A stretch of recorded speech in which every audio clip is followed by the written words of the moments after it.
it would be easier for me, my lord, to persuade your lordships the view which, according to the government, is the correct view of interpretation.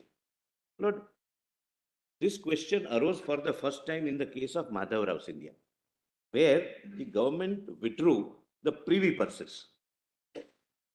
At the privy purses were a bargain in lieu of which the princely state acceded to Union of India.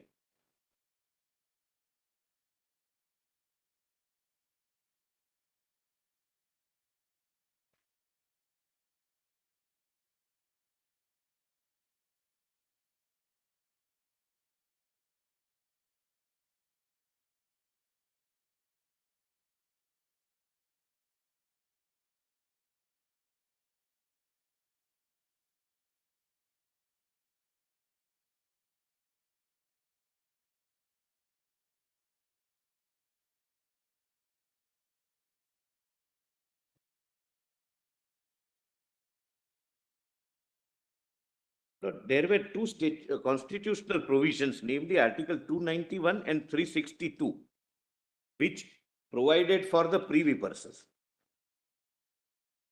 But the central government exercised the powers under Article 366 and deleted the term princely states and construed that since princely states no longer exist, there is no question of privy purses or other privileges. The definition was princes.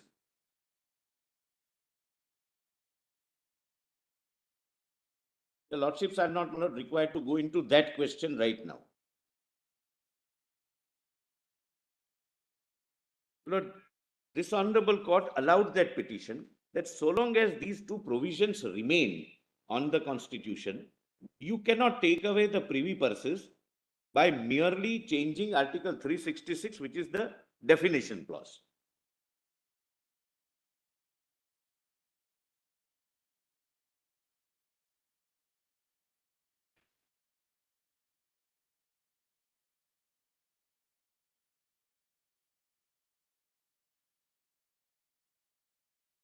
Their contention is that this is what has been done by altering Article 367. Yes. In our case, they are trying to bring our case on parity with the privy purses case also, one. Yes, but their main plank of the contention is that this was 370 was in lieu of our exceeding, right, and therefore you could not have done it. But after the judgment in Madhav Rao Scindia, the government repealed or that is a constitutional amendment. Constitutional amendment under 360, correct. Lord, I'm saying that, Mr. Shankar Narayan. I was just about to answer that. It was a constitutional amendment. Lord, government repealed that. So the root was taken away. That is namely Article 291 and 362.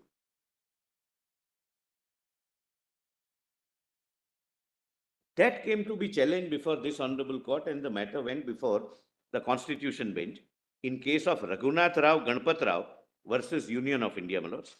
The judgment which your lordships would find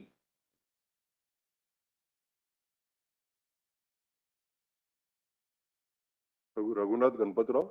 Raghunath Rao Ganpat Rao versus Union of India.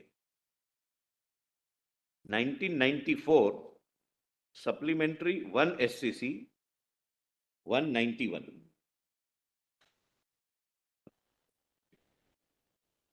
But will we not also have to look at the original Madhav Rao Scindia? It is discussed here. Okay. It is discussed here and distinguished. Because Madhav Rao Scindia places limitations on the power of the union government to use the route of an interpretation or definition provision to abrogate substantive constitutional rights. That is absolutely a correct legal position, but for 370, which provides that you can use this. That's the distinction you're making. That's the distinction, but there is one more distinction. But you'll have to then deal with the point as to why was it necessary to take recourse to 367 then? I'll that when I come to 370, the interpretation, I'll deal with that. But here, in substance, if I were to, my lord, summarize the ratio of this judgment in one line, the court said that any change in the constitution which brings everyone at par can never be faulted with. Princely states after formation of the Constitution of India lost their special status, and the word fraternity used in the preamble has to be given some meaning, and this has the impact of bringing all citizens at par. My lord, kindly see, my lord, that is volume Right, 7. where will we find that in the case law compilations? Lord, Solicitor? volume 7 of case law compilation, PDF page 537. My lord, I'll read relevant part, my lord, considering, my lord, the time constraint. I intend to complete, my lord, on this side of the lunch, my lord. Mr. Solicitor, we'd also, after you finish this, go back to Madhavya 1. Correct. Because if you don't go through it, then, there obviously there'll be there'll be a front in the rejoinder that, you have not dealt with Madhavya 1. Correct. But let us see how Madhav Rao Is dealt with in with point. here, my lord, first of all. But I will go to Madhav Rao 1, but there is nothing, because that, Lord, kindly come to page 1, so that your lordships have, my lord, the background. The two writ petitions your lordships gets, my lord, it's page 543, PDF 543.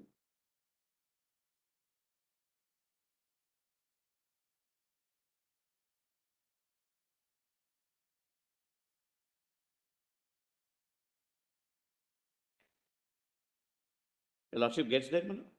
Yes, I am just. These two writ petitions call in question the constitutional validity of the Constitution 26th Amendment Just Act. 1 second. 1 second. I'm sorry, my Lord Justice Gavai and Justice Suryakant, my Lord gets. Volumes, Case Law, Volume 7, at 543 minutes, the beginning of the judgment. Yes. These two writ petitions call in question the constitutional validity of the Constitution 26th Amendment Act inter alia on the ground that it violates the basic structure and essential feature of the Constitution of India and is therefore outside the scope and ambit of constituent powers under Article 368. In addition, certain directions or suitable orders are sought for declaring that petitioners continue to be the rulers of the successor rulers or the successor rulers, as the case may be, and directing the Respondent Union of India to continue to recognize their personal rights, amenities, privileges as rulers of their erstwhile state and also continue to pay privy purses. Your Lordships, my Lord, kindly come to the bottom of the para, which starts with, my Lord, by the said instrument, the petitioner accepted the matter specified. Does your Lordship get, my Lord, some 10th para from the bottom? My Lord Justice Gavai, my Lord, and by the said instrument, the petitioner accepted the matters specified in schedule thereto as matters with respect to which the Dominion legislature may make laws for the state and declared his intent that the Governor General of India, the Dominion legislature, the federal court, and any other Dominion authority. I couldn't get that. Where are you reading? I'm sorry, my Lord. I'm reading at, my Lord, page 543. My Lord, paragraph 3 at classitum F. F, yes. Classitum F, my Lord, your Lordship. Just one line above classitum F. By the said instrument. By the said instrument. My Lord, court is referring to the instrument of accession signed by the IOA, instrument of accession. Sri Raghunath Rao, my Lord, or maybe his my Lord, ancestor. By the said instrument, the petitioner accepted the matters specified in the schedule thereto as matters with respect to which the Dominion legislature may make laws for the state and declared his intent that the Governor General of India, the Dominion legislature, the federal court, and any other Dominion authority established for the purpose of Dominion shall, subject to terms of the instrument exercise in relation to Kurundwad state, such functions as may be vested in so and so, so and so, so and so of the instrument, provided that nothing therein shall be deemed to commit the ruler in any way to acceptance of any future Constitution of India or to fetter his discretion to enter into agreements with the Government of India under any such future Constitution. Subsequently, a number of rulers executed agreements of merger and transferred the administration of their states to the Dominion of India. The merger agreement was in the form given in the white paper on Indian states and it was executed in so and so. Then, my lord, para 4. You know, The this one.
There's a little bit of a background about Kurundwad state.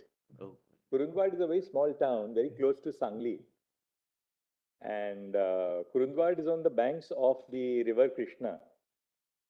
And there's a very famous, there's a place of pilgrimage called Narsoba Chiwadi, where lots of pilgrims come from across the country. And once in a year, the Krishna will rise and sweep the whole town clean, you know.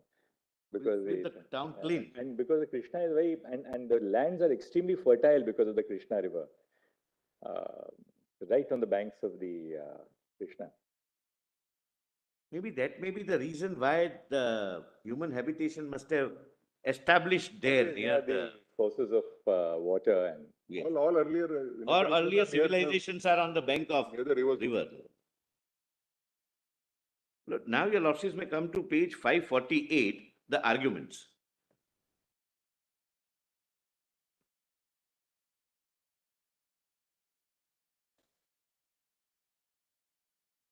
Here, two constitutional provisions were dispensed with were repealed by way of an definition clause. Not like, unlike Lord, interpretation clause. Lord, here kindly bear one factor in mind. 370, sub-article 3, has an inbuilt extinguishing provision. 370, sub-article 3 is a provision whereby 370 can be extinguished. That's the distinction. But I'm on a little wider argument made by the other side. Para 19, the submission, my Lord Justice. The submission advanced by Mr. Sorabji, the learned senior counsel appearing on behalf of the writ petitioner in writ petition number so-and-so are thus. Article 291, 362 and 366(2). Well, 366(2) is the definition clause defining princes then of the Constitution, were integral part of the constitutional scheme and form the important basic structure, since the underlying purpose of these articles was to facilitate submission of new order and ensure organic unity of India.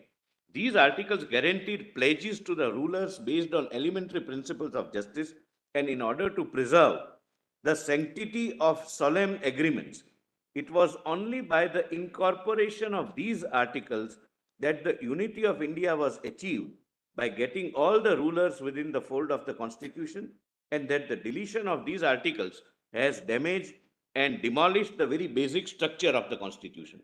The covenants entered into were in the nature of contracts which had been guaranteed constitutionally and affirmed by making the Privy Purse an expenditure charged under the Consolidated Fund of India, and the use of expression guaranteed or assured by the Government of Dominion of India to any ruler as embodied in Article 291, and the expression guarantee and assurance given under such covenants or agreements as is referred to in clause 1 of Article 291 as comprised in Article 362 was a permanent feature of the Constitution, reflecting the intention of the founding fathers of the Constitution, and as such these two articles should have been kept intact. Please pause here for a minute.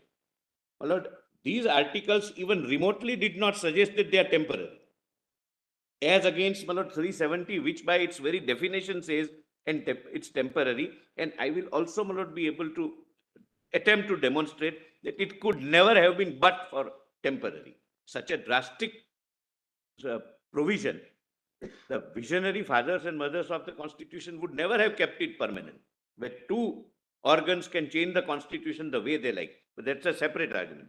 Please see.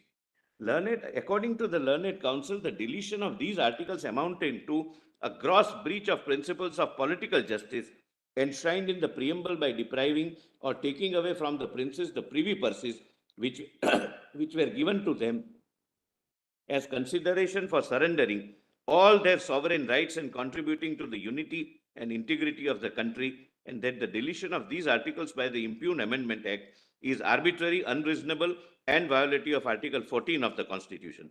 Further, it has been urged that rulers acceded to the dominion of India and executed instrument of accession and covenants in consideration of the pledges and promises enshrined in Article 291 and 362, and that the Impugned Amendment Act is beyond and outside the scope and ambit of the constitutional power of Parliament to amend the Constitution as provided under 368.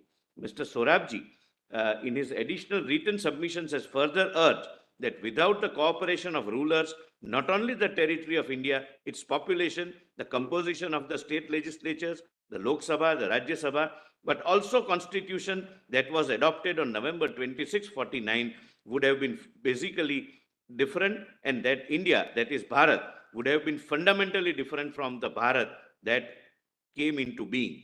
Lord, kindly see, my lord, para 22. Mr. Salve, the learned senior counsel, contended that he was also for the petitioner, my lord, with Mr. Lord Sorabji. But estoppel doesn't apply to him. Pardon me? Estoppel doesn't apply to him based on what he argued in that case. Well, that's the my lord, privilege on this side, my lord. We are not bound by our arguments, my lord. Mr. Salve, learned senior counsel, contended that Article 291 and 362, when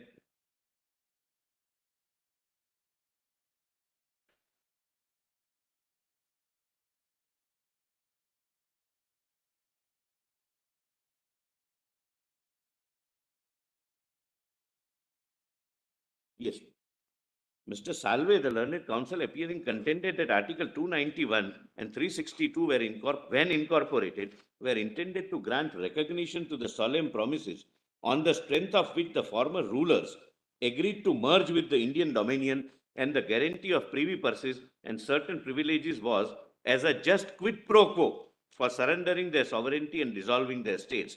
It has been stated that constitutional guarantees and assurances promising continuance of privy purse as enshrined in the agreements and covenants were an integral part of the constitutional scheme and an important part of the constitutional structure, and they were to be fully honored and not cast away on a false morass of public opinion or buried under the acts of states. But the Impugned Act expressly has abolished and destroyed those constitutional provisions of Article 291 and 362, affirming the guarantees and assurances given to the rulers under those agreements. Then your lordships may kindly come to para 23. It is further emphasized that Sardar Patel, who made it clear that according to the vision and views of the constitution makers, the guarantees of privy purses, privileges, etc., were perfectly in keeping with view the democratic ethos and principles of Indian people. Then the Learned Council stated that views expressed in the Constituent Assembly were unanimously accepted and there was no dissent, and that in fact the closing remarks in the debate of Dr. Patabi Sitaramaiah were only remarkably confirmatory of the permanence and indefeasibility of the aforesaid guarantee and assurances, but also went a long way in determining that the said guarantees and assurances have come to stay as an integral and untouchable part of the basic structure of the Constitution. Finally, it was said that there can be no basic structure of a Constitution divorced from the historical evolution of precepts and principles on which the Constitution is founded. Any effort to determine the basic structure of the Constitution without keeping a finger on historical pulse of the Constitution may well lead to substantial injustice.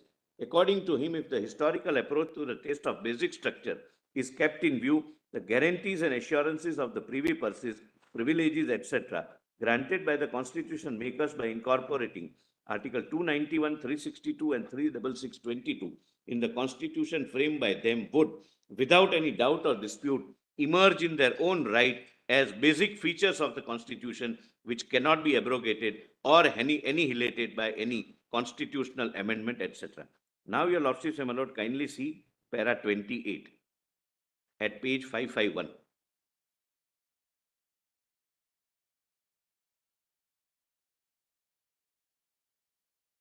The learned Attorney General of India, with regard to the above pre-constitutional agreement, stated that history of the developments leading to the merger agreements and framing of the Constitution clearly show that it is really the union of people of native states with the people of erstwhile British India, and the instruments of accession were only the basic documents but not the individual agreements with the rulers, and therefore to attribute the agreements entered into by rulers as a sacrifice by the rulers is unfounded.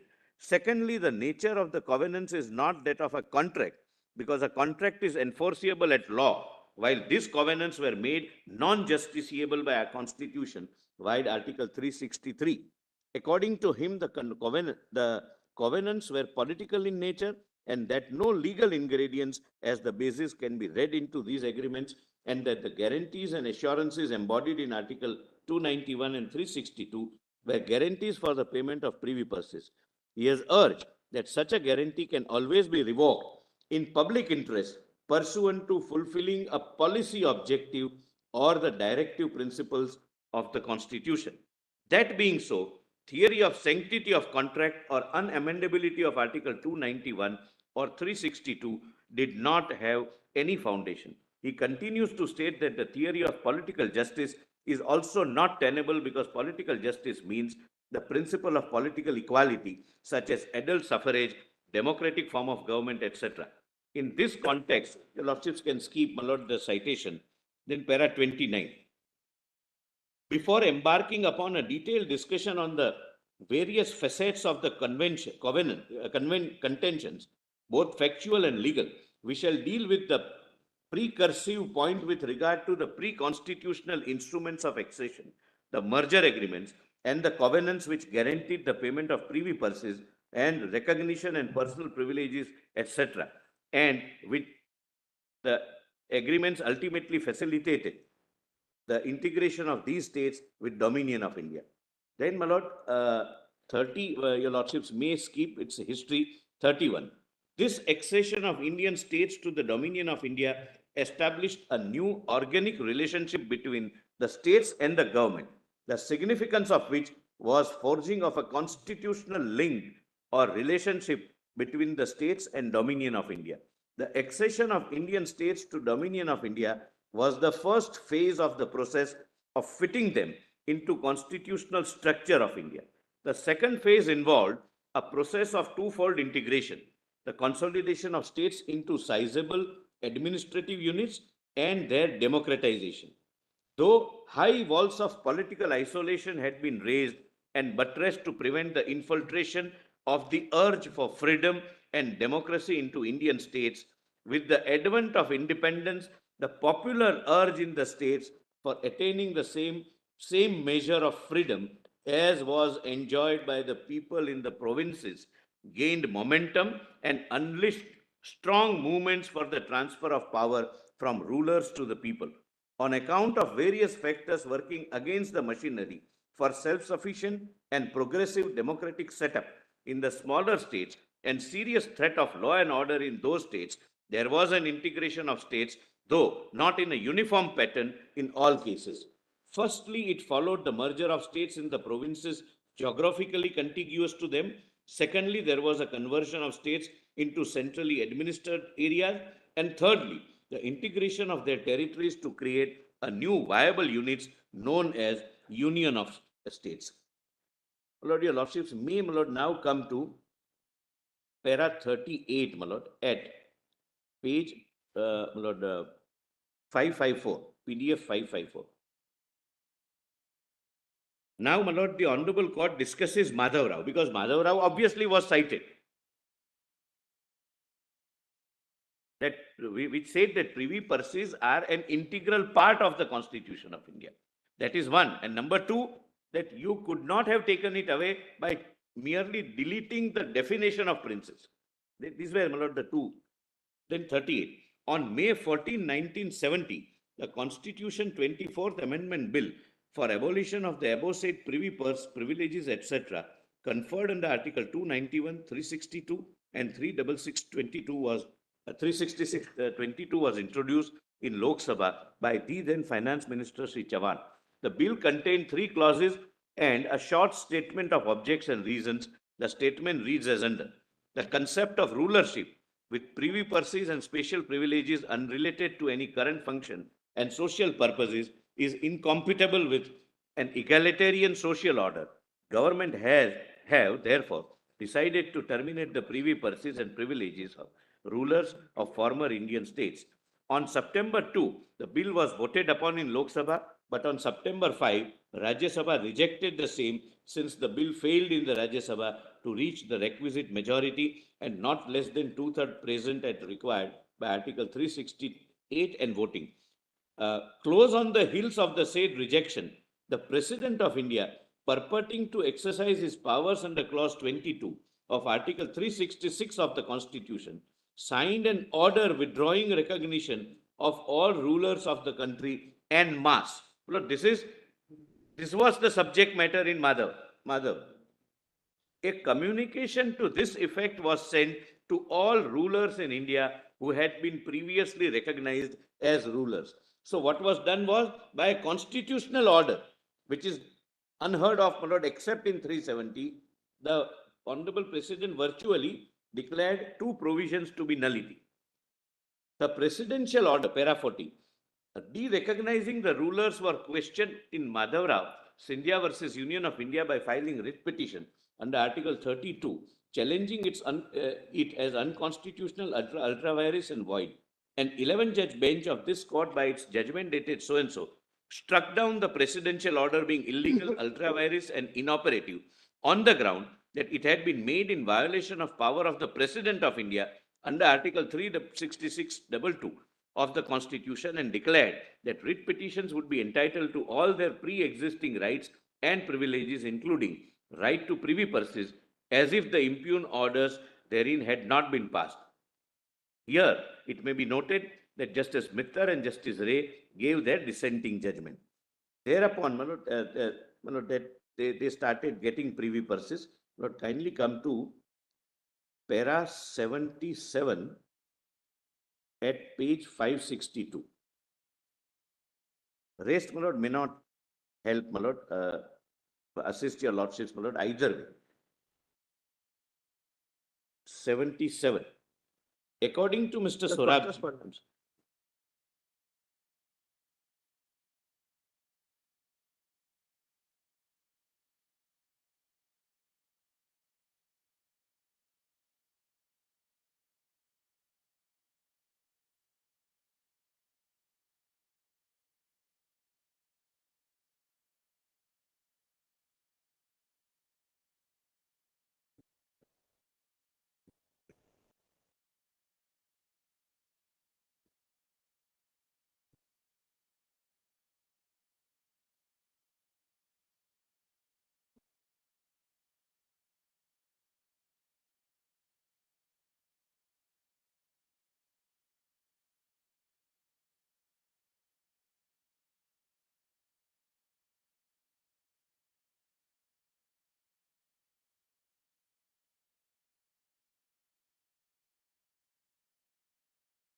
Para 7, Just 7. one. Just one.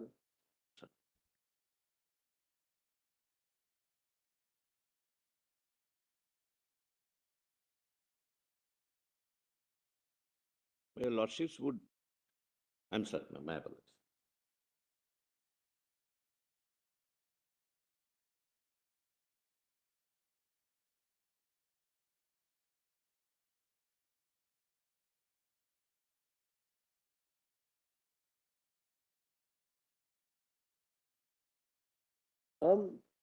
In the merger or the other agreements, that the President of India will recognize the ruler or something because of inheritance and otherwise.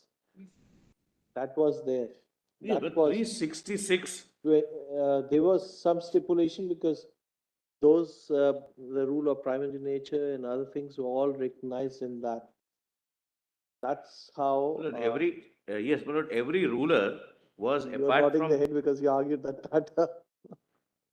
Lord, this guaranteed them not only privy purses, some privileges. Correct. Lord, all states were divided into gun salute states. Somewhere 21 gun salute, somewhere the smallest was one gun salute. They did refer to presidential orders in that merger agreements also, no. At that time, there won't be any president as such. No, my Lord, there was none. No, because at the time when the agreements were signed, there won't be a. Thereafter, the constitution was made and the honorable president was elected. The petitioner. Now, merger agreements were signed by Dominion of India or subsequently Government of India by the Secretary, Minister of State, Ministry of State. VP Menon, Lord, essentially is the signatory.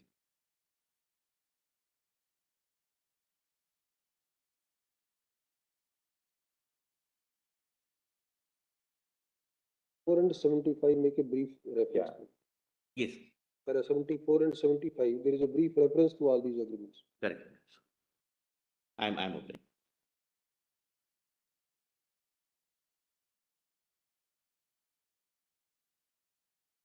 But your lordships are on para.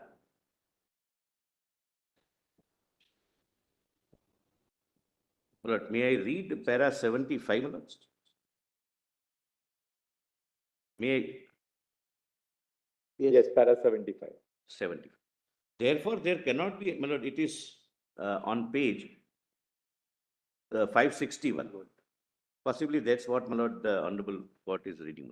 Therefore, there cannot be any justification in saying that guarantees and assurances given to the rulers were sacrosanct and that Article 291 and 362 reflected only the terms of the agreement and covenants. In fact, as soon as the Constitution came into force, the memoranda of agreements executed and ratified by the State of Union of States were embodied in formal agreements under the relevant articles of the Constitution, and no obligation flowed from those agreements and covenants, but only from the constitutional provisions.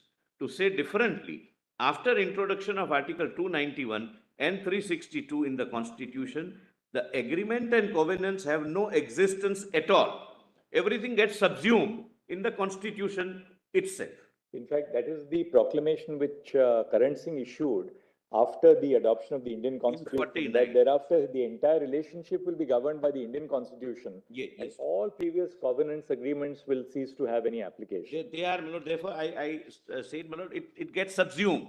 And now the final document is the Constitution of India, which we have given to ourselves.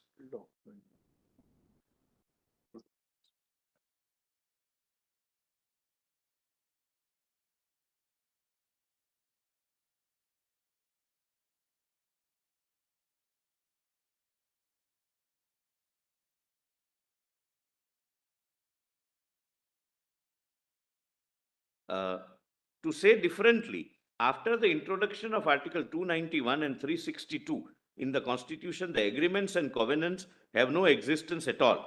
The reference to covenants and agreements was casual and subsidiary, and the source of obligation flowed only from the Constitution.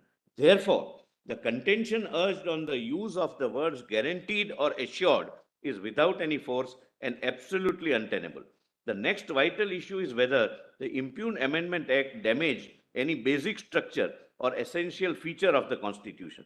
According to Mr. Sorabji, the repeal of Article 291 and 362, which were an integral part of the constitutional scheme, the identity of the constitution has been changed and its character has been fundamentally altered.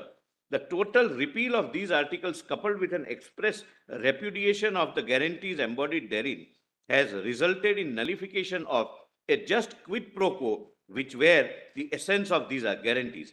He has urged that the underlying purpose of doing justice to the rulers has been subverted and breach of faith has been sanctioned. He has relied upon these judgments, including, my lord, 3 is Madhav Rao Scindia. And please see, my lord, 79. Mr. D.D. Thakur, Lord, the father of my Lord Justice Thakur, my Lord the Chief Justice Thakur. D.D. Thakur, in addition to the above, has stated that one of the tests to determine whether the provision of the Constitution was intended to be permanent or could be deleted or amended is to see whether the Constitution makers had intended that to be made permanent. In support of this submission, he placed much reliance on the observations of Justice Mudholkar in Sajjan Singh. My Lord, I can skip that. And thereafter, my Lord, I may directly come to 88 at page 563.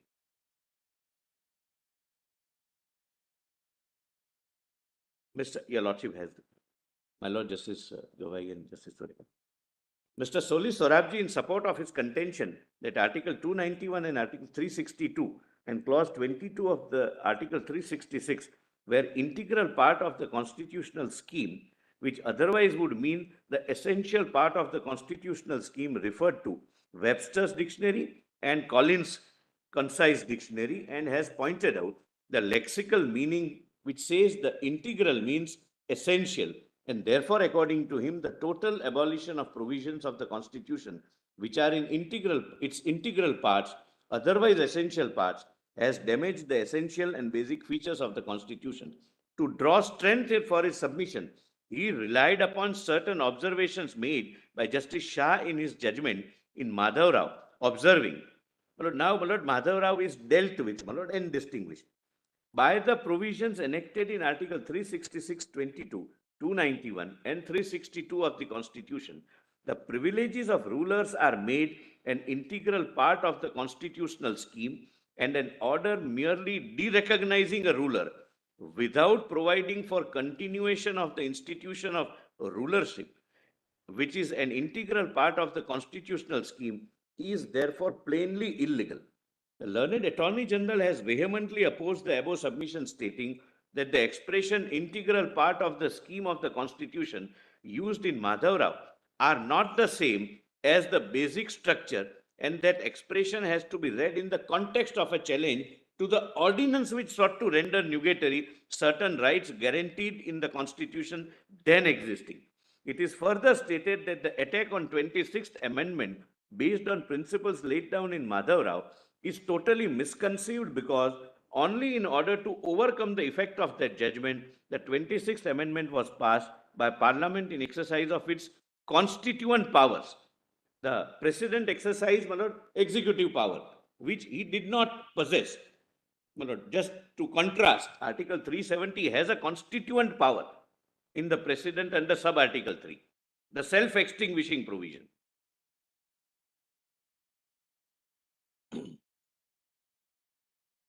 According to the Attorney General, the observations in the said case were nullified by the amendment, and the judgment is no longer good law after the amendment.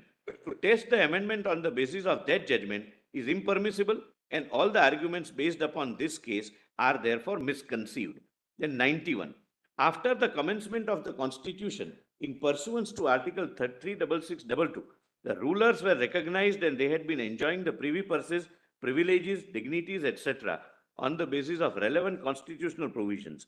Pursuant to the resolution passed by All India Congress Committee in 1967, the Union of India introduced the 24th Amendment Bill in 1970 to implement the decision of the All India Congress Committee favoring the removal of privy purses, privileges, etc.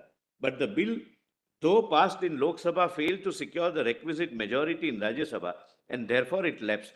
It was only thereafter that the President of India issued an order in exercise of powers vested in him under Article 366(2), changing the definition clause by an ordinance. I'm sorry, my Lord Justice. Please continue. I'm sorry. 36622, de-recognizing the rulers and stopping the privy purses, privileges, etc. enjoyed by the rulers. Now, this is important, my Lord. This is the distinction. This order passed by the President was the subject matter of challenge in Madhav Rao 2. The Supreme Court struck down the order of the President as invalid, as in the view of the court, de-recognition of rulers would not take away right to privy purses when Article 291 and 362 were in the Constitution. This is the ratio, that you can't delete a definition while retaining the constitutional rights guaranteed under 291 and 362.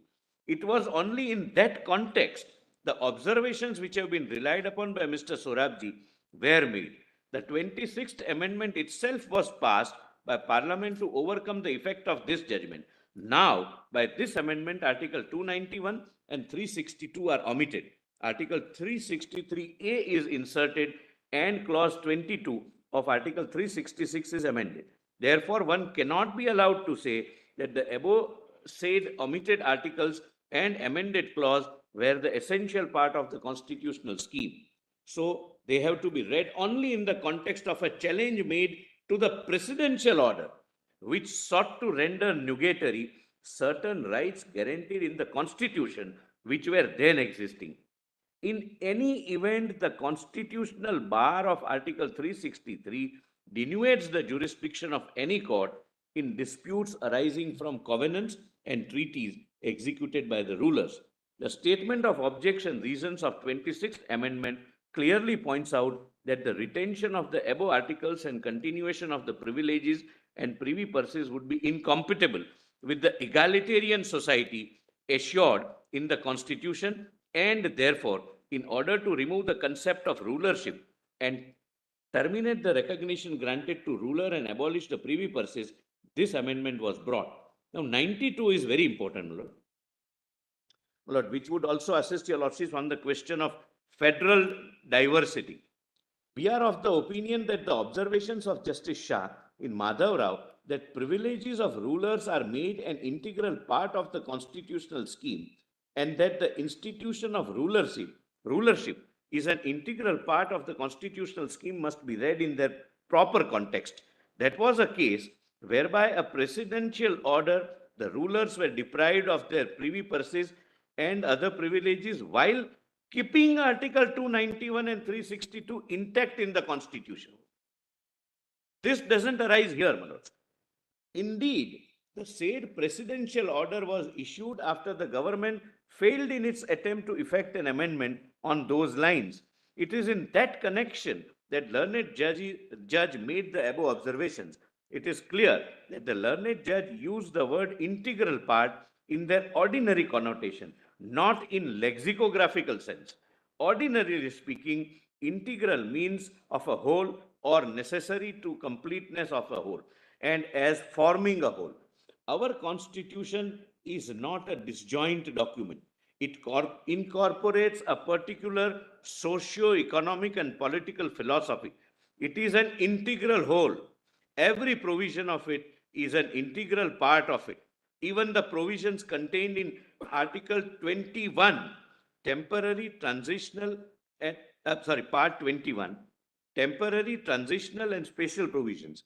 One may ask, which provision, which concept, or which institution in the Constitution is not an integral part of the Constitution?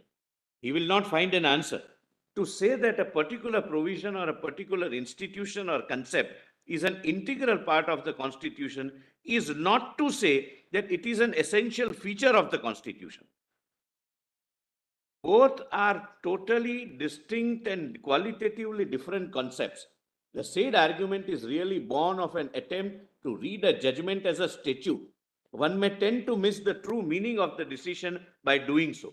We may say the aforesaid observations of Justice Shah constituted the shit anchor of the petitioner's argument relating to the basic structure. My Lord, just similarly, federalism is also, my Lord, a basic structure. But the federal diversity can still exist within federalism. But my lord, that's a separate issue. In the above premise, it is not permissible to test 26th Amendment with reference to observations made in Madhav Rao. Lord, now kindly come to para 96 at page 566. Yeah. Permanent, your lordship, yes.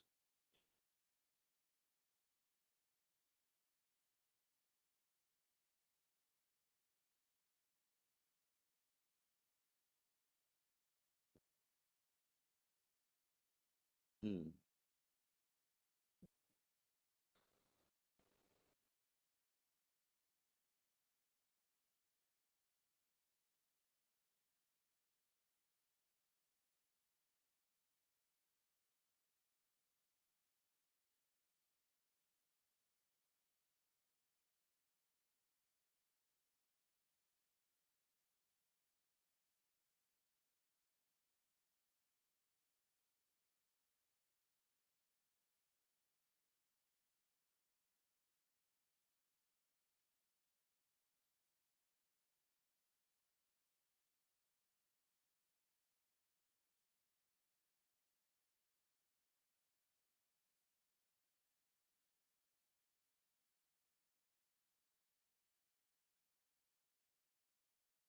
So para 96 at page 566. Yes. Permanent retention of the privy purse and the privileges of rights would be incompatible with the sovereign and republic form of government. Such a retention will also be incompatible with the egalitarian form of our constitution. That is the opinion of the parliament, which acted to repeal the aforesaid provisions in exercise of its constituent power.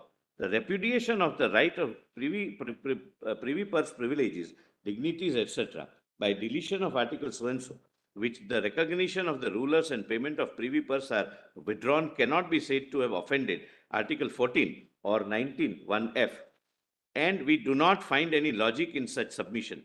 No principle of justice, either economic, political, or social, is violated by the 26th Amendment. Political justice relates to the principles of right of the people, that is, right to universal suffrage, right to democratic form of government, and right to participation in political affairs. Economic justice is enshrined in Article 39 of the Constitution. Social justice is enshrined in, well, lordships can skip that. 97. A serious argument has been advanced that the privy purse was a just quid pro quo to the rulers of Indian states for surrendering their sovereignty and rights over their territories, and that move for integration began on a positive promising note, but it soon degenerated into a game of maneuver, presumably as a deceptive plan of action. This argument, based on the ground of breaking of solemn pledges and breach of promise, cannot stand much scrutiny. To say that without voluntary accession, India, that is Bharat, would be fundamentally different from that Bharat that came into being prior to the accession is untenable, much less inconceivable. Please mark this, Malad. Beautiful words. One should not lose sight of the fact that neither because of their antipathy towards the rulers nor due to any xenophobia did the Indian government entertain the idea of integration, but because of the will of the people. It was the people of the state who were basically instrumental in integration of India. It would be apposite to refer to the observations of Justice Bose in Virender Singh judgment. Every vestige of sovereignty was abandoned by the dominion of India and the states and surrendered to the people of the land who, through their representatives in the Constituent Assembly, hammered out for themselves a new constitution in which all were citizens in a new order, having but one tie and owing but one allegiance, devotion, loyalty, fidelity to the sovereign democratic republic that is India. Thereafter, it is also worthwhile to take note of the historical process of states integration. Lord, your lordships may directly can come, Lord, to 109 at page 569, 107.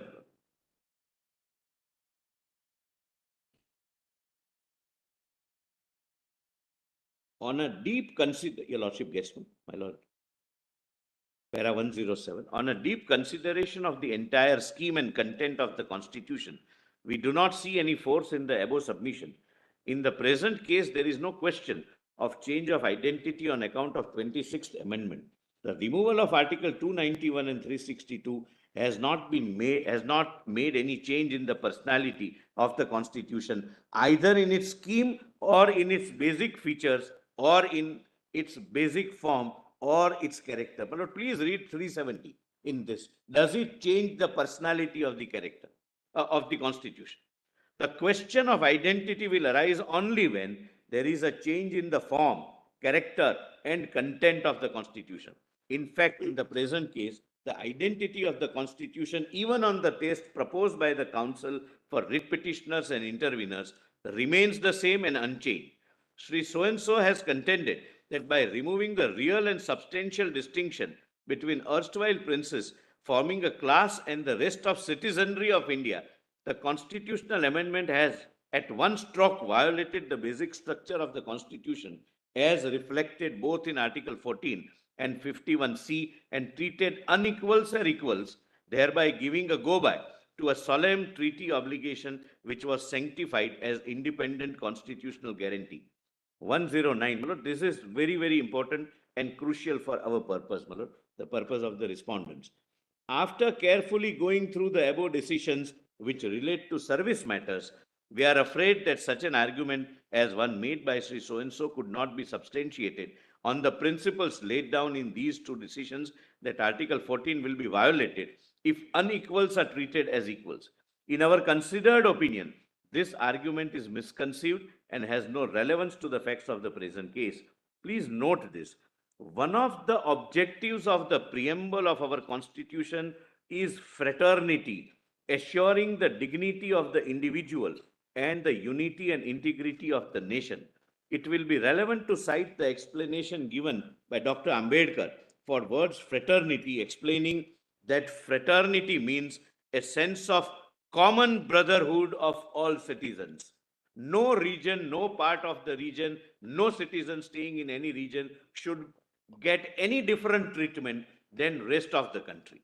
In a country like ours, with so many disruptive forces of regionalism, communalism, and linguism, it is necessary to emphasize and re-emphasize that unity and integrity of India can be preserved only by a spirit of brotherhood. India has one common citizenship, and every citizen should feel that he is Indian first, irrespective of other bases. Therefore, I started by saying that a psychological duality in the mind is now completely gone. In this view, any measure, please mark this, in this view, any measure at bringing about equality should be welcome. There is no legitimacy in the argument in favor of continuance of princely privileges, since we have held that abolition of privy purses is not violative of Article 14. It is unnecessary for us to deal with the cases cited, which according to him go to say so and so. Then 1110. One of the arguments advanced by Mr. D.D. Thakur is that the Constitution should be read in the context of a pluralistic society of India, where there are several distinct and differing interests brought together and harmonized by the Constitution makers by assuring each section, class, and society preservation of certain political, cultural, and social features specific to that class or section. By way of example, reference to Article 370, which confers a special status for Jammu and Kashmir, is made. He continues to state that likewise in the northeastern states, the tribals were given autonomous powers for their district councils co-equal to what is conferred on the states, and that the minorities special provisions are made in Article 30. Besides, Article 25 and 26 are meant to safeguard the minorities and religious denominations. The persons to determine the injury will be those for whom these provisions were made and whose interests are prejudiced. According to him, in such a circumstance, the assurance and guarantees given under Article 291 and 362, which are the Magna Carta, assuring the rulers of their pre-existing rights, cannot in any way be destroyed. We do not think that the aforesaid special provisions have any relevance here. As repeatedly pointed out Supra, the only question whether there is any change in the basic structure of the Constitution by deleting Article 291 and 362 and by insertion of Article 363A and amendment of Clause 22 of 366. We have already answered this question in the negative, observing that the basic structure of the essential feature of the Constitution is or are in no way changed or altered by the impugned amendment. We cannot make surmises of its ifs and buts and arrive at conclusion that Article 291 and 362 should have been kept intact as special provisions made for minorities in the Constitution. It is but a step in the historical evolution to achieve fraternity and unity of the nation, transcending all regional, linguistic, religious, and other diversities, which are the bedrock on which the constitutional fabric has been raised. The distinction between the erstwhile rulers and the citizenry of India has to be put an end to so as to have a common brotherhood. The court traces it to fraternity mentioned in the preamble. Lord, even removal of some provision according to this judgment can further the constitutional objective and can be in furtherance of the basic structure of the Constitution. Fraternity, equality is a basic structure of the Constitution. It's a part of brotherhood, it's a part of equality, part of fraternity. And if any provision which keeps out of the total composition of our Constitution as an appendage, as a transitory provision, to be removed at an appropriate stage, if it is removed, it furthers the basic structure and it enhances the equality and fraternity, which is the bedrock of the Constitution.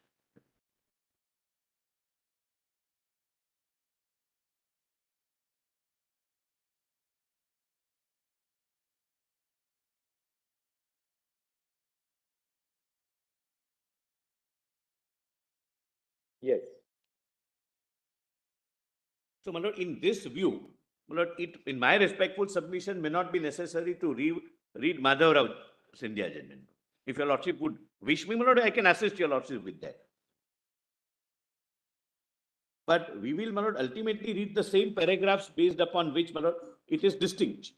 That when you are doing something, earlier, my lord, it was done by a presidential order in Madhav Rao. One definition was deleted, which the president did never possess. Even today, it doesn't possess. But only in one provision, that is 370, where you can amend any part of the Constitution. So, explanation 367 mechanism is used. So, this is the drastic nature of this provision. 371 permits two organs, the government of the president, president would mean act and advise, aid and advise, and the government of the state, again, aid and advise. Please, my lord, appreciate this. Two individuals technically, the prime minister and the chief minister of the state, whoever he is, can make any change, can make any alteration, can choose not to apply any provision, and like 35A, can create a constitutional provision only applicable to Jammu and Kashmir. That provision is exercised now as a last exercise to ensure that it never happens.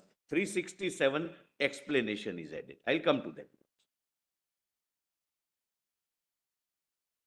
Of this, but my learned friend wants me to this.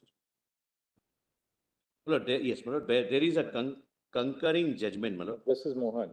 Justice Mohan, my lord. PDF 577, my lord. Just note the paragraphs, my lord. Para 151, 152, and 118, my lords. 180. 118, my lords. PDF.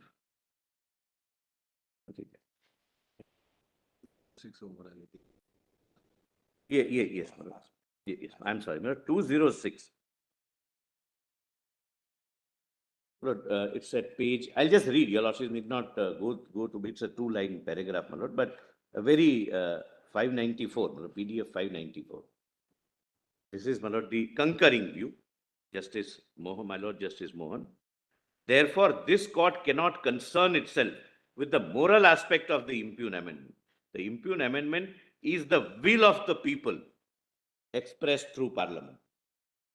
Lord, here the parliament has examined on 4 occasions with 2/3 majority in both the houses.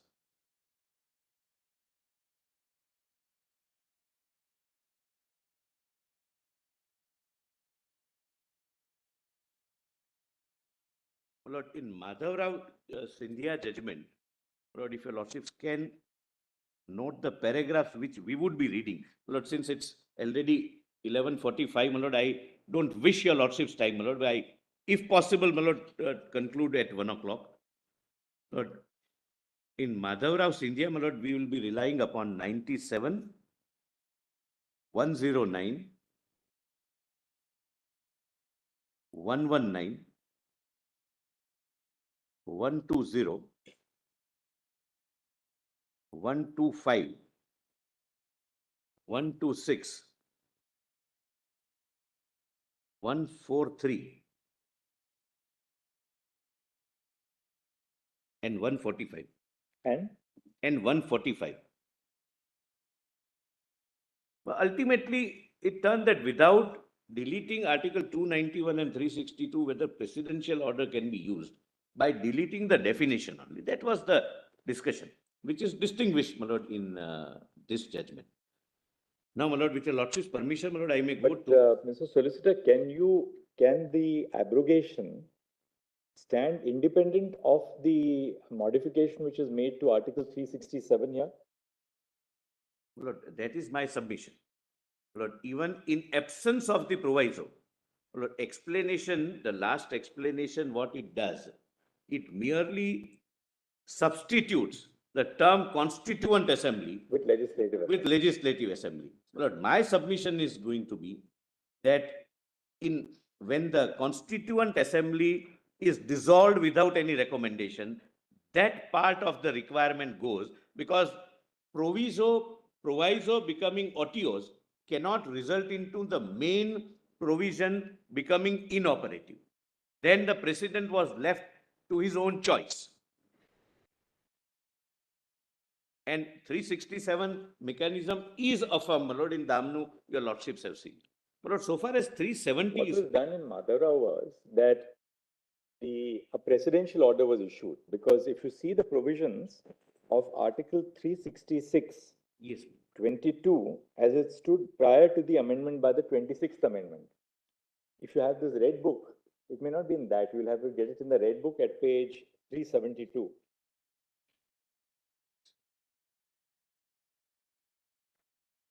Yes, I'll just... That said, ruler in relation to an Indian state means the prince, chief, or other person by whom any such covenant or agreement as is referred to in clause 1 of Article 291 was entered into, and who, for the time being, is recognized by the president as the ruler of the state, and includes any person who, for the time being, is recognized by the president as a successor of such ruler. Yes.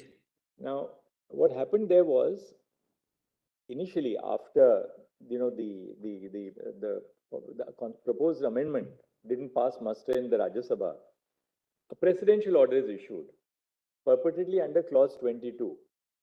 And the object was, now we are de-recognizing you. If you are being de-recognized, you lose the benefit of your privy purse in Article 291. That Presumed to be the consequence of de-recognition. Right. So this was done in exercise of the power which was conferred under clause 22 as it then stood prior to the 26th Amendment.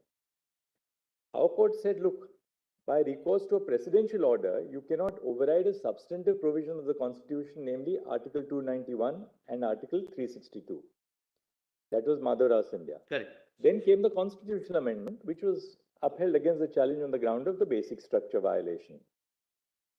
Argument in this case is that what you have done essentially here is worse. Because there was a presidential order in exercise of a provision in Article 366, which gave the president the power to recognize or de-recognize a ruler. Here what is being done is that 367 itself is sought to be amended in exercise of the, during the, we've seen the Operating modality. 370, To amend 370. which has been done consistently and affirmed by your lordships. You know, the distinction is twofold distinction. A, 370 is the only article, was the only article which permitted the president to change any other article. So 367, your lordships have shown, I have shown the chart, that 367 mechanism was used in past. That has been the convention. So the only thing which happened, my lord, on 5th and 6th of August was that using the mechanism of 367, the Constituent Assembly was changed. It is not worst. There, my lord, there is a... The 367 mechanism which was used earlier to, for instance, substitute, the Sadari Riyasat, etc., that was with the concurrence of the assembly. No. Only once. That was 370 sub-article 3. This, my lord, use of 367 is, kindly, my lord, see the distinction. What was done with the concurrence was under 370 sub-article 3. Constituent Assembly was there in 1952. It recommended and a change was made. This time, it is under 371D.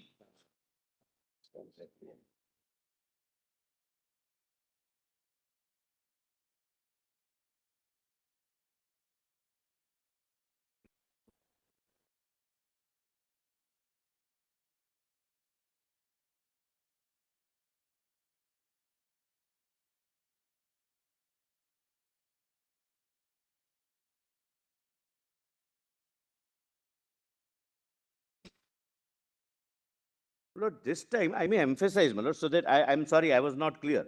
I'm sorry, my lord Justice Caldwell.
My lord, may I request your lordships to take 370 once again, my lord, for the time being, to make myself clear, my lord.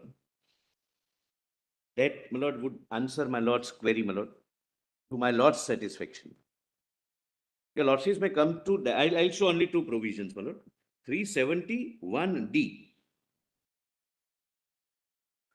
Your lordships have 371D, my lords. Yes.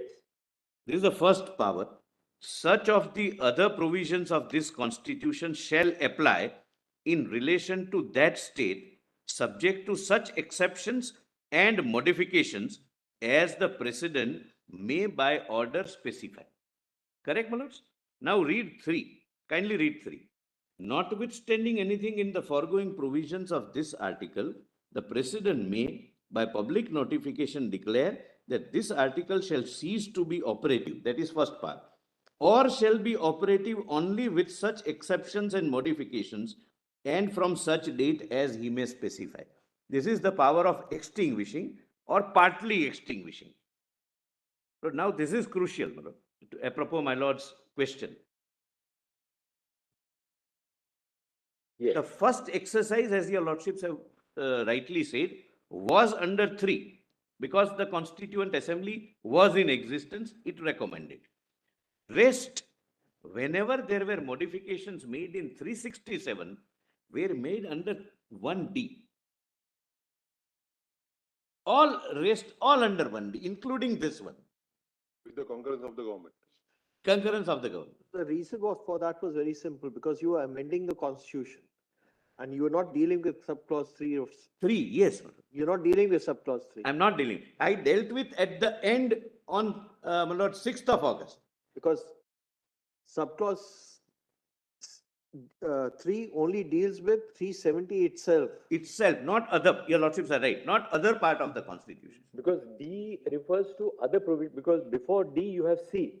Yes, C says that the provisions of Article 1 and of Article 370 shall apply to the Yes. state of Jammu and Kashmir. correct.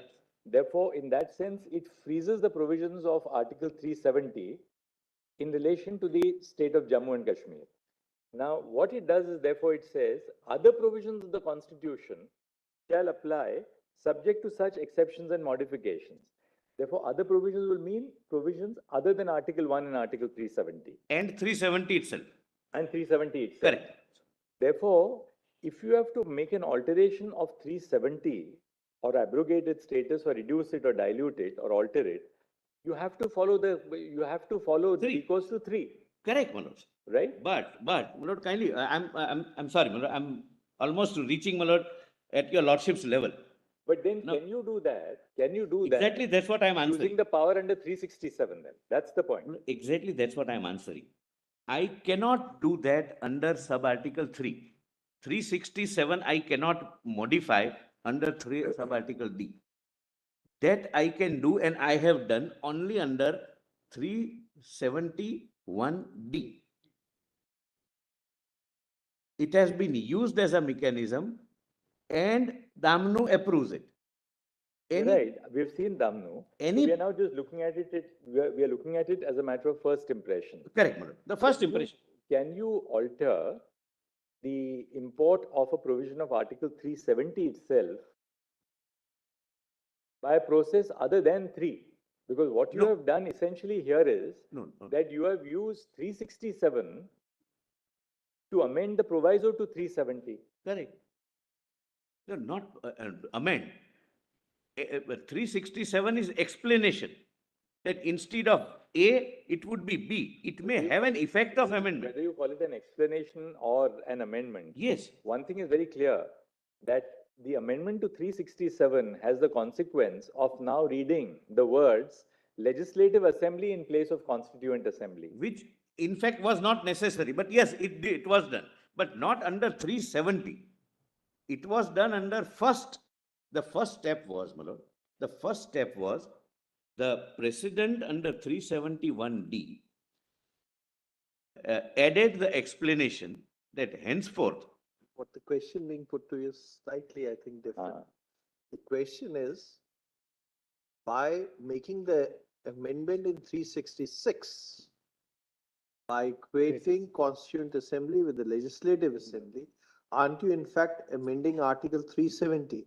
Why, without taking recourse to 373. to clause 3 of 370? Because Article 370 can be only amended in terms of clause. Clause 3. I understand. But then, my lord, it has the effect of it becoming permanent.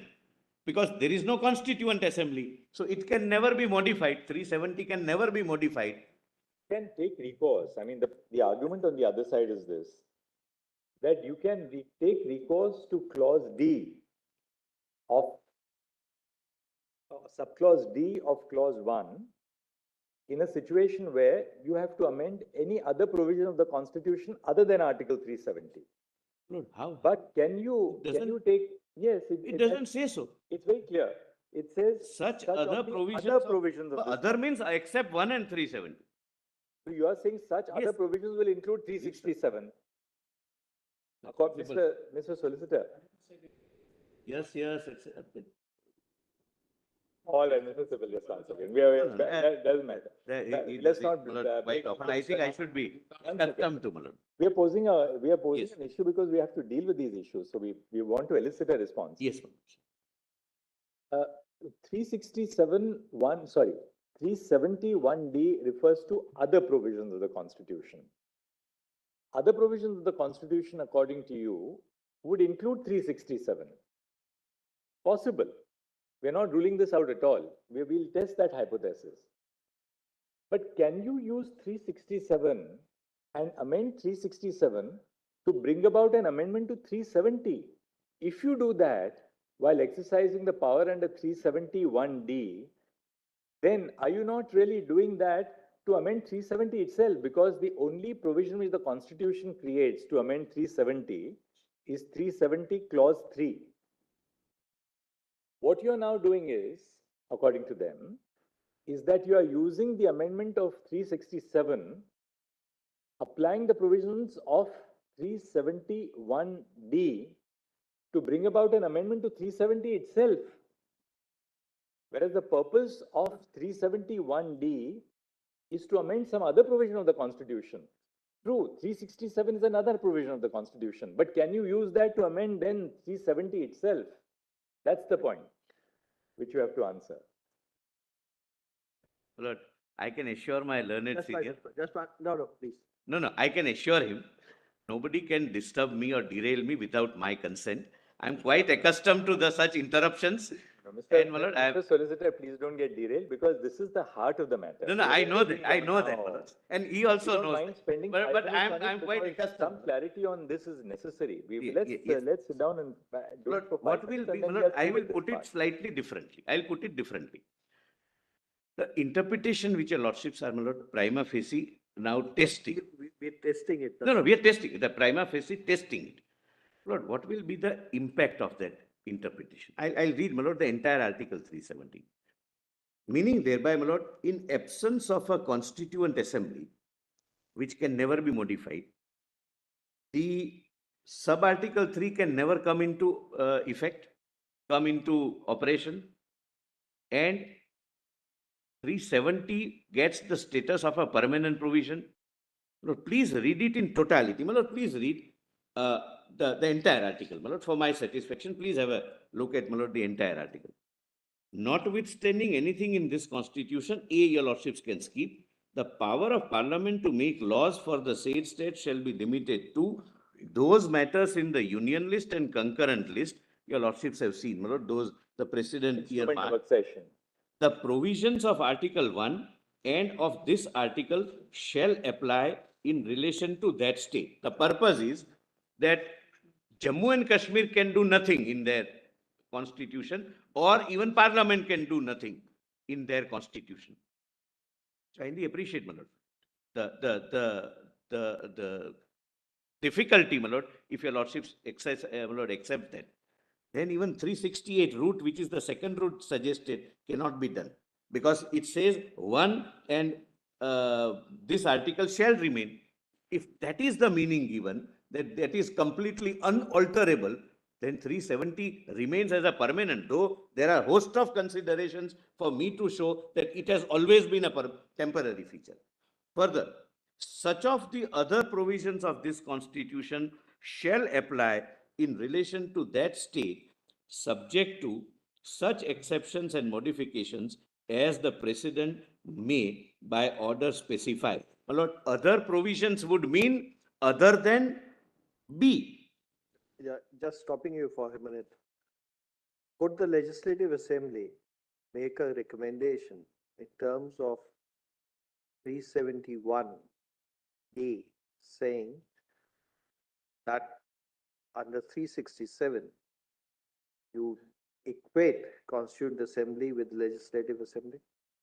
Under 371, What D? 370, sub clause 1, subclause D. Could the Legislative Assembly make a recommendation saying, if it is amendment, it cannot. If it, just think about it and then answer. Could the Legislative Assembly make a recommendation to the Parliament, please amend Article 367 and well, equate. let me give it a thought and my lord respond to that. My lord, that I understand the heart of the matter. Your lordship's lord discussion, my lord, is driving that any 367 use which has the impact of altering 370 itself, my lord, then my lord, we would be setting at not all 367 usages. My lord. But kindly remember, through the 367 mechanism, 370 has been modified. That's the point in favor of what you are saying, with the caveat that the use of the 367 mechanism to modify 370 was always with the consent. Sorry, consent. Here also it is concurrence. The only It difference, was concurrent.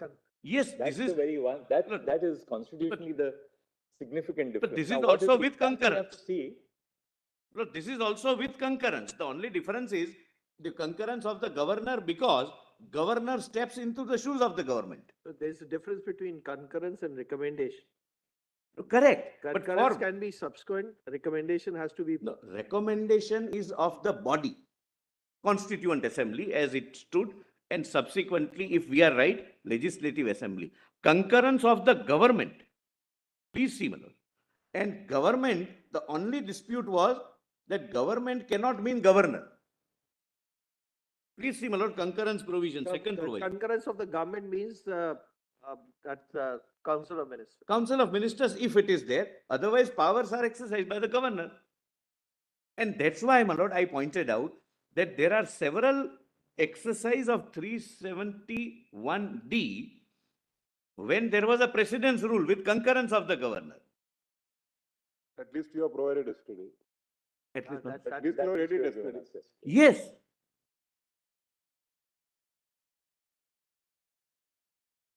Yeah, my lord, your lordship's query is, my lord, absolutely, my lord, dot on the point. But, my lord, I'll respond, my lord. Let me give it a thought.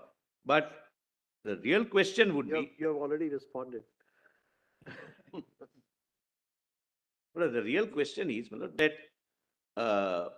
here concurrence is that of the governor. Government, whichever is the government, if it is ministry, then cabinet, aid and advice, otherwise the governor. And during governor's rule, 371D is used to change 367 also. To not change, change is a incorrect word I am, to put an explanation, to give meaning to 370. So simply put, according to you, at a time when there was no legislative assembly, the explanation was amended so as to incorporate Democratize. so as to provide that the Constituent Assembly shall itself be treated as the Legislative Assembly. Because it was so treated Because the early. Constitution had not been framed and there was no Legislative Assembly in the state of Jammu and Kashmir. So according to you, the flip side now is that when there is no Constituent Assembly, we treat the Legislative Assembly as a Constituent Assembly. To democratize, my lord. Otherwise, my lord, kindly see, suppose the government took the decision. The government took the decision, my lord, suppose. The second answer could be, and that's for the other side to answer. By amending 367, in fact, you're not really amending 370 as such. Because the 370 procedure has to be still applied. To abrogate or nullify 370, the procedure has to be still applied. Suppose 367 had been amended in terms of 371D with the concurrence of the state government. Second step, the Legislative Assembly had made a recommendation, please abandon or abrogate 370. It would have passed muster. Nobody would have really, probably the other side wouldn't have been here also, except some of them. Yeah, they would still be here, but that's, So they would- that's beside the point. But it could have been done. If this route is permissible or not. Lord, suppose, I'm putting a question to myself. Lord, suppose. I thought I answered it in your Your favor. lordships are absolutely right. That's my answer, my lord. That's my answer. My lord. I'm grateful to your lordship, my lord, for that. That thought didn't occur to me. But, Lord, suppose we took the decision that in view of the proviso becoming otious, because there is no constituent assembly, that limitation of recommendation, ultimately it's recommendation. Suppose it recommends that don't abrogate, president is not bound by it. So now the constituent assembly, having chosen while being dissolved not to recommend, the constituent assembly has left it to the absolute discretion of the president.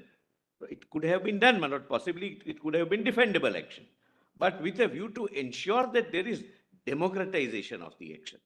And my lord, your lordships are dealing with the state of, this is a provision which is one of its kind. There is no such provision either in our constitution or in any constitution. So the law which your lordships would ultimately lay down is not going to, Lord, touch upon any other provision. If suppose the Commonwealth Constituent Assembly, while it was being dissolved, it framed the constitution, it had options, my lord. A, don't abolish. I am recommending that president should not exercise powers under sub-article 3. He should not abrogate 370. That was the first option. Second option, he should abrogate article 370 after 5 years. Till then, let the constitution continue. Third, the president is, we recommend that president should modify some of the provisions which we recommend and continue 370 as it is forever. Having done nothing of this, the Constituent Assembly goes without making any recommendation and therefore leaving it to the absolute discretion of the president. The solicitor, you said that the president is recommendation. It's a recommendation, my lord. It's not. You see the words used in the proviso. Provided that the recommendation of the Constituent Assembly of the state referred to in clause 2 shall be necessary. Yes, Lord, why I say this, Lord, kindly see the second proviso, where concurrence word is used. Concurrence means I have to say yes, otherwise you cannot do it. Therefore, I am contrasting the word concurrence with recommendation. Consultation, yes, the concurrence is at the highest level. That without consent, concurrence means consent. Consultation may sometimes means consent, may not mean consent. Your lordship has seen Justice S.H. Sheth's transfer of judge's judgment, where it says that consultation can even mean concurrence. So I am not just contrasting the word concurrence with recommendation, that the same provision uses the word concurrence, means unless the state say yes, president can do nothing. But here same provision uses the word recommendation, that you will recommend. Ultimate power with the president who is answerable to the House which is answerable to we the people of India. So highest executive functionary is conferred with this decision, and we can read that in absence of Constituent Assembly and its recommendation, the proviso goes. It becomes redundant, it becomes otious, it becomes not possible of being implemented, and law doesn't require performance of an impossibility. But considering the nature of the strategic importance of the state, it was felt necessary that let this be debated in both the houses of parliament. And Rajya Sabha is, my lord, house of people. It has its own federal structure. Every state has a representation in a different indirect election form. And both houses passes, my lord, with 2/3 majority. My lord, even Constituent Assembly could have recommended that word temporary be deleted. Even clause 3 be deleted. Why not? There was no embargo. During the subsistence, during their existence, and while being dissolved, or during that period, they could have said that delete temporary provision, delete Article 3. Now we don't want anybody's power to abrogate. They could have said even C can be deleted. Suppose, my lord, the Constituent Assembly were to say that delete 1C, that Article 1 is untouchable. Because now we have our own constitution, we no longer are a part of, integral part of India. My lord, it could have said, technically it could have said that. But Section 3 of the Constitution says, no, we are an integral part of India.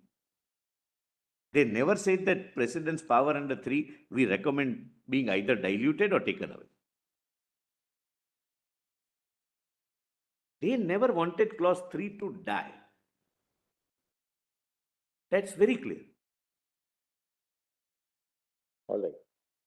So we've covered now the first point, the interpretation of 370. My lord, 370, my lord, there are some points, my lord, if your lordship permits. So on 370, Mr. Solicitor, why don't you summarize in 3 or 4 propositions? What's the heart of your submission? Can I, my lord, do one thing if your lordship permits? My lord, I knew, my lord, I'll be running against time. My lord, instead of, my lord, my 40, 50 pages of, my lord, explanation and arguments, I have summarized in 4 pages. Right. That would, my lord, save your lordship's time also in, my lord. So you have it here? If I Give can it be to us so permitted, that, my lord, I'll just we quickly can read go it through. in 5 minutes and we are done with Yeah, 370. yes.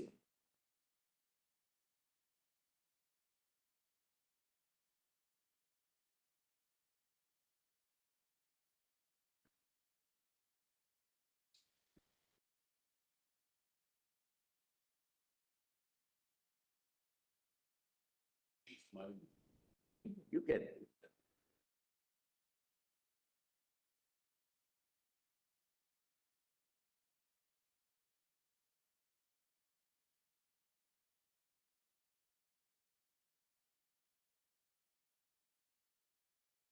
Says, my lord, it declares it to be temporary.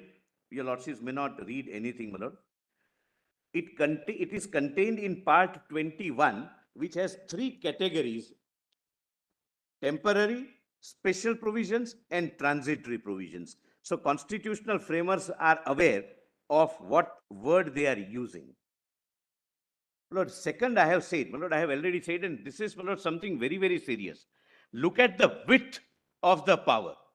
2 individuals in practice, and legally speaking, 2 organs, namely the president and the state government, can alter any part of the constitution and apply it to one part, can delete any constitutional provision, can create a new provision, and therefore, my lord, the submission is, considering the very expanse of this provision, the constituent framers would never have, my lord, contemplated this to remain forever.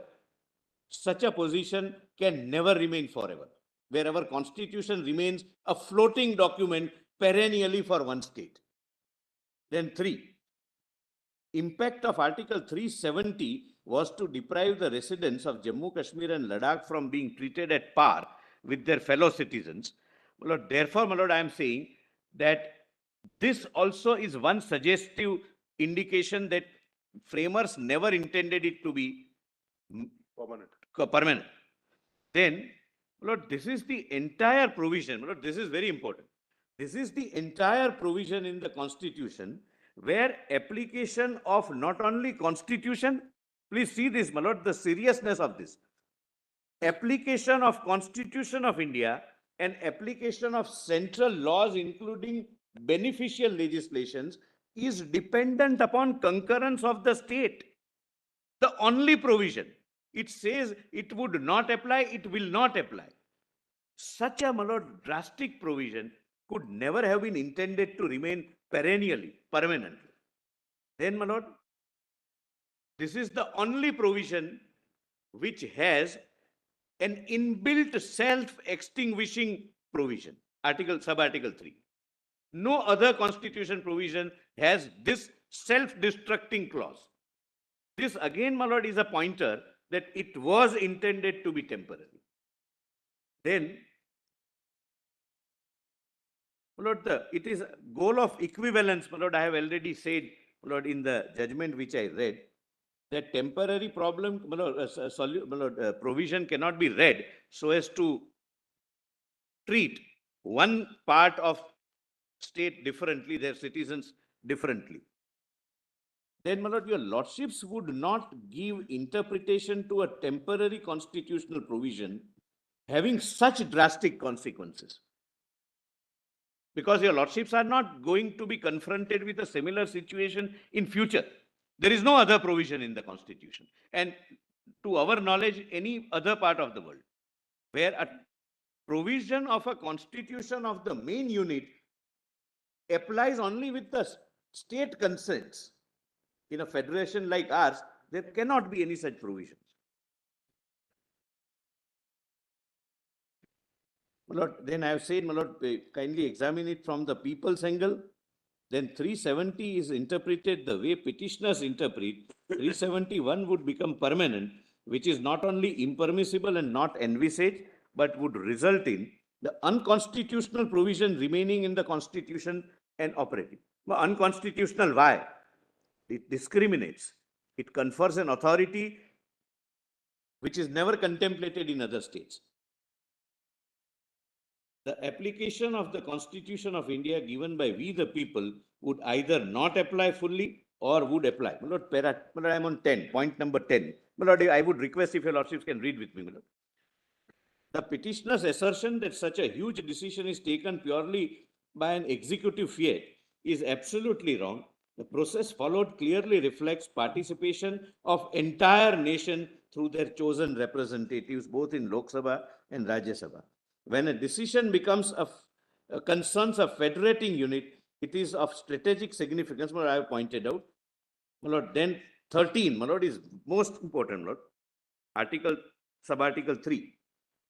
The proviso to sub-article 3 was to remain in operation. My lord, I have already said these are the 5 possible recommendations that Constituent Assembly could have given. Your lordships have seen that. Then, my lord, B. Once the Jammu and Kashmir Constituent Assembly ceased to exist, the proviso to Article 370 sub-article 3 itself ceases to exist, and the President becomes the sole repository of power under Article 370 sub-article 3, which is coupled with his duty to exercise in the interest of residents of Jammu and Kashmir without any recommendation. It is for this reason that power is conferred upon the highest political executive, who is responsible to the Parliament, who in turn is responsible to we the people of India. It is thus clear that Parliament, while framing the proviso, merely gave an option to the Constituent Assembly to make recommendation till its life. But 15 is important. This is how the petitioners want your lordships to read. Notwithstanding anything in the foregoing provisions of this article, on the recommendation of the Constituent Assembly of the state referred to in clause B, the President may, by public notification, declare that this article shall cease to be operative or shall be operative only with such exceptions and modifications.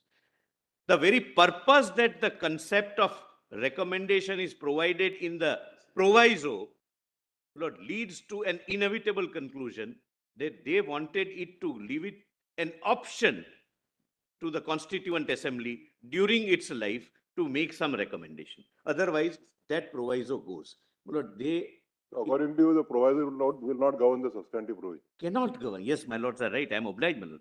If the proviso become OTOs, the main provision does not become OTOs. Then the conditionality attached goes.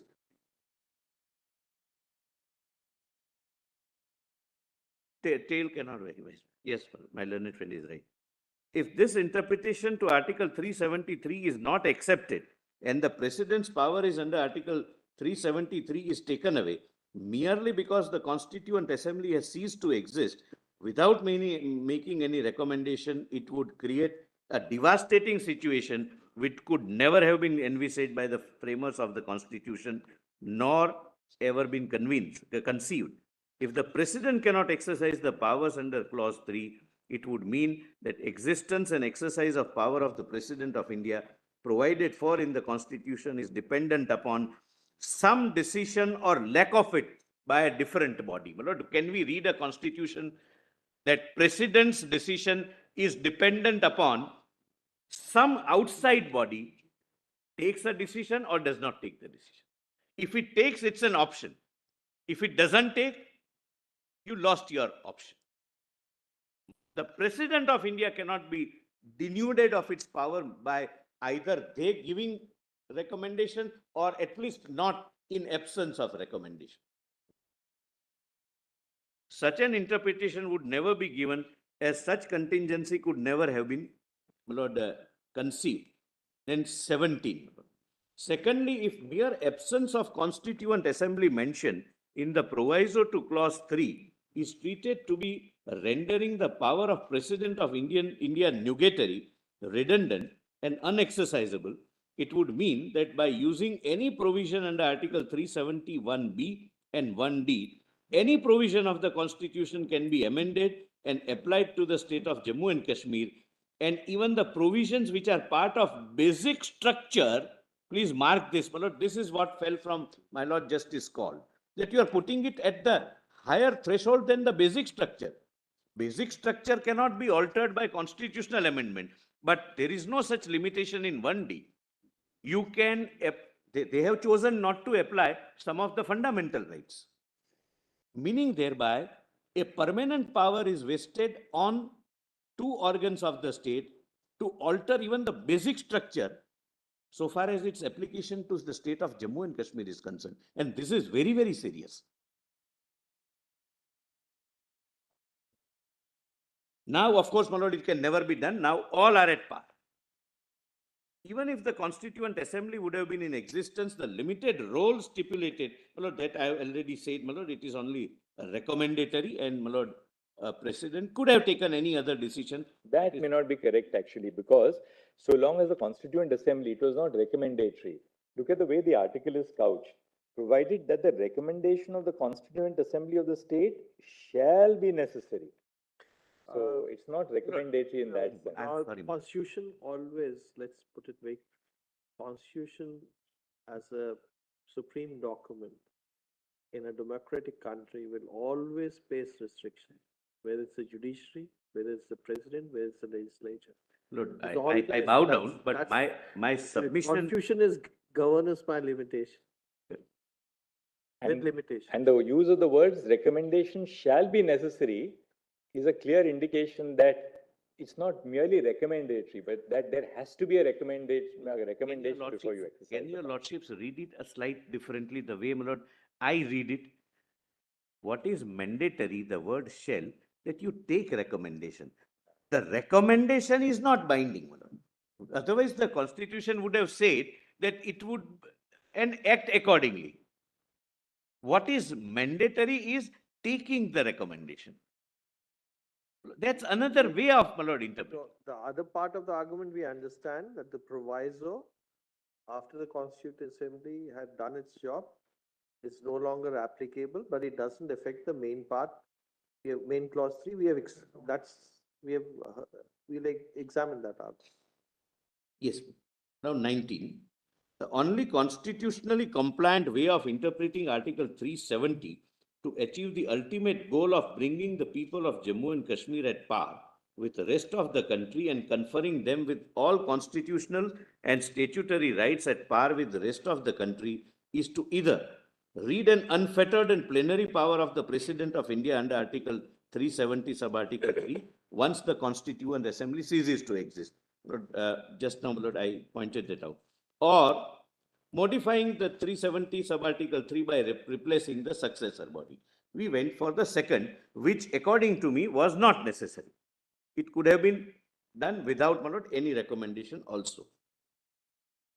Lord, then power of the president under sub-article 3 is unfettered, as Article 370 starts with a non-obstante clause, notwithstanding anything contained in the Constitution of India, and sub-article 3 starts with a non-obstante clause, notwithstanding anything in the foregoing provisions of this article. But kindly see this, something that might throw some light on the first discussion, which my lords, my lord, the Chief Justice, very enlightened discussion. Lord, 370 starts with a non-obstante clause. There's nothing in this constitution. This is how the 370 would function. 370 sub-article 3 starts with a non-obstante clause, notwithstanding anything in the foregoing paragraphs, meaning thereby even 370 can be subjected to 370 sub-article 3. Kindly read it once again. I do not know. Obviously, because 370 clause 3 has a non-obstante clause which overrides everything else in this in this Even article. 1D. Right. Even 1D, which says that don't do anything except 1 and 3. And there are two non-obstante clauses. The first is notwithstanding anything in this constitution. And 370 clause 3 says notwithstanding anything in this article. Therefore, it overrides, therefore, it's a power to override even clause 1. Clause 1, yes. Clause 1, 2, 2 doesn't come. 1D also. Your lordships, very illuminating. But there can't be any doubt about it, because when 370 clause 3 says notwithstanding anything in this article, that would include clause 1.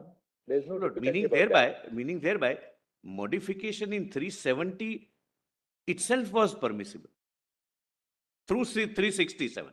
And when you override clause 1, the plain intent therefore is that the constitution itself becomes applicable then. Correct. Once you exercise the power under 3, whether there was a valid exercise is what we have to decide. But once you exercise validly the power under 3, then the constitution applies. That would be the plain consequence of it. Your lordships may treat this as read, Yes, we'll read it. Let's go now to the last point. Only, last now, reorganization, Mr. last 2 pages, last 2 pages. The status of Constituent Assembly. What was the status of Constituent Assembly? Because nomenclature is a Constituent Assembly, but whether it enjoy, I'm at the outset. I'm not saying that it is subordinate to the Constituent Assembly for the union. I mean, you can't elevate that Constituent Assembly. I must clarify one thing as an officer of the court. I'm conscious of the principle laid down in Keshwanand Bharti, that there is a distinction between Constituent Assembly and Parliament. And Parliament, or Constituent Assembly and Legislature. They are not interchangeable.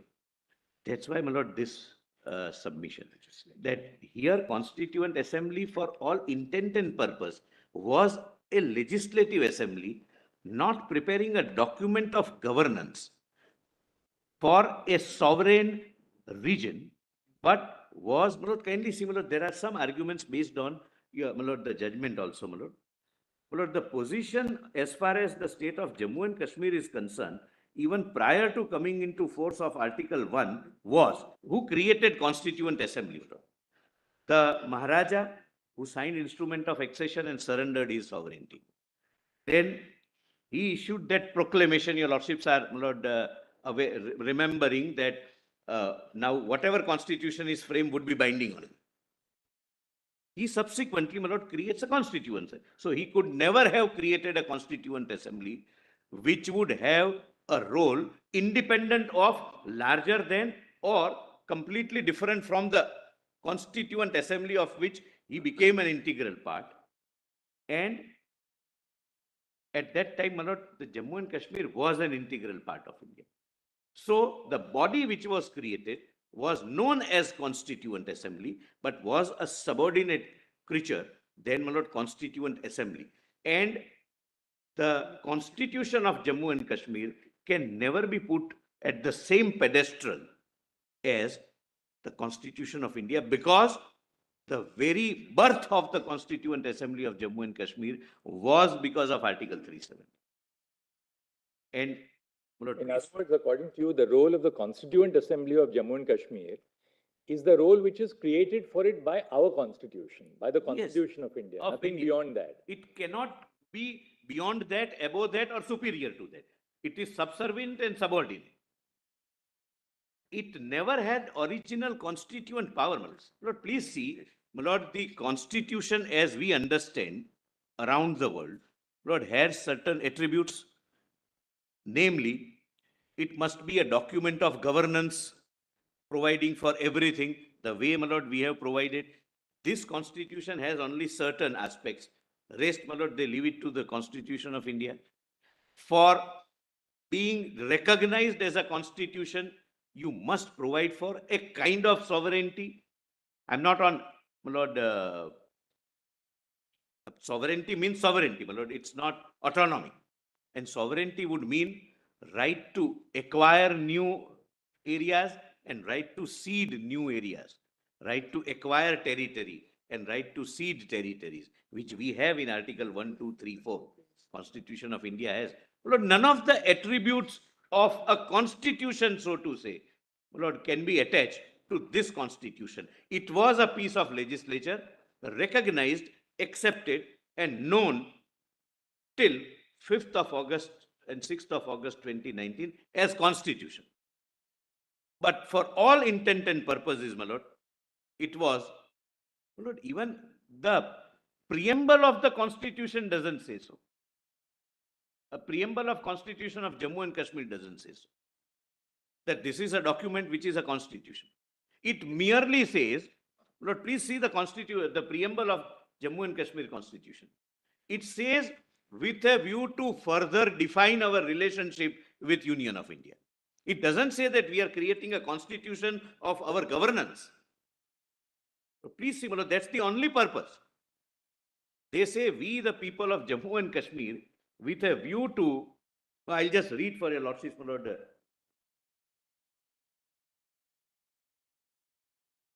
My Lord, I'll just read, my Lord. It is, kindly note the page.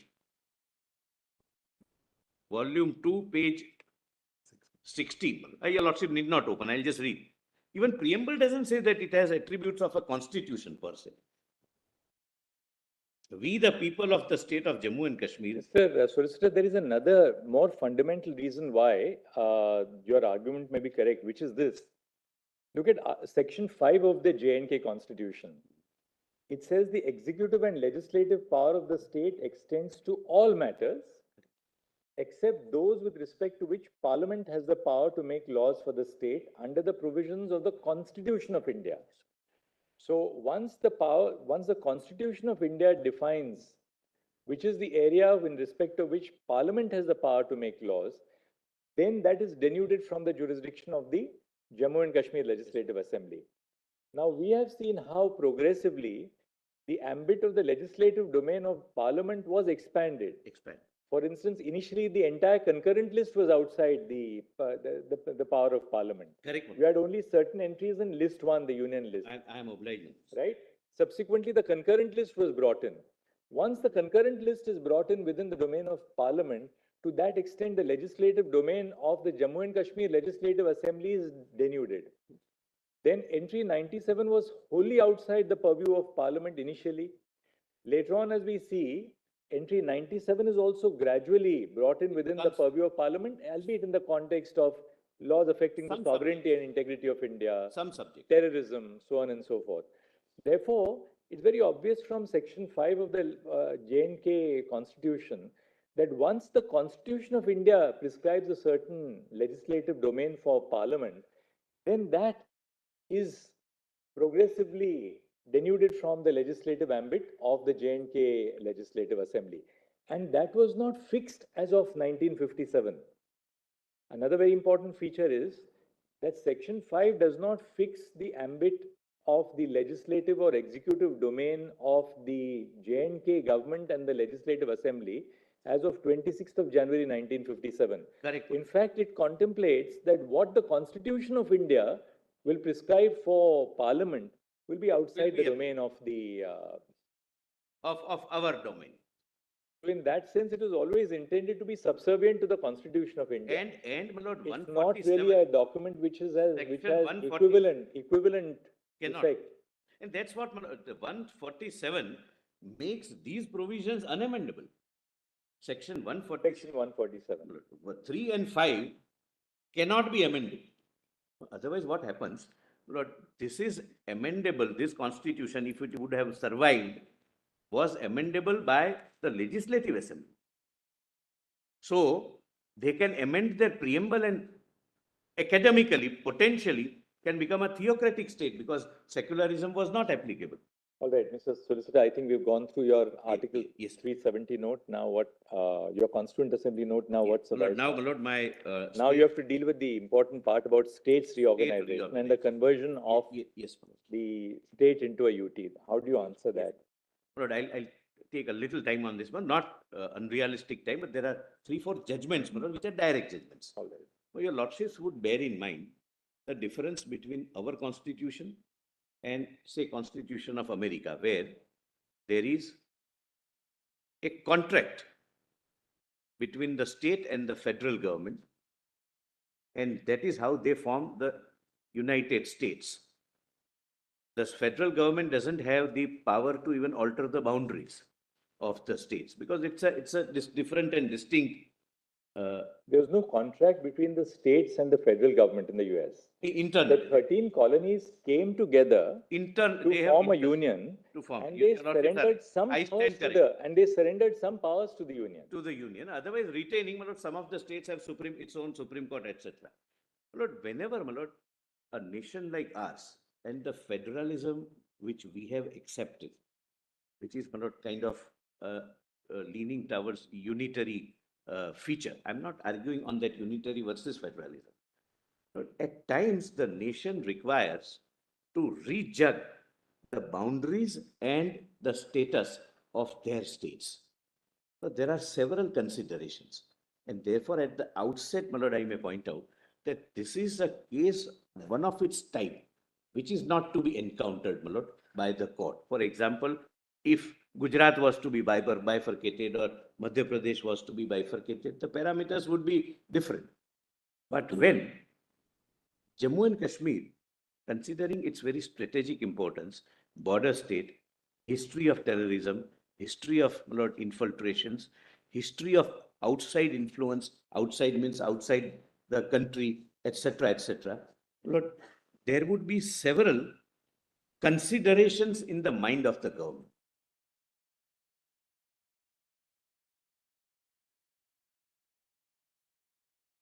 We share border with 4 at least countries, all of which may not be friendly, not to put it mildly.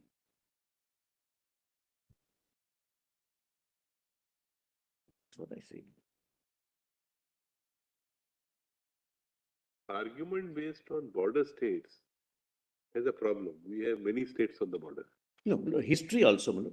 The history I have given the details in my affidavit, Manoj, filed long back. How, Manoj, the situation in Kashmir is developing. The number of deaths of civilians, the number of deaths of security forces, the number of attacks, the number of stone pelting, the number of, Manoj, every week 2 or 3 days of hartal, paralyzing schools, hospitals, banks, business houses, everything.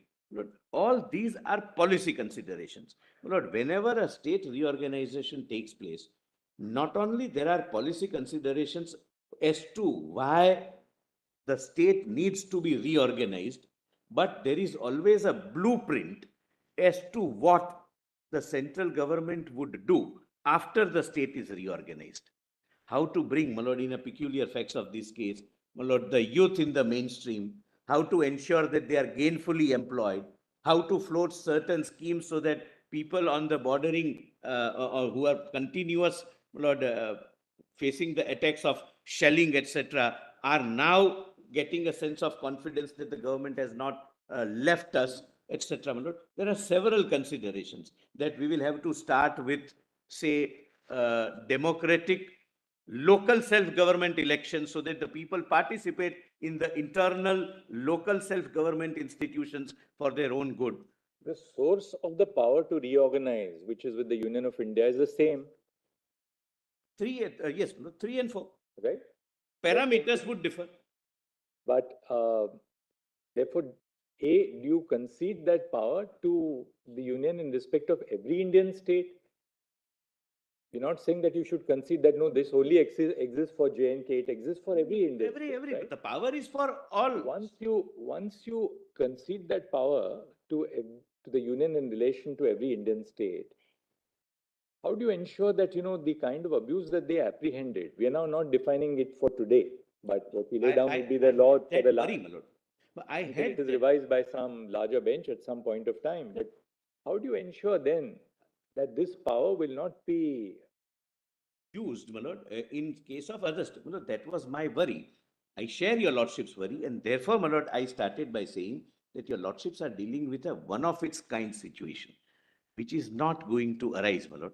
And if, my lord, I point out, my lord, after Not one of its kind situation. We have seen on the northern border, Punjab, very difficult times. Similarly, some states at different times in Northeast, all border states. One of the states in Northeast presently.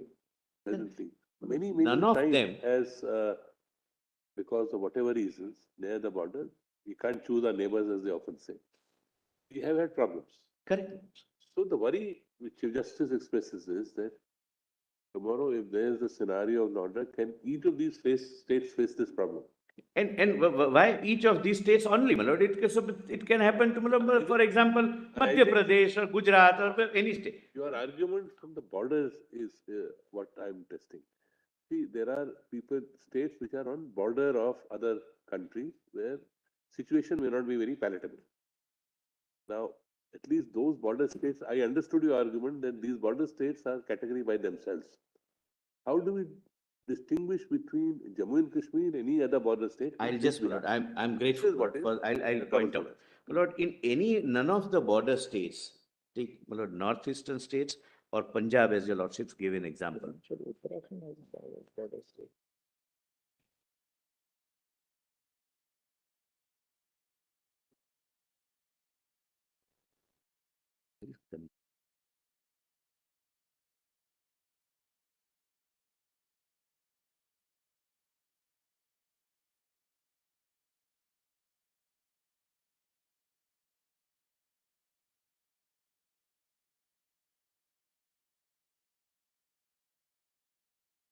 Northeastern states or Punjab or any other. Rajasthan has a border, Gujarat has a border. What possibly is being pointed out, you can't say because it's a border state, so it has to be treated. I'm not saying it, my lord, that's not the distinction I'm drawing. Because then it's a very, it'll be. My lord, there are several border states, Gujarat, Rajasthan, Himachal, Uttarakhand. Uttarakhand, Himachal. I'm not, my lord, kindly don't misunderstand my submission that because it is a border state, it requires different treatment. My lord, kindly see the consistent, repeated situation which we are facing since decades on a daily basis is not happening in Gujarat or Northeast or any other border state. Here is a border state where one of our territory is occupied by Pakistan, or we have POK. I have given figures. What are the deaths taking place every year, right from 20 years before? This is a problem faced by the nation from decades, since decades, which we are, my lord, trying to, my lord, sort out or deal with. And I'll show, my lord, this is not, my lord, just, these decisions are never taken as knee-jerk reactions. There is always, my lord, policy considerations. Border state, this particular state being a different kind of a border state is one, but there are several considerations. And one of the consideration would be how to bring the youth in the mainstream. And I'll point out, my lord, everything was kept in mind and is implemented. And what we are seeing today is the result of that blueprint being implemented. My lord, after this my lord, decision, there were elections which took place of district development councils. There are 34,000 elected people. Democracy going to the grassroots. There are, Lord, large number of schemes which are introduced. Lord, the youth which used to be employed by the interest not inimical to India, my lord, maybe terror groups or whoever, and were paid now are gainfully employed. Well, there is always a blueprint. And I'll be able to show that blueprint working. Lord, I'm Lord, conscious of the fact that end would not justify the means. But end, your lordships can certainly see whether these policy considerations which decided the reorganization were correct or not. Because the government has acted with a blueprint, not only for reorganization, what would be done after reorganization and how Jammu and Kashmir would return to normalcy. And I'll be able to show the steps which are taken. Right now, my lord, I will deal with in three parts. My lord, the impression which is given to your lordship is that this has been reduced from state to union territory. Means there is a downgradation.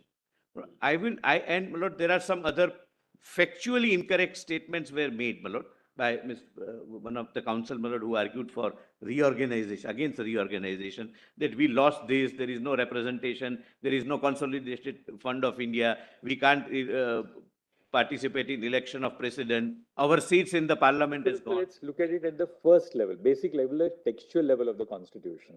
Let's go step by step. Then we'll go to the last part, namely, which was what motivated this decision. And there you have said that these are policy considerations. Look at the nature of the state, the history. You can't lose sight of all that. We must also deal with it at a textual level. Does Parliament have the power to convert an existing Indian state into a union territory?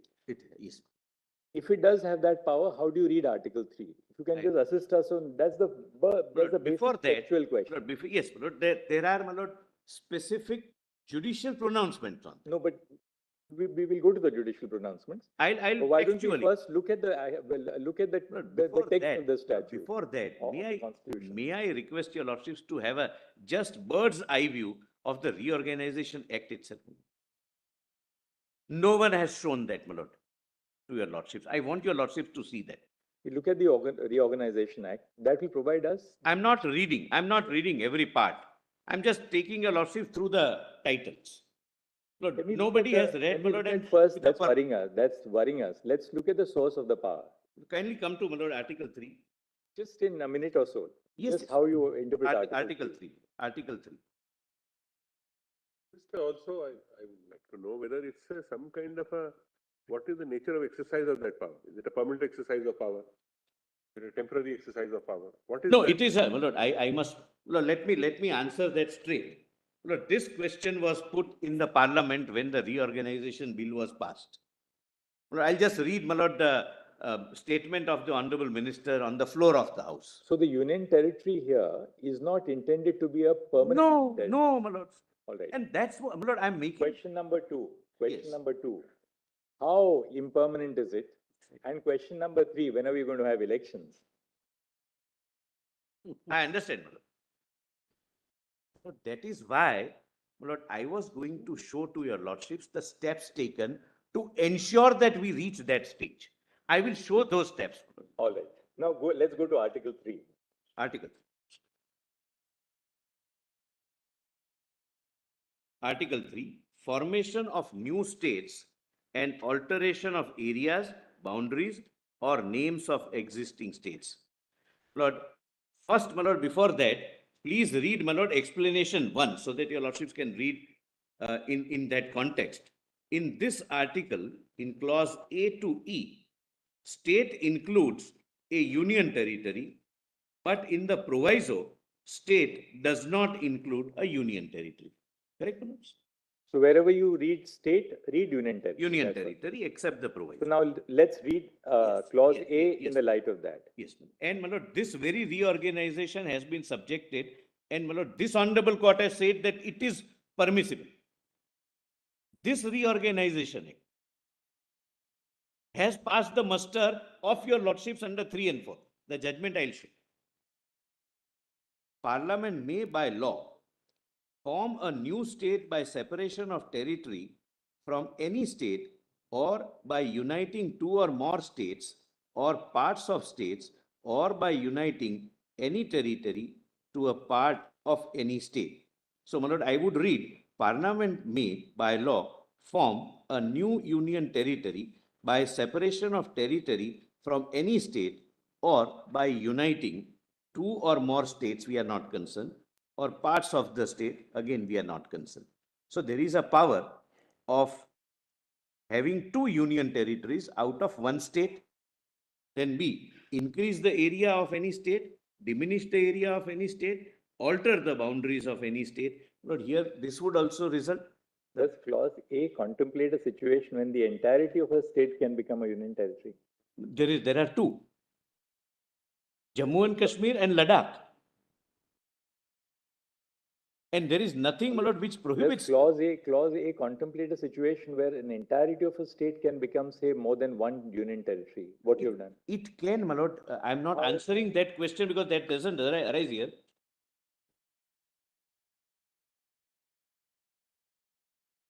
Your argument is that because of explanation, we will have to read union territory Yes. in clause one. And in a given case, my lord, I don't want to pitch that high.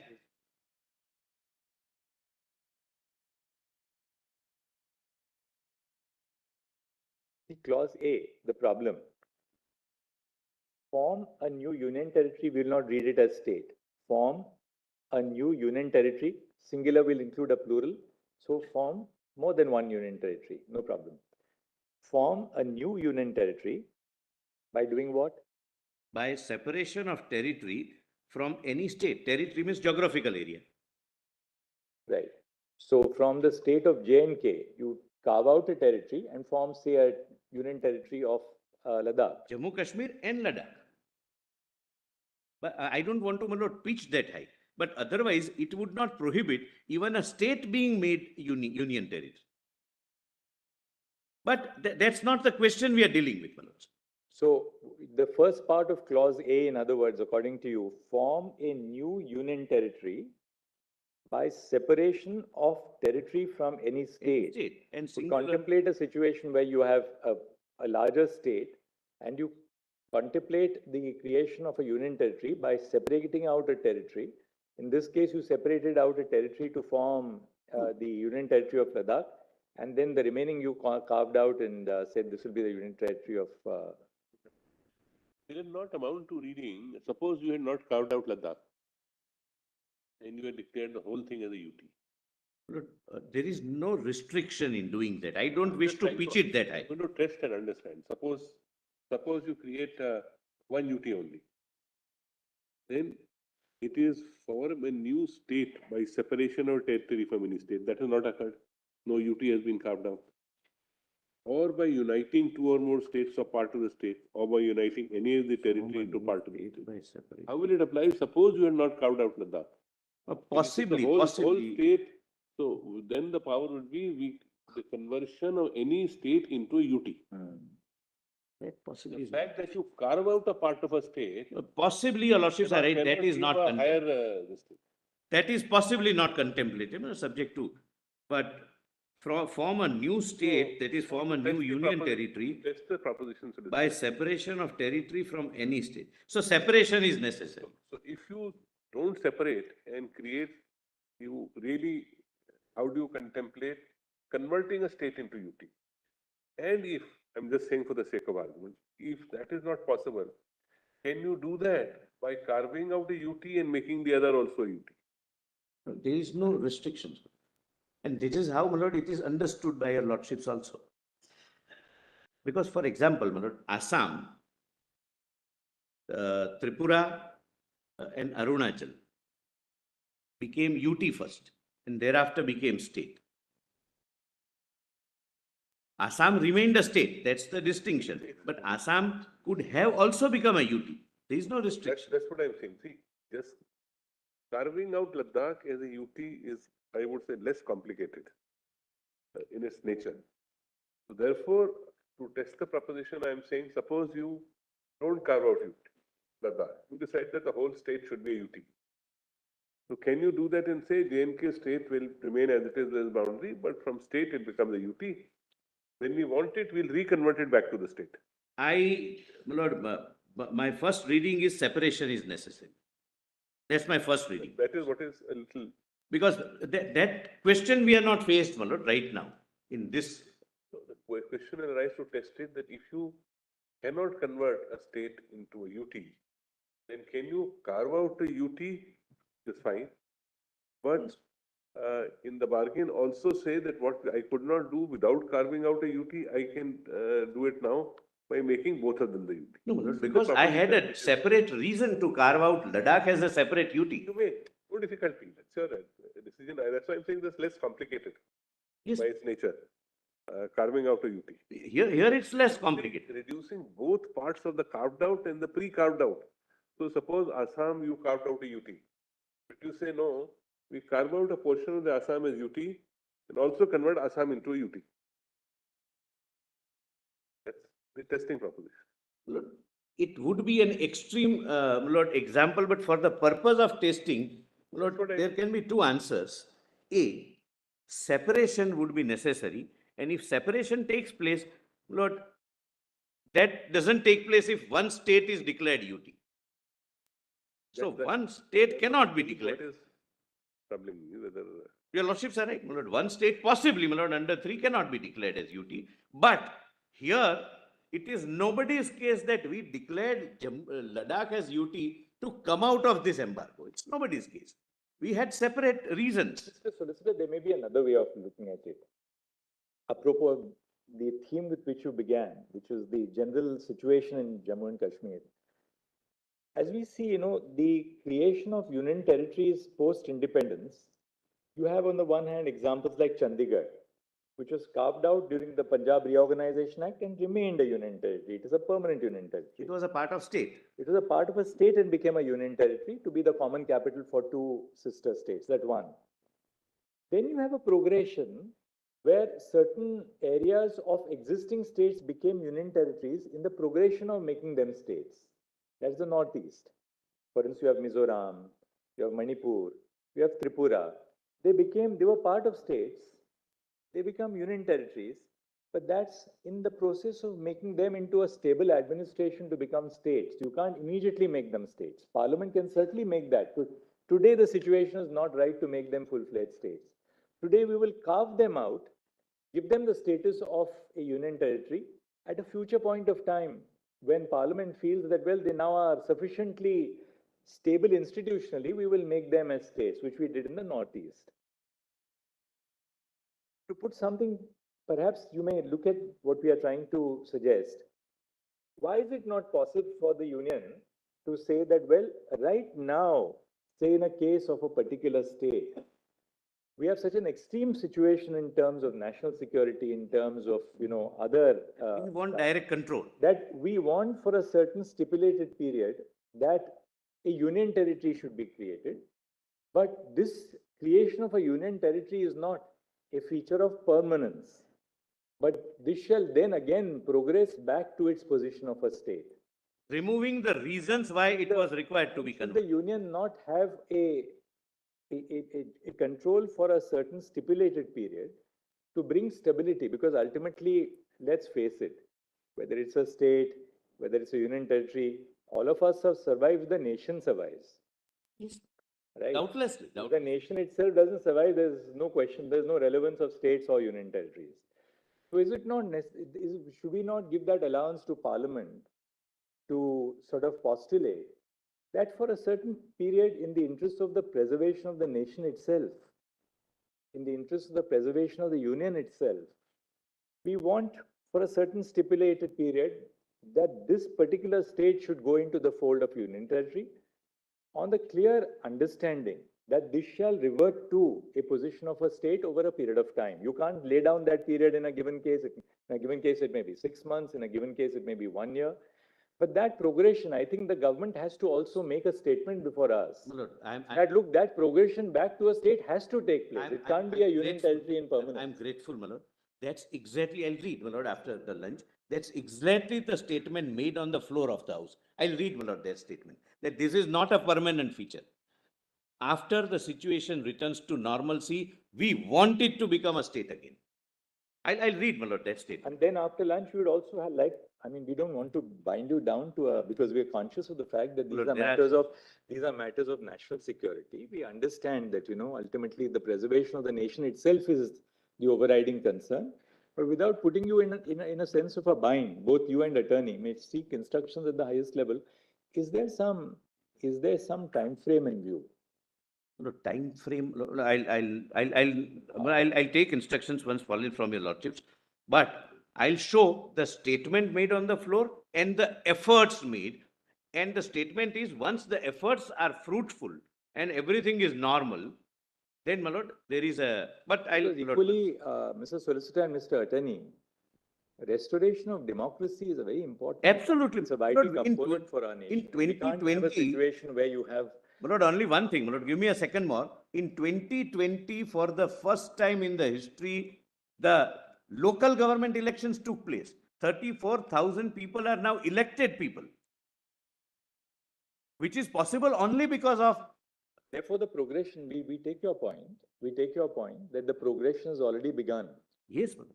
No hartal, no stone pelting, no curfew. At least situation is normal, madam. But No, I am not only on, my lord, election and politics. I am on, my lord, national integrity. is there a roadmap? Yes, yes, it is. And tell us what the Yes. roadmap is.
What fell from your lordships before the lunch break.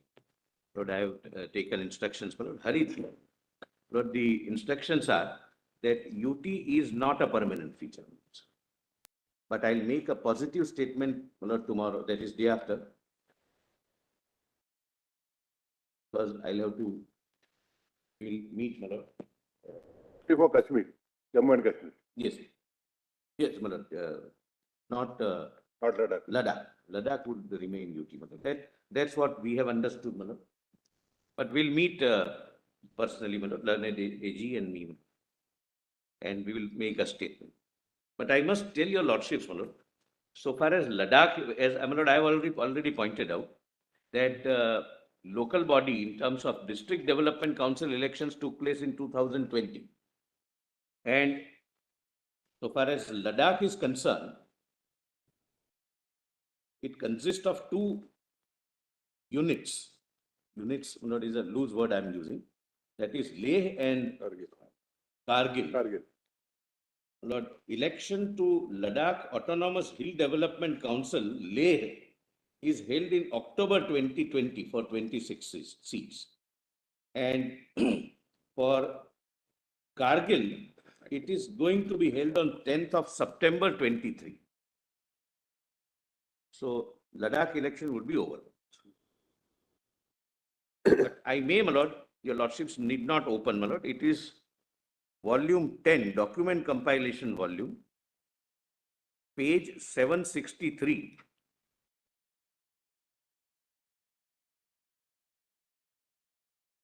One compilation volume. Volume 10, page 763.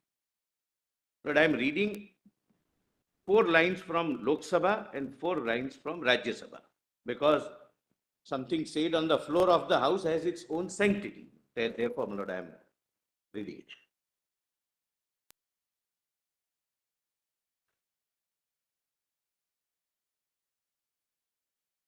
Lord, your lordship says, my lord, page 763, my lord, volume 10. Because the Honorable Home Minister introduced the bill and it was debated. It was debated for both the days. This is Lok Sabha, this one? This is Lok Sabha, my lord. What I am reading at page 763 is Lok Sabha.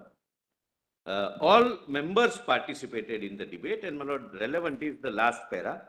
अध्यक्ष महोदय, मैं अनुच्छेद 370 की बात बाद में करूंगा.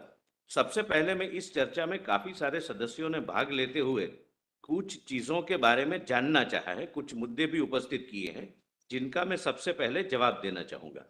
काफी सारे विपक्ष के सदस्यों ने कहा है, सम्मानीय सदस्यों ने कहा है कि यूटी क्या हमेशा के लिए है, यूटी क्यों बनाई गई है, यूटी कब तक रहेगी.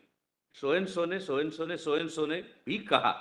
मैं इस सदन के माध्यम से पूरे देश के सामने और विशेषकर घाटी और जम्मू, घाटी मीन्स मतलब वैली के लोगों के सामने स्पष्ट करना चाहता हूं कि जहां तक यूटी का सवाल है, परिस्थिति सामान्य होते ही उचित समय पर पूर्ण राज्य का दर्जा देने में इस सरकार को कोई आपत्ति नहीं है. It's just read the last 3 words again. Is it say पूर्ण राज्य? पूर्ण राज्य का दर्जा. I just read. मैं इस सदन के माध्यम फुल स्टेटहुड. Full state. मैं इस सदन के माध्यम से पूरे देश के सामने और विशेषकर घाटी और जम्मू के लोगों के सामने स्पष्ट करना चाहता हूं कि जहां तक यूटी का सवाल है, परिस्थिति सामान्य होते ही उचित समय पर पूर्ण राज्य का दर्जा देने में इस सरकार को कोई आपत्ति नहीं है. Then, my lord, 512 is Rajya Sabha, my lord. There also, my lord, this question arose.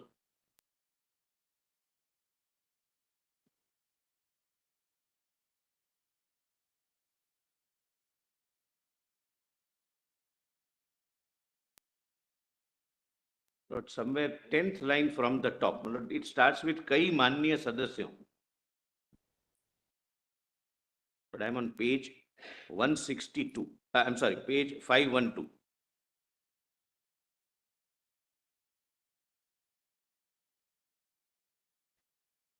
Your lordship has one. My lord, After that, after the English words, constitutional position? उससे द सेम लाइन, अगर सभापति महोदय की आज्ञा हो तो मैं पूरी कॉन्स्टिट्यूशनल पोजीशन सदन के सामने रखने को तैयार हूं। एक माननीय सदस्य ने पूछा कि कब तक यह यूटी रहेगा। मैं माननीय श्री सोएनसो और जिन अन्य माननीय सदस्यों ने यूटी के बनने पर आपत्ति दर्ज की है, मैं निश्चित रूप से उनको आश्वस्त करना चाहता हूं कि जैसे ही नॉर्मल परिस्थिति हो जाएगी, उचित समय आएगा, इसको फिर से स्टेट बनाने में हमें कोई एतराज नहीं।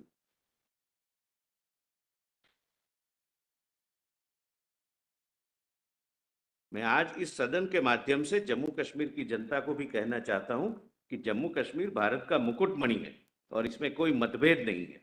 जब भी उचित समय आएगा, मगर आज जिस प्रकार के भाषण हो रहे थे, मुझे लगता है थोड़ा लंबा समय रहेगा, एटसेट्रा एटसेट्रा, क्योंकि इस भाषण इसके बाद घाटी में भी होने वाले हैं। That was my lord an apprehension. What's the date of this? 5th of August 2019, when reorganization bill was being considered.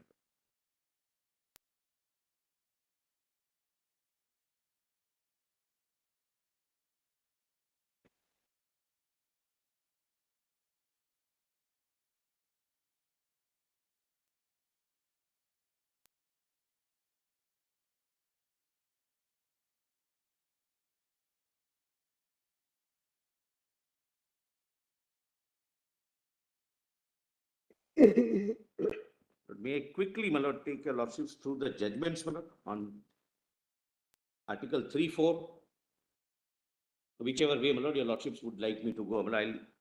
I'll read, my lord, only cite few judgments on All right, let's. reorganization and 356. All right, where are they, Solicitor? My lord, 162. My lord, your lordships have Which read compilation? my written submission, volume 3, combined written submission. My lords have seen Article 3 and Article 4. The respectful submission is, my lord, and this, my lord, we, during discussion with Mr. Dwivedi, my lord, we came to know, Lord, the distinction is, this is the only state where it was not at par with the rest of the country, and now it is becoming the part. That is, my lord, the distinguishing feature which would never arise in case of any other state. Now, my lord, this UT, my lord, of Jammu and Kashmir came up for consideration of this honorable court. My lord, at page 162, the judgment of... I closed the compilation volume, so I'll have to research find out where. Volume 3. I'm sorry? Volume 3. Volume 3.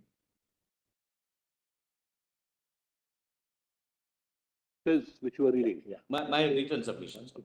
But what I've done is, so that your lordships may not have to shuffle through the judgment volumes, I have quoted the paragraphs I am relying upon, verbatim. This para 85 onwards? Yes, my lord. No, my lord. Para 85 onwards, yes, my lord. I'm skipping the paragraphs. I'm just reading the judgments. I'm just locating, I have the page, that's all. Yes, yes. Right. I'll read the judgments, my lord. First, Your lordships, I have noted the judgment of this court, my lord, in case of Jammu Kashmir. The present reorganization. Article 3 provides that Parliament may by law form new states and alter the area's boundaries. Para 89. I'm sorry. Para 89. Para 89, I'm sorry.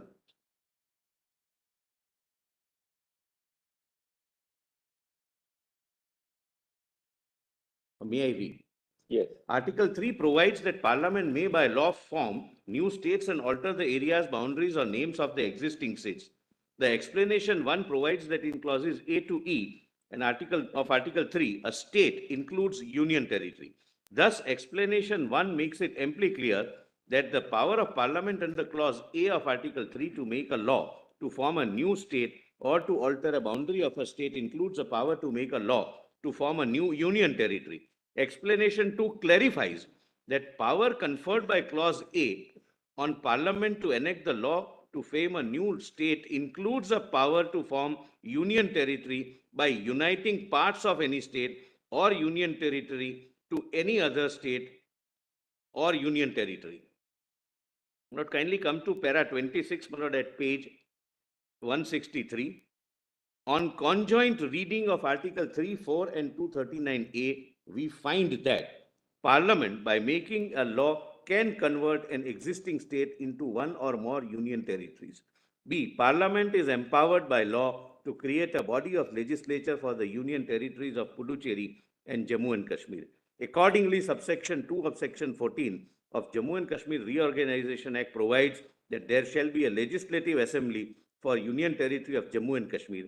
And C, even if law made by Parliament creating a body of legislature for union territories of Puducherry and J&K has the effect of amending certain parts of the Constitution, it shall not be deemed to be an amendment of the Constitution for the purpose.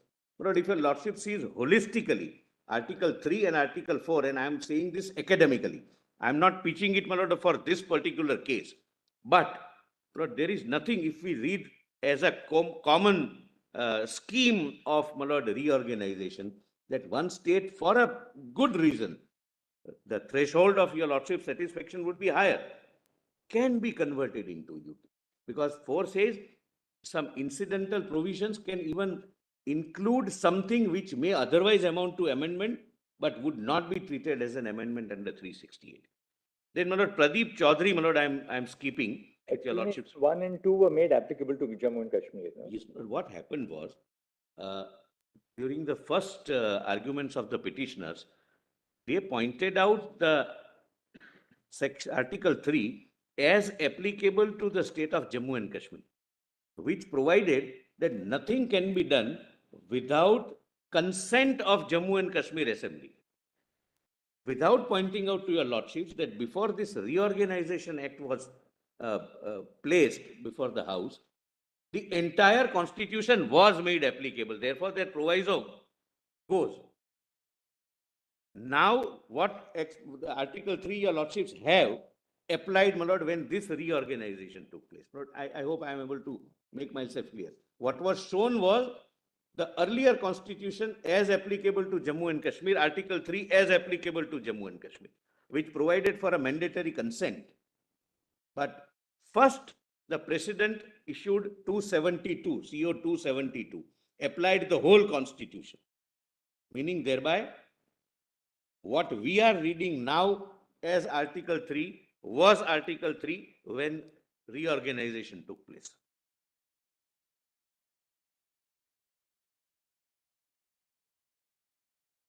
What's the date of reorganization?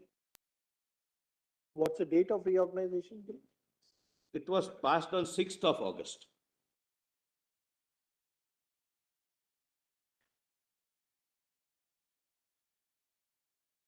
In both houses.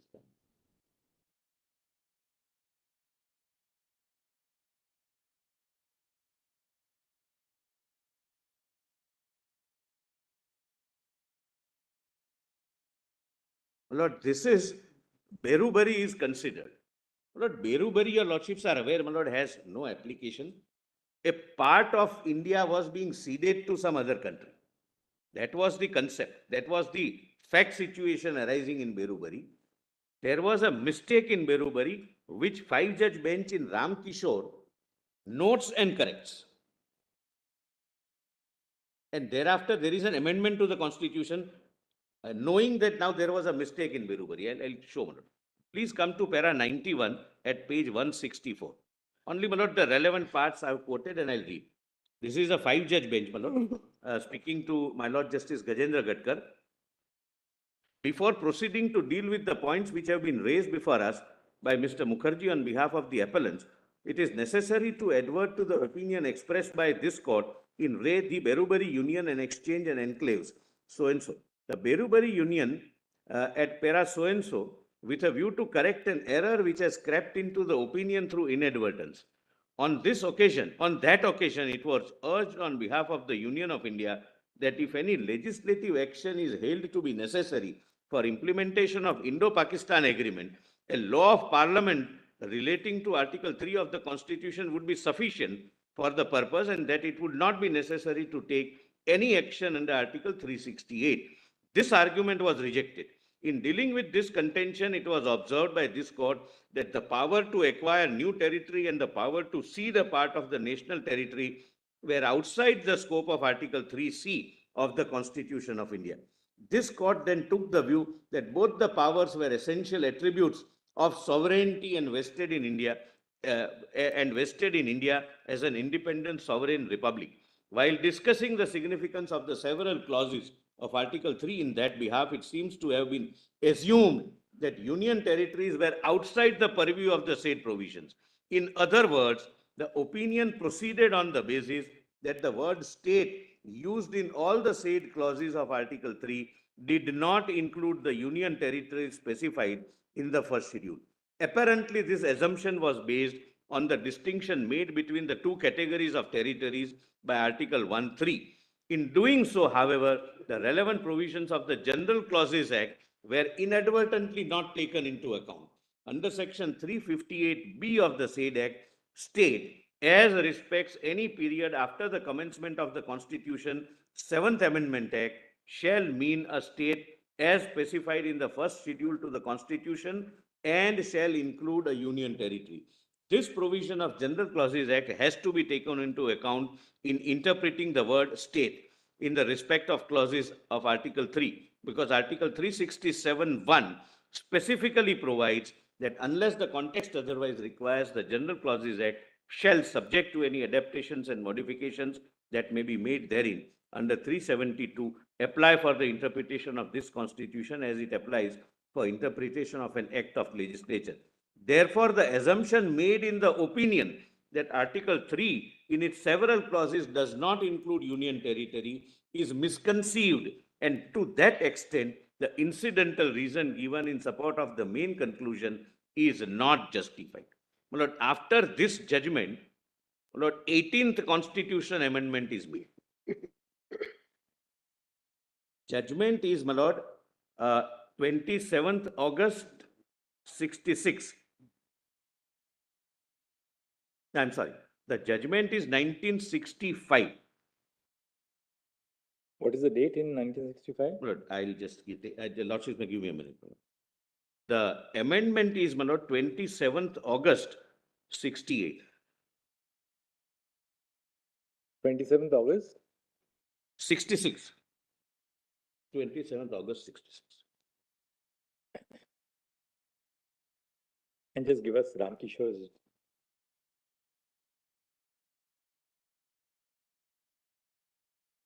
By which, my Lord, these explanations came to be added. Right. That state includes UT. That was, my Lord, result of this Ram Kishore Sen judgment. My Lord, if your Lordship would like to see where it is PDF volume, I'm sorry, volume 6, case compilation volume 6. For what?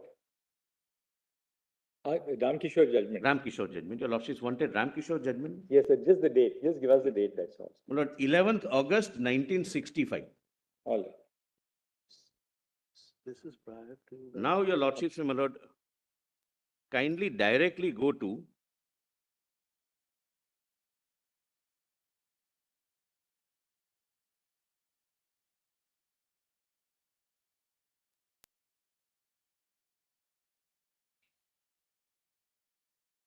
Lord, your Lordships have seen page 167, the view of Justice Khanna, my Lord, Justice Khanna, Delhi High Court.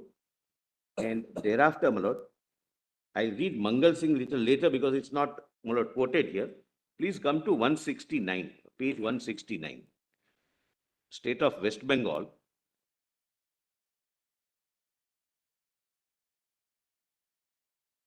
And read only the highlighted part. Now, my Lord, I am confining to highlighted part. My Lord, your Lordships, only, my Lord, note, my Lord, there is some typo. 1964 1 SCR, page number is not mentioned, my Lord, 371. You can correct. Page 169, citation. 371. May I answer?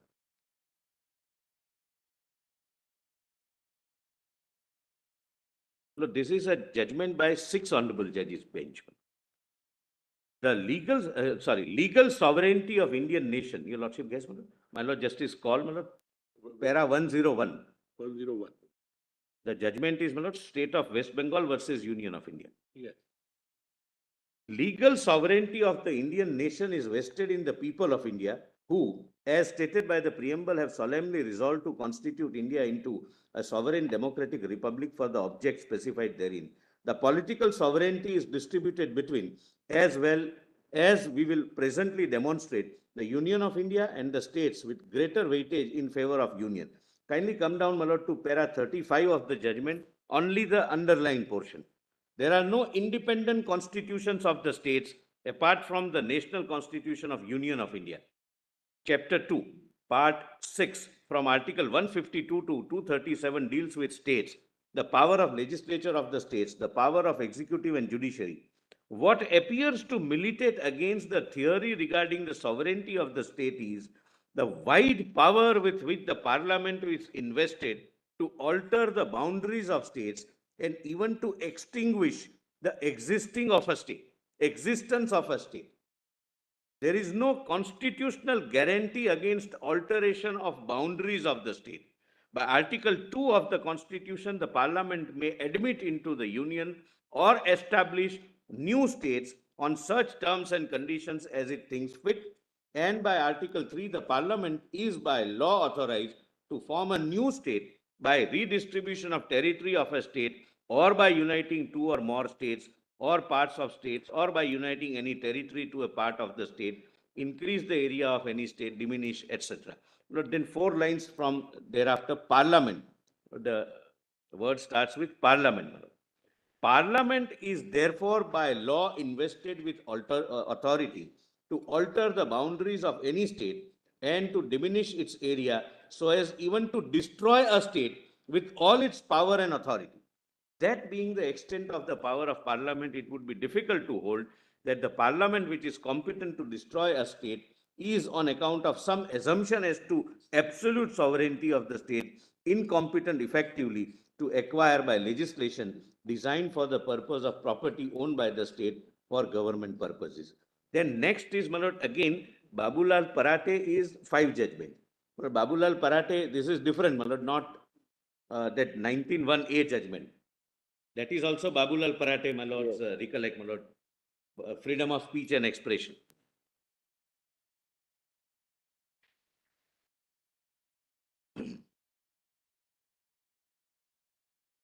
Lord, here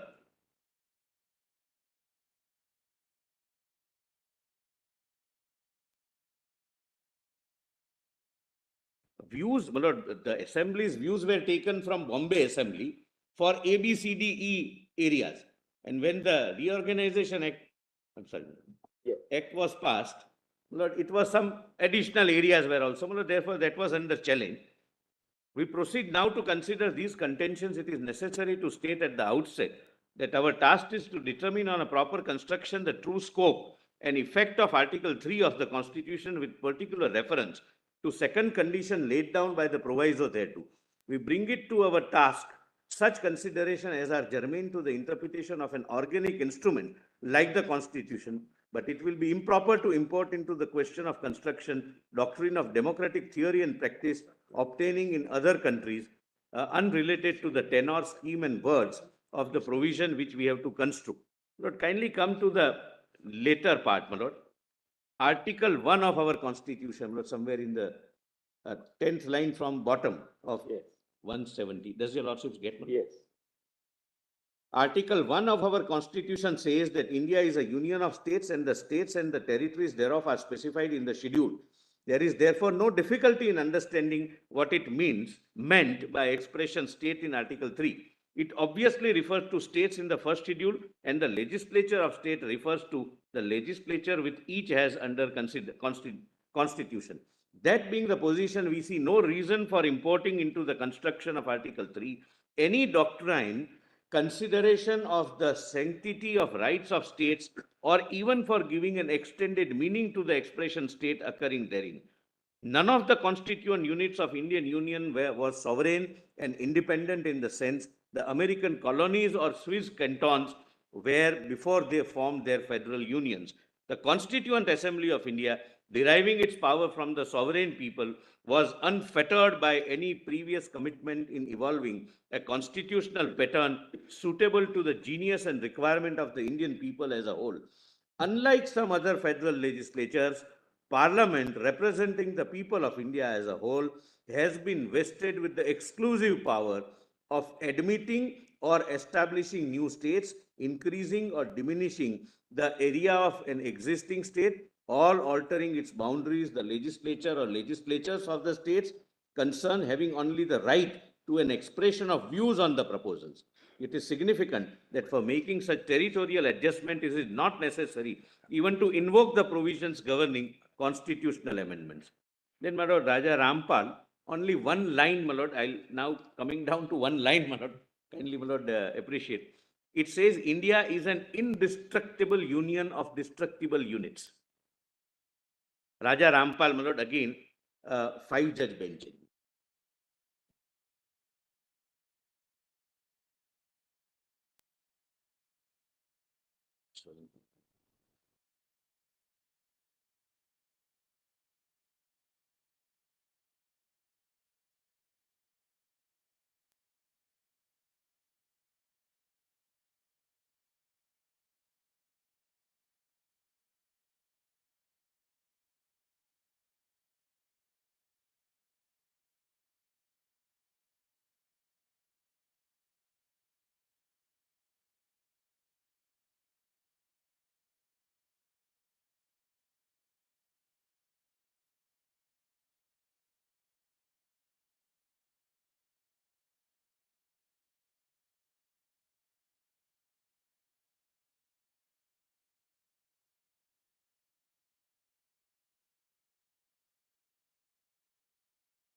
Law, my lord, I am pointing out. I am not pitching that argument that high, my lord. What we have done is, as a temporary measure, as it is clear from day one, the parliamentary debates, that we have created two units, namely two union territories, and one union territory is with legislature, the power vested with the power of police with the center, because of the very peculiar nature of the situation arising since decades. Rest everything they have, what state has. You pointed out two instances where it has happened. The first was Punjab. That was a very peculiar problem. Punjabi Suba movement, etc. More or less everybody was agreeable, probably it could not muster through the legislative assembly. No, there was no assembly. The It was during governor's rule. No, I understand that, but earlier it could not muster through the division of Punjab between Haryana and then parts of Punjab going to Union Territory first, even Himachal Pradesh, then Himachal Pradesh itself becoming a state.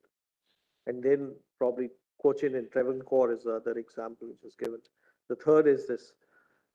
This is a way, because once you suspend the proviso, then virtually the power of the state governments are taken away. The representation of the state is represented by the will of the people of the larger country. Correct. Can lead to. That is, my lord, touched upon in Bomai, S.R. Bomai. My lord, please come to page 173. Even this question was, my lord, considered in Bomai judgment. We read Bomai judgment for a different issue, but this was also one of the consideration, one of the factors which fell for consideration of the court. Page 173.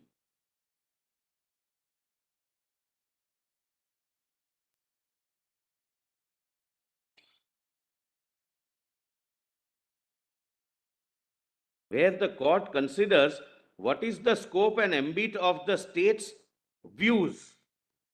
That's why I'll, rather than paraphrasing, I'll read, my lord. Lord, kindly see S.R. Bromai, para 108. Lord, para 108, my Lord Justice call, page 173. I have quoted S.R. Bomai. Lord, last 4 lines on that para. But I'm trying to rush, my Lord, so that I can finish. Your Lordship gets on a conjoint reading, my Lord. My Lord Justice Khanna gets it. On a my Lord Justice Suryakant and yes.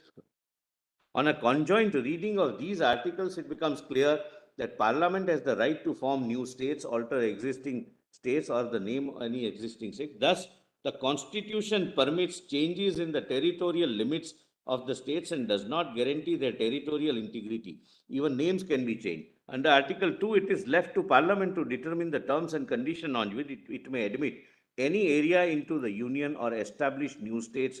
In doing so, it has not to seek the concurrence of the state whose area, boundary, or name is likely to be affected by the people.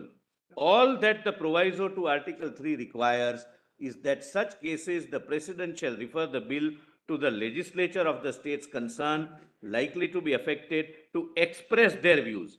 Once the views of the states are known, it is left to Parliament to decide on the proposed changes.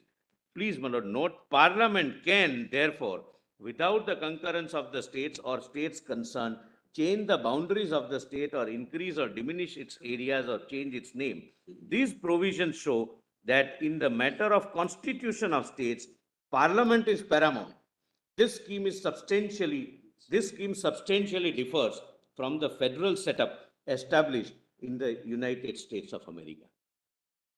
So, my Lord, it is in substance, in my respectful submission, said that it's a provision which is strict compliance is not insisted upon, provided there is a broader compliance, namely the entire nation, considering that this affects the nation as a whole. This situation doesn't affect the state only or neighboring states only. This affects the entire nation and therefore including representatives of Jammu and Kashmir. Parliament and Rajya Sabha, Lok Sabha and Rajya Sabha have representatives of Jammu and Kashmir.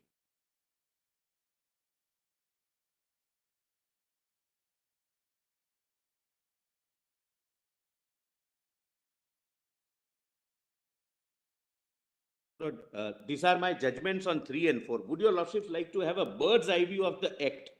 All right. Lord, volume 3, documents, page 112. I won't take more than, my Lord, 5 minutes to do this. I am, my Lord, tempted to show this because nobody has shown, which could not have been my objection, but without showing several statements were made that we are reduced to nothing, everything is taken up. Therefore, my Lord, it is my duty to point out just bird's eye view, my Lord. Page 112. Volume 3.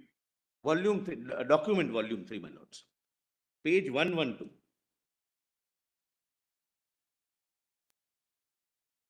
But please see, definition, assembly constituency is defined 2C. It has all attributes of a state. It is state with UT with legislature, but all attributes of a state. Assembly constituency, your Lordship gets 2C.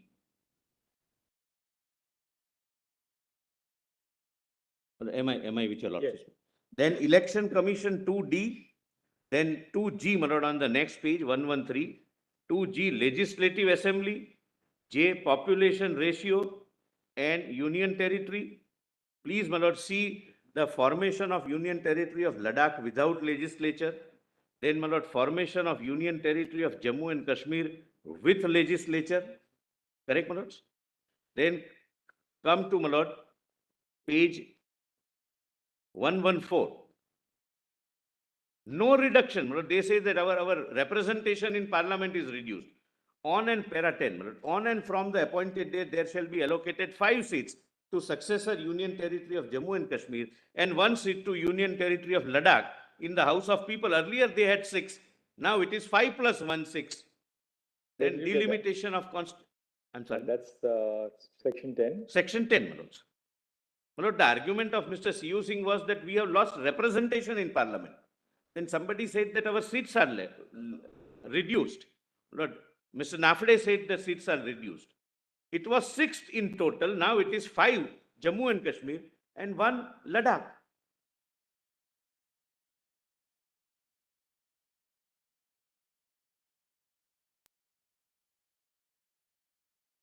Then, my lord, 12.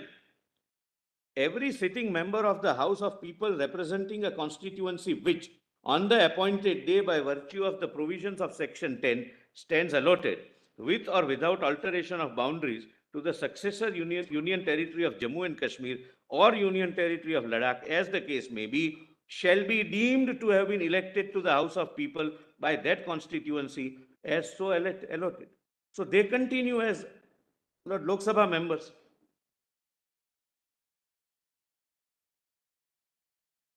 Then 13,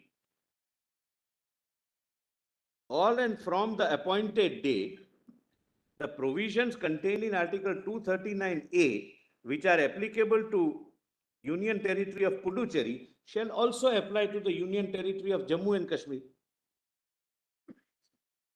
So, my lord, now, my lord, this is amended. My lord, this is amended. What is placed is not amendment. My lord, I'll just place your lordship, my lord, the copies of the amended act. I'm not reading from this act, my lord, I'll give copies to the other side also. Because this has all the acts which are made applicable, which were not applicable, central acts, including beneficial legislation, and suitable amendments in the local acts. Local acts are retained if they are not repugnant to the central acts, with suitable modifications making them constitution compliant.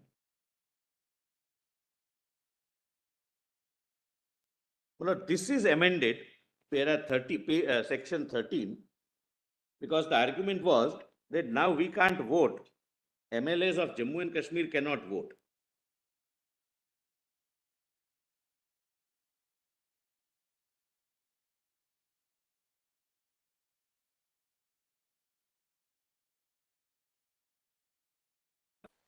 Lord, at page 10, foot of the page, section 13, my Lord Justice Gawai and Justice Suryakant has that. Page 10 of this book, my Lord, amendment is in this book, therefore, my Lord, I'm. Page 10, right side, left side, top is the pagination, section 13. On and from the appointed date, the provisions contained in Article 239A or any other article containing reference to elected members of Legislative Assembly of the state, which are applicable to Union Territory of Puducherry, shall also apply to Union Territory of Jammu and Kashmir. So they can vote, my lord, wherever MLA is required to vote. For example, the example given by petitioner was presidential election. Then 14, my lords.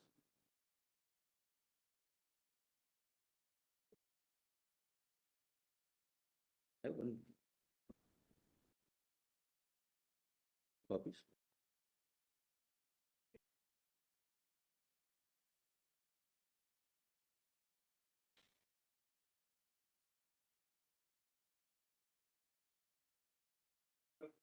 Section 14. There shall be an administrator appointed under Article 239A of the Constitution for the Union Territory of Jammu and Kashmir, and shall be designated as Lieutenant Governor.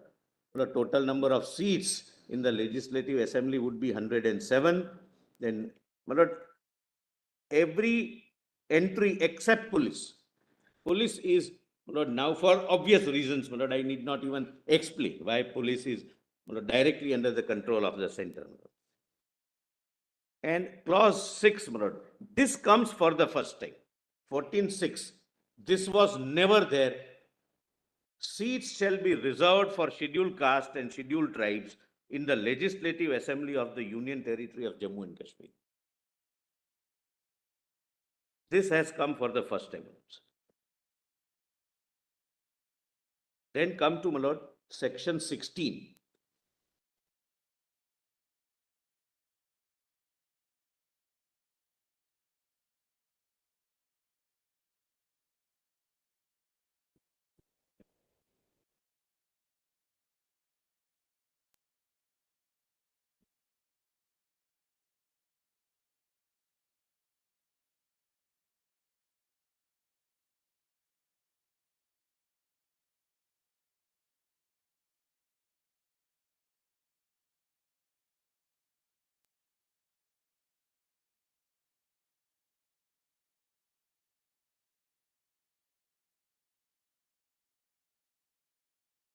Lord, earlier only permanent residents could contest elections under section 16.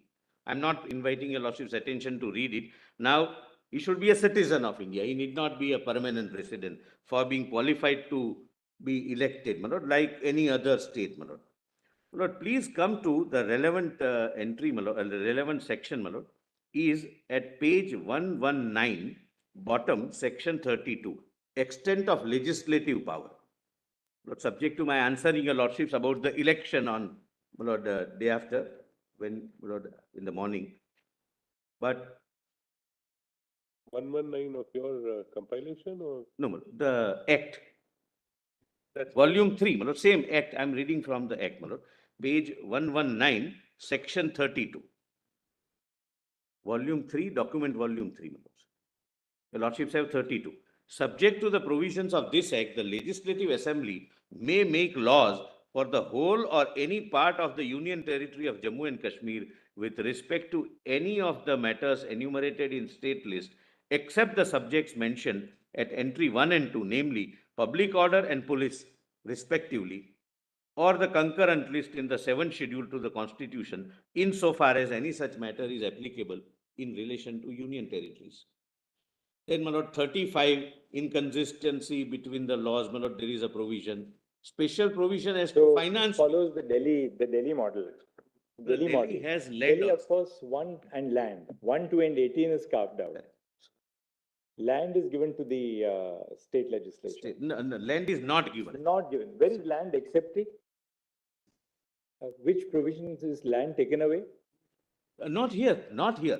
Here only police and public order. Right. My lord, in Delhi. I thought you were saying land is also taken away. No. In Delhi, it is public 1 to order, 8 police. And 1, 2, and 18. 1, 2, and 18. Your lordship, sir, Lord, we have troubled your lordship, sir, for a long period, my lord, on that. I wanted to avoid that part, my lord, but it is It's argued so many times that even Yeah, that yes, 1, 2, and 18 is stuck like a mantra in the brain, you know. So But here, my lord, 18 is not there, my lord. It is only public 1, order and 2. police. Yeah, full public order and police. And for, my lord, reasons obvious. The very object and purpose of reorganization is this. My lord, thereafter, there are financial bills provisions. One more change. Parliament has competence on all the 3 lists. That is because of 239AA. My lord, not here, it's not there. So unlike a state legislature, in the case of union territories like Delhi, for instance, Parliament can enact a legislation on any item. No, that is because of 239AA. Double A. But I'm Here- saying the same principle is followed here. I don't think, my lord. It is Subsection Here, 2. 239. see, subsection 2, nothing in subsection 1 shall derogate from the powers conferred on Parliament by the Constitution to make Yes. laws with respect to any matter for the union So, my territory. lord, that 239AA provision is incorporated in the statute. Your lordships are right. My lord, there is a consolidation for consolidated fund, my lord, which Mr. C.U. Singh says it's taken away. Annual financial statements, audit by the CAG. My lord, this is an official language, my lord. For the first time, there is an official language, my lord.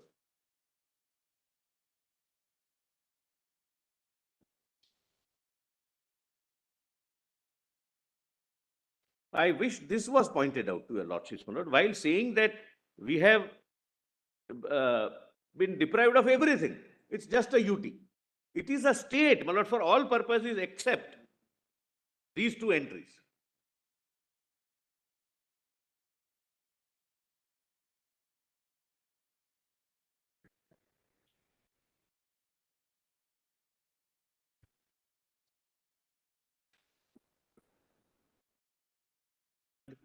I'm not going into the minute details, my lord, but it's a.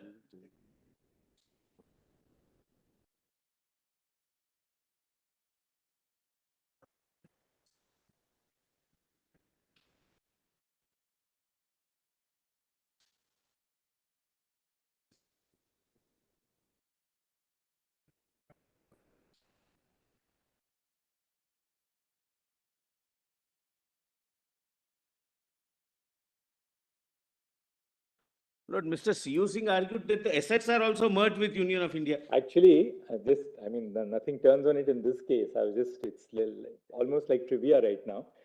But clause 2 says nothing in subsection 1 32, shall derogate from the powers conferred on Parliament by the Constitution to make laws with respect to any matter for the Union Territory of Jammu and Kashmir or any part thereof. So this provision does not empower Parliament to make a law on the state list. Like 239 double A. The provision comes in 246(4). 246(4) says, Yeah, yeah. Parliament has power to make laws with respect to any matter for any part of the territory of India not included in a state, notwithstanding that such matter is a matter enumerated in the state list. No, that is at par with everyone. That's why, no, just as a matter of constitutional position, Parliament can enact a law on all the three lists for Jammu and Kashmir. Even in absence of subsection 2, it could have. That's right, that's Article 246(4). Constitution operates. That's a constitutional position.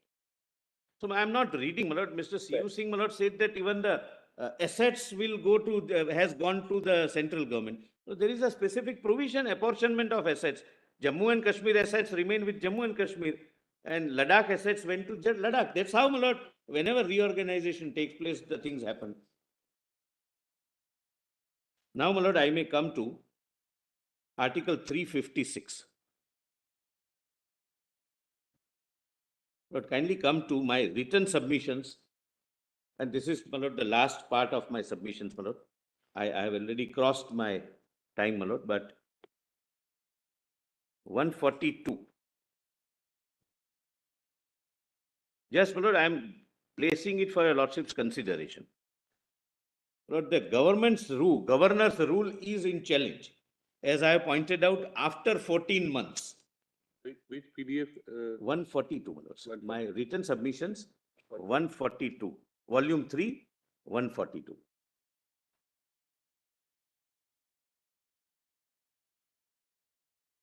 The lordships have a chart, my lords. Yes. What I have done is, I have mentioned the number of the petition with the name,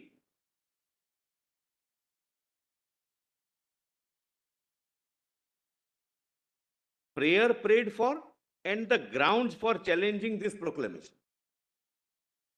These are the only petitions and these are the only grounds in those petitions.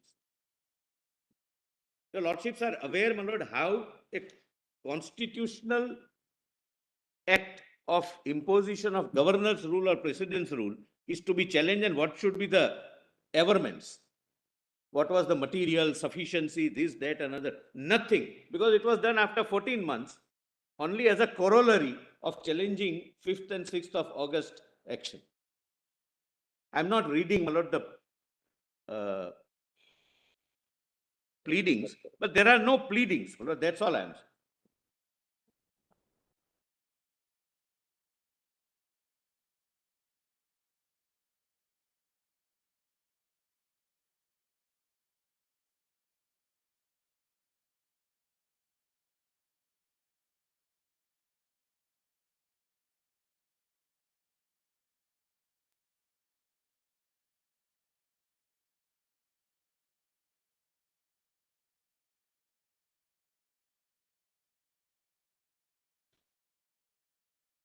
Lord, now, Lord, I am not reading, but there are no pleadings that it is arbitrary, it is illegal, and therefore declare it to be a void. That's all, nothing, no pleadings. Only technically a prayer is there. That's what, my lord, they can argue. Therefore, they have made a prayer after 14 months without pleadings. Now, please come to, my lord, 146 of this very note, my lords.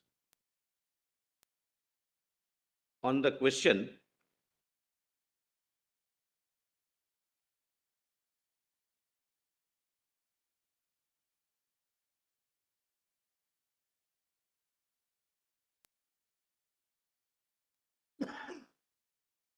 so this is again S.R. Bomai.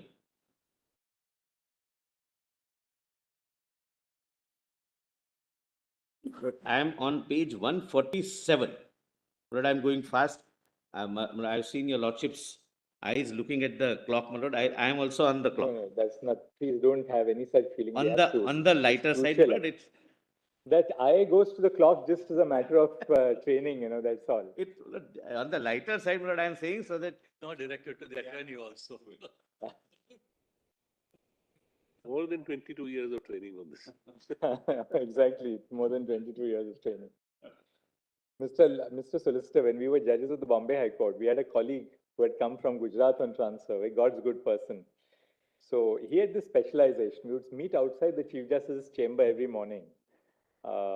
Just a little bit of camaraderie, and then we go to So every day, our colleague who had come from Gujarat would tell us how many more days there are to go back to the vacation. Yes. So But it is tell said us that, 66 days left for the vacation. but it is like many other parts, Lord, it is said that a Gujarati can come out of Gujarat. Gujarat never comes out of him. we always, Lord, 146, last, my Lord, Yes, part, abbreviation. only underline portion.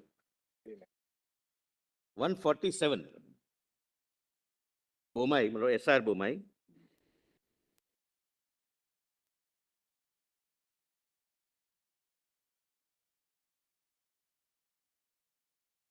So this, my Lord, kindly read, my Lord, the canvas of the court's jurisdiction.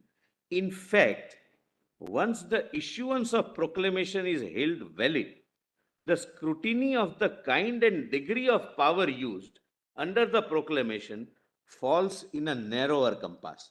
There is every risk and fear of the court undertaking upon itself the task of evaluating with fine scales and through its own lenses the comparative merits of one rather than the other measure. The court will thus travel unwittingly into the political arena and subject itself more readily to the charges of encroaching upon the policy making. The political ticket objections sticks more easily in such circumstances, although therefore on the language of Article 356(1), it is legal to hold that the President may exercise only some of the powers given to him. In practice, it may not always be easy to demonstrate the excessive use of power. My Lord, why I am reading this, Mr. Sibal read the first part of it. My Lord, his attention, my Lord, missed this last part. My Lord, therefore, I am, for completion, this is the law. My Lord. Lord, kindly come to the next judgment, my Lord, at page 148, State of Rajasthan versus Union of India. Lord, 7 honorable judges, my Lord. Lord, the bold part, my Lord. There is a part which is made bold.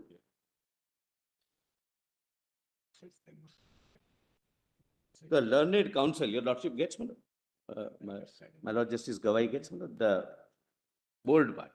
The learned counsel, appearing on behalf of the petitioners in the writ petitions, contended that it is clear from the provision enacted in Article 356, Clause 3, that the exercise of power by the President under Clause 1 is subject to the control of both houses of Parliament.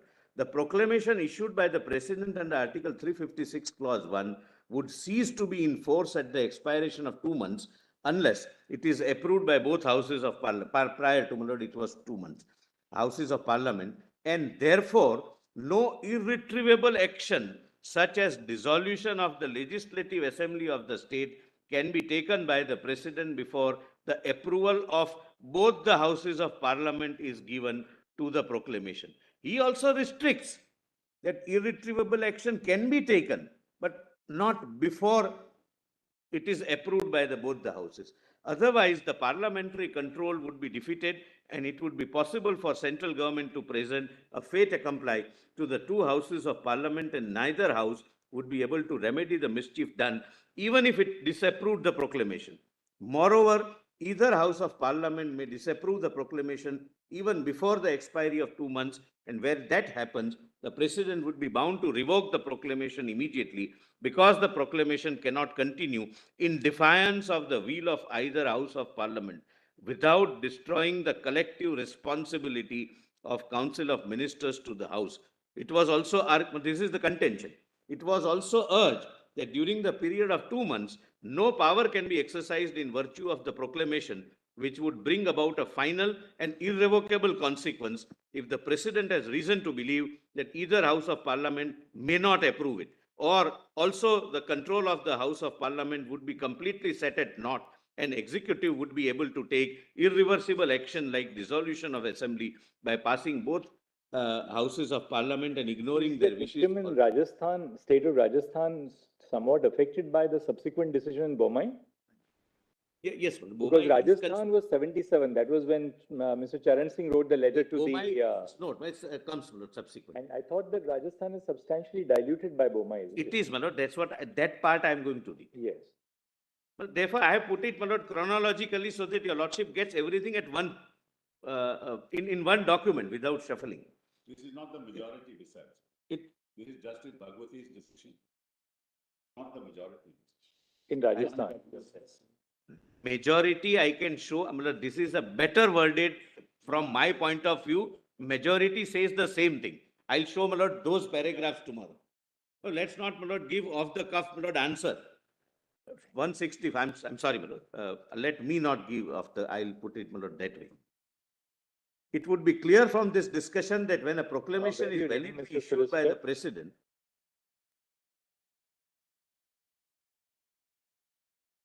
same judgment, my lord, para 146. All right.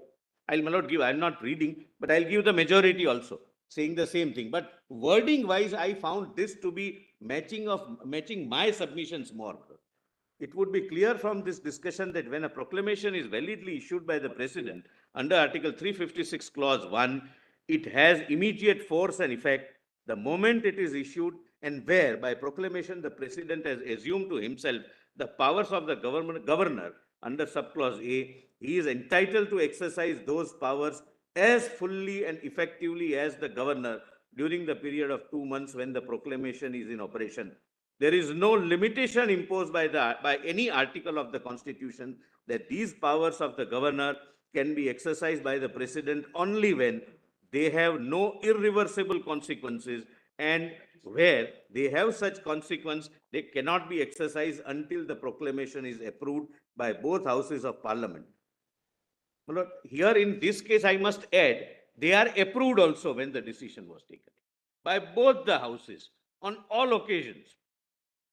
Whilst the proclamation is in force during the period of 2 months, the president can exercise all the powers of the governor assumed by him, and the court cannot read any limitation which would have the effect of cutting down the width and amplitude of such powers by confining their exercise only to those cases where no irretrievable consequences would ensue, which would be beyond repair. When any power of the governor is assumed by the president under the proclamation, the president can, during the 2 months when the proclamation is in force, do whatever the governor could in exercise of such power, and it would be immaterial whether the consequence of the exercise of such power is final and irrevocable or not. To hold otherwise would be to refuse to give full effect to the proclamation, which, as pointed out above, continues to operate with full force and vigor during the period of 2 months. It would be rewriting Article 356 and making approval of both houses of parliament a condition precedent to the coming into force of the proclamation so far as the particular power is concerned. Now kindly see, my lord, only the bold part. It is true that once the legislative assembly of the state is dissolved by the president in exercise of the power assumed by him under the proclamation, it would be impossible to restore the status quo ante if the proclamation is not approved by both houses of parliament. But that is the inevitable consequence flowing from the exercise of the power which the president undoubtedly possesses during the time that the proclamation is in force. Then again, my lord, only the bold part. It is therefore not possible to exceed. But rest I am not skipping because it's against me. I am skipping because I'm in a hurry. That kindly take him. If your lordship would like me to read, I can read everything. It is therefore not possible to accede to the argument of the petitioner in the writ petitions that during the period of 2 months before approval of the proclamation by the two houses of parliament, no irreversible action such as dissolution of the assembly of the state can be taken. The power to dissolve the legislative assembly of the state cannot also be denied to the president on the ground that the proclamation may not be approved by one or other house. In the first place, the existence of a constitutional power or the validity of its exercise cannot be determined by reference to a possible contingency. The court cannot enter into the realm of conjecture and surmises and speculate as to what would be the position at the expiration of 2 months, whether the proclamation will be approved by both houses of parliament or not. Secondly, it is entirely immaterial whether or not the proclamation is approved by both houses of parliament, because even if it is not so approved, it would continue to be in force and effect for a full period of 2 months. My lord, this is diluted in Bomai, SR Bomai. My lord, please come to page 150, next page, my lord. Justice Sawant and Justice Kuldeep Singh's judgment.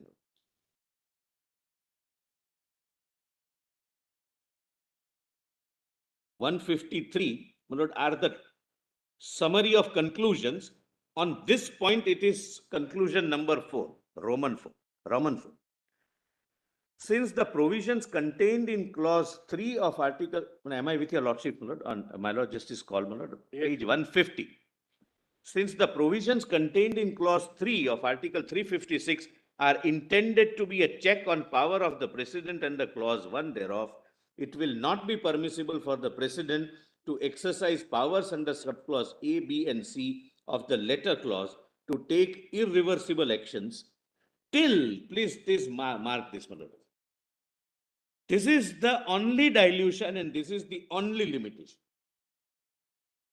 Till at least both the houses of parliament have approved of the proclamation.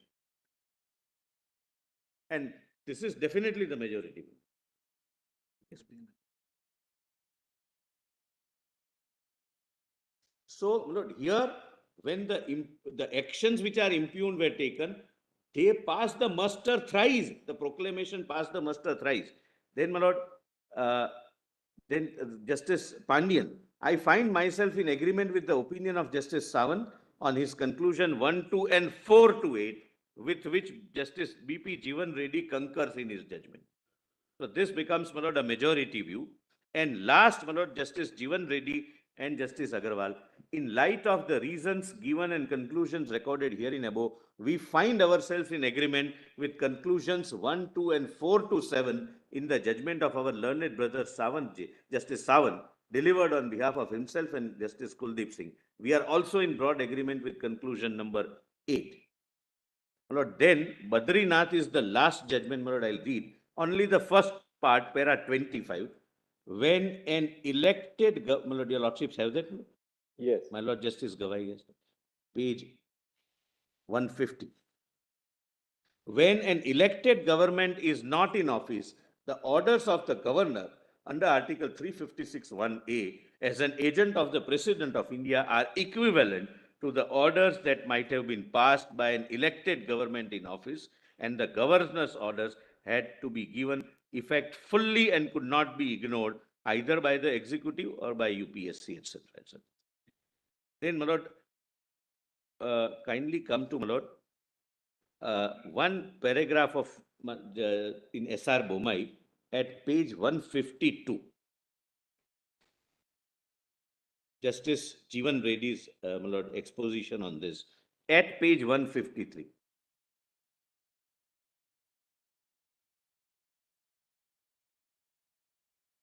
I'm not reading the rest, my lord. Your lordships may, my lord, it gives, my lord, what happens when 356 is implemented. Then at 153, fourth line from the top. My lord Justice Surikant and Justice Gavai has that page. I am on page 153, fourth line from the top. Coming to subclause B, your lordship gets that number?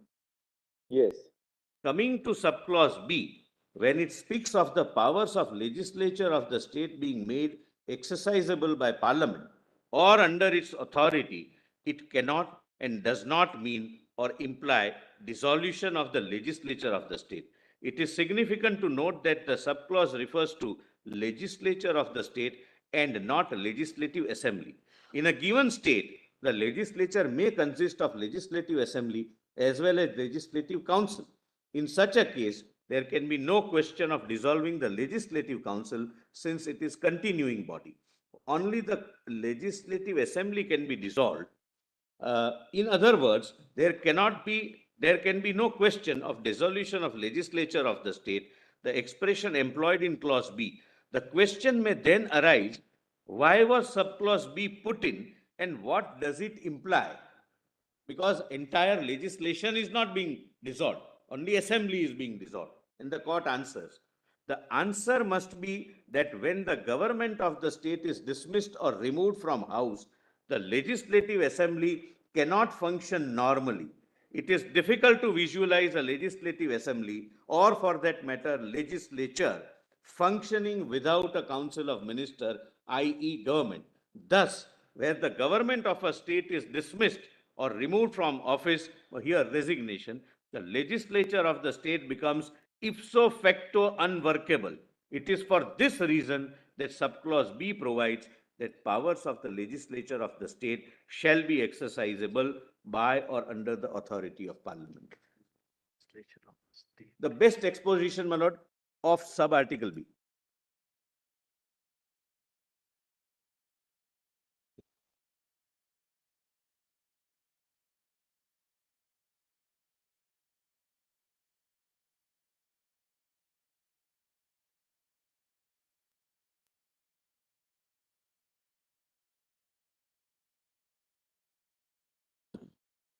So, my lord, these are my respectful submissions, my lord. Lord, I am immensely grateful, very patient hearing, my lord, and it's always a learning experience, my lord, before your lord. Thank you, Mr. Solicitor. Thank you. Lord, I wanted to read, my lord, the concluding speech of Dr. Ambedkar, my lord, at the conclusion of the assembly, 25th November Constituent 1949. Assembly. But if time permits, at the end, my lord, I'll read for 5-7 minutes. It's a beautiful speech, my lord, at the end of the parliament. And not right now, my lord, coming in the way of me.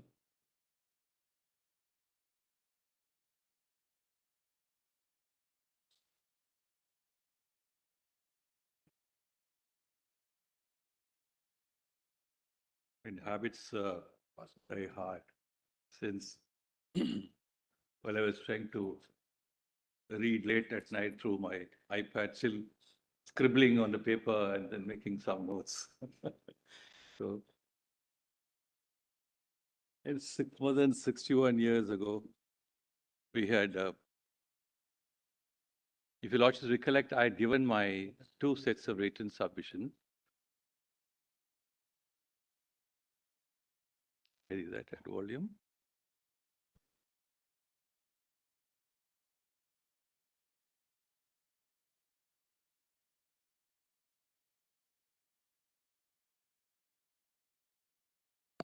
Detailed written submissions, which is at volume 4. I don't propose to read at length but some essential aspects which I thought can supply by way of an addition to the arguments made before your lordships. Which volume are you Before I referring do to? that, this is volume 4.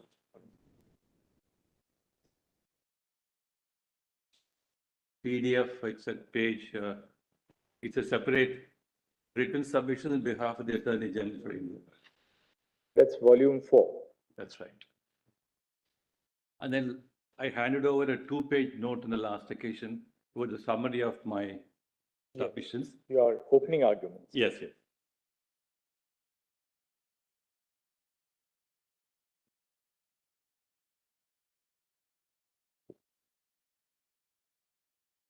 Which company?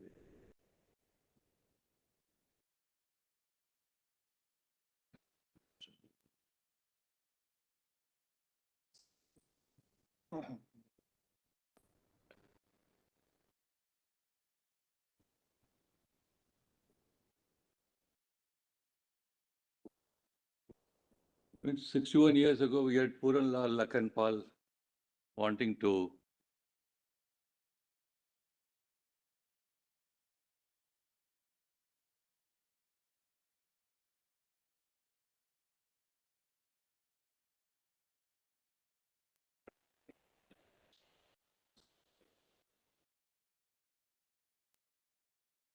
whether he has any health problem.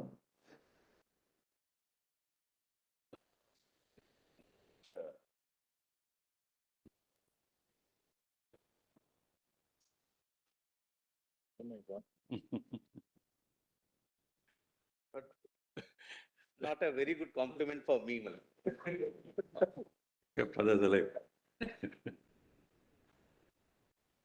That the Gavi got worried, because he noticed that the same position persisted for 30 minutes.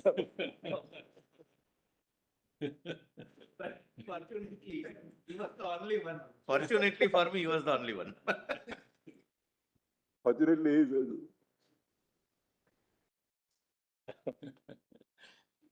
Very good.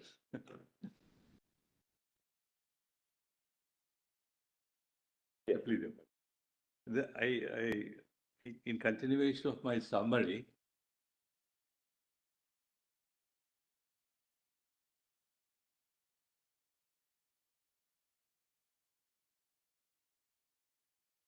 of your lordships have been taken through the whole historical narrations.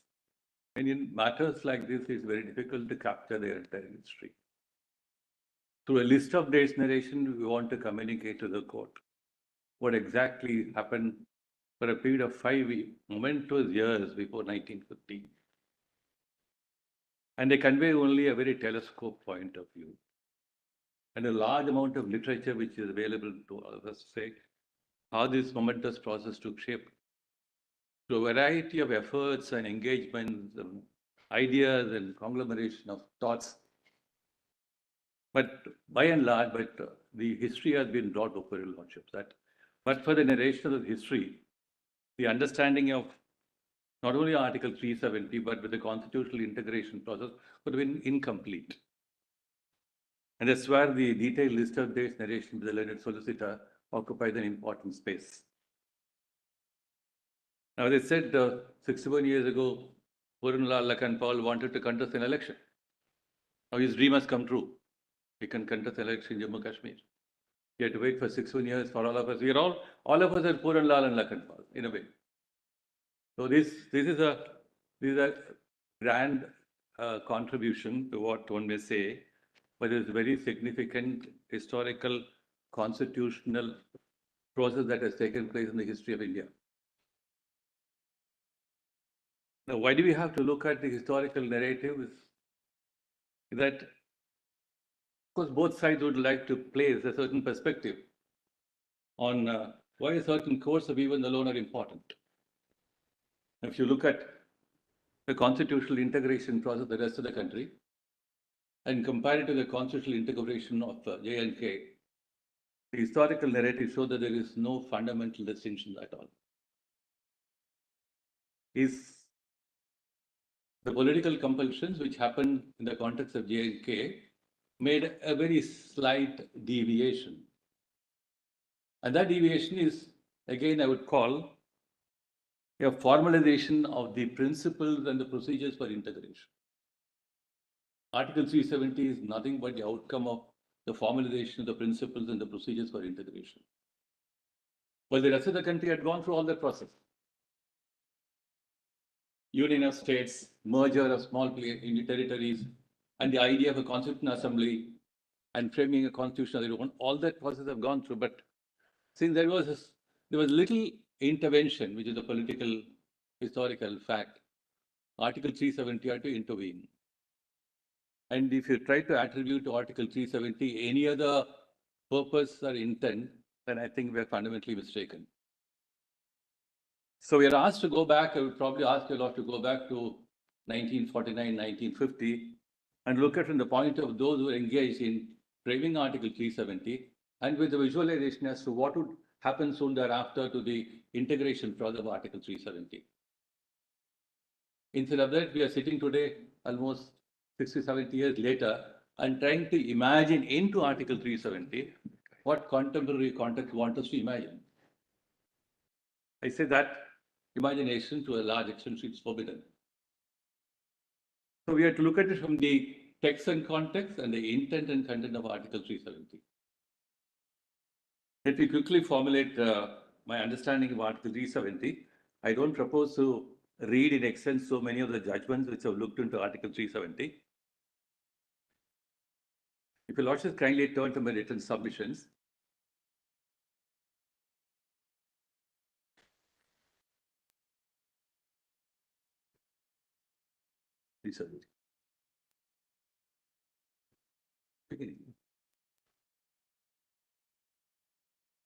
Page PDF, internal page 27 of my written submissions.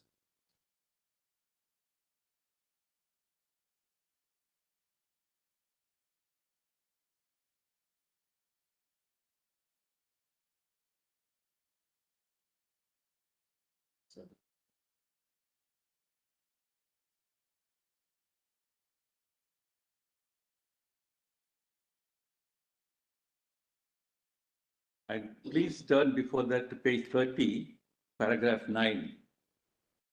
30. The three dimensions of Article 370.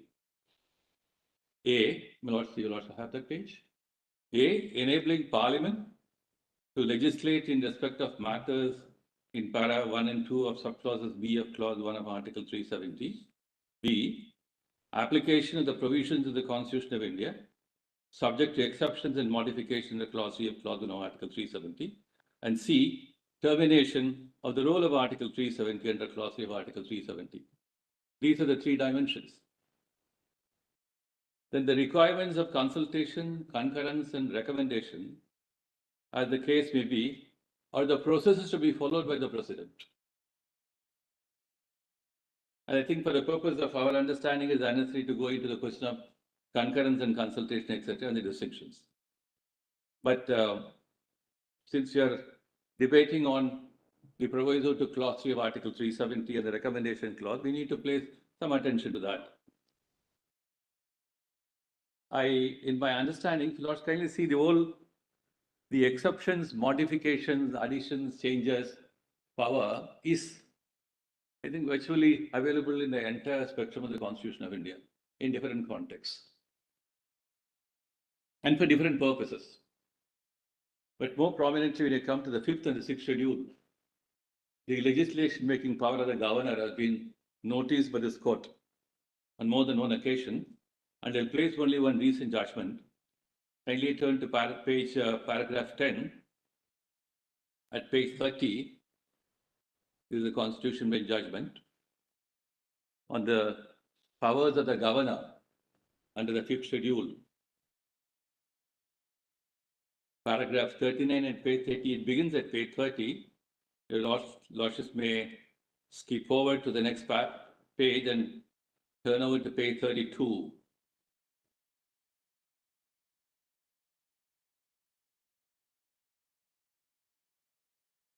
Middle of that page, page 32.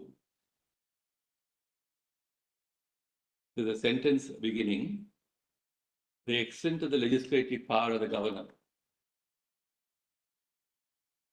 The extent of the legislative power of the governor under section 92 of the Government of India Act 1935 in making a regulation for the peace and good government of an area conferred on the governor, in the words of Lord Halsbury, an utmost discretion of enactment for the attainment of objects pointed to.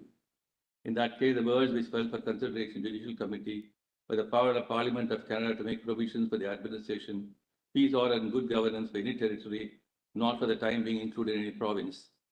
It contended that if any legislation differed from the provisions in England had been made for the administration of peace, order, and good governance, the same could not be sustained as valid. That contention was not accepted. And kindly turn over to the next page, page 33.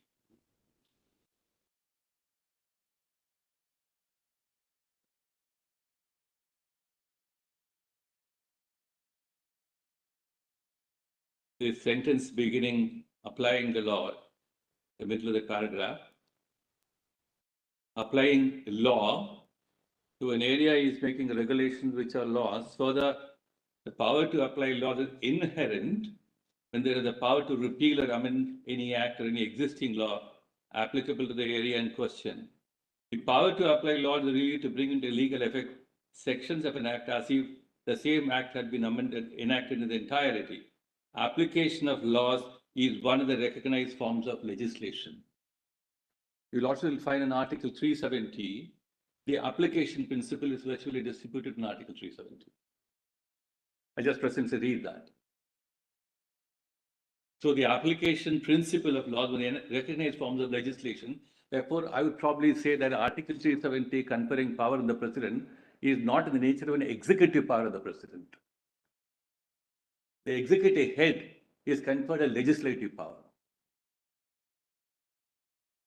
A very extensive and wide power. The power to modify a parliamentary law, the power to subject a constitution to modification is a very vast power. And that's conferred on the president not as an executive head. And therefore, in order the president is enabled in exercising that power, we have only those processes to be followed: concurrence and consultation. So if the scheme was to have a provision to facilitate and aid the constitutional integration processes, we need all that to put in place. The comfort and the aspirations also to be not to be compromised, and therefore you have a concurrence and the consultation. Mr. Tony, if we accept that position, is something which we put to the other side. What has been the practice and the convention is something different. No, that practice in fact goes from what the president was expected to do in order to complete the process of integration, the constitutional integration process. It is not linearly, unilaterally flow from the deliberations of the Constituent Assembly of J&K. Oh, we understand. It was not a sole authority, yes. We understand your argument to the extent that there were conflicting views expressed in the Constituent Assembly, which is quite you have pointed out, or what was pointed out. And what we have today is Article 370 as it stands in the Constitution. So we have to interpret that and apply that. Yes.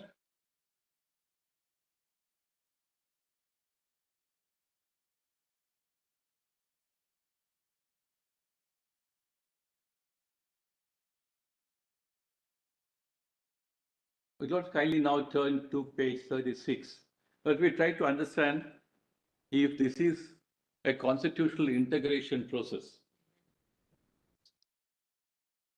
And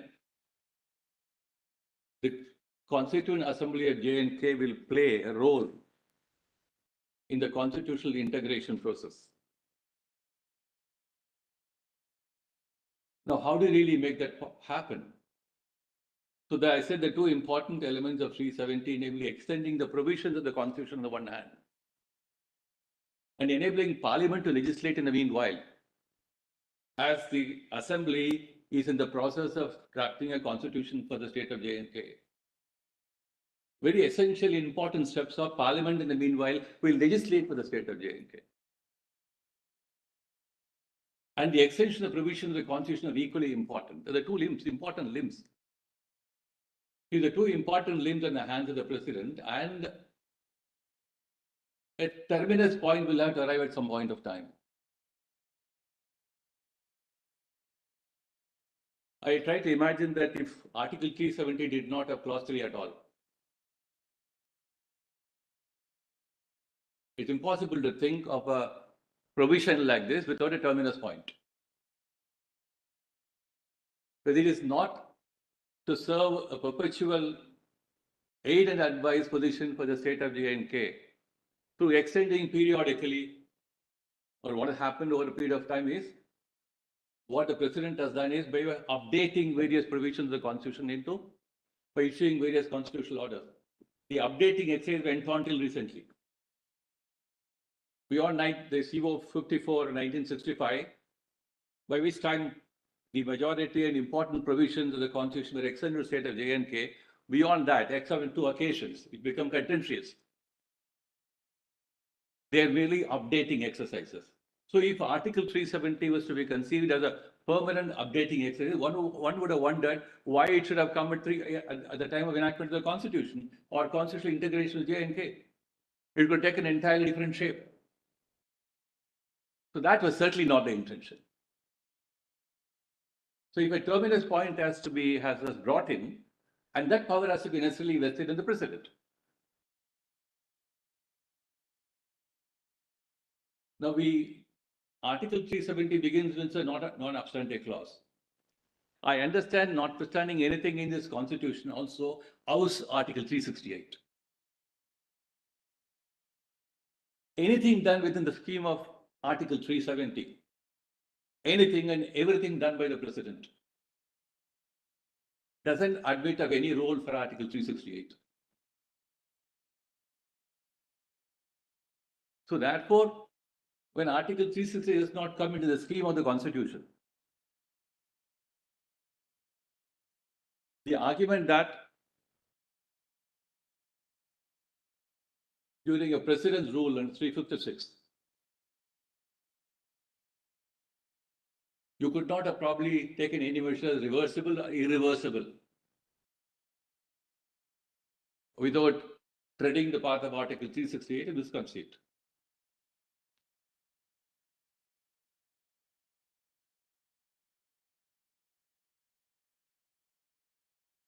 So if the realistic understanding of Article 370 was to complete a scheme, let's say at one level, enactment of the Constitution of J&K to the deliberation of the Legislative Constituent Assembly, and it must come to an end at that point of time. And if it came to an end by that point of time, because sections 3 and 5 virtually captured the essence of constitutional integration, and nothing more is required to be done after section 3 and 5 becoming the part of the constitutional document. It hardly matters whether you call it today the Constitution, we not get into the question at all. Therefore, if the integration process contemplated came to an end by enactment of section 3 and 5 of the Constitution of J&K, that's at one level. At a different level, if thereafter President is issued various orders in exercise of powers under Article 371D, and if I am right in saying they're all essentially updating orders, except those two controversial orders, where Article 35A came, I ask myself a question: is the President precluded from taking stock of all that has happened under Article 371D and say, what shall I do with it today? That today can come at any point of time. There is nothing, therefore, in the scheme of Article 370 enabling or injuncting the President take this, ask this question. She is entitled to ask this question at any point of time. At any given point of time, if there is a trigger which facilitates and enables the President to take stock of the whole situation. So COs 272, 273, which are preceded by stock-taking authority of the President. The President has taken stock of whether what shall I do with Article 370? Should it continue or should it be called to have served its purpose and terminate it? If that authority of the President is untrammeled,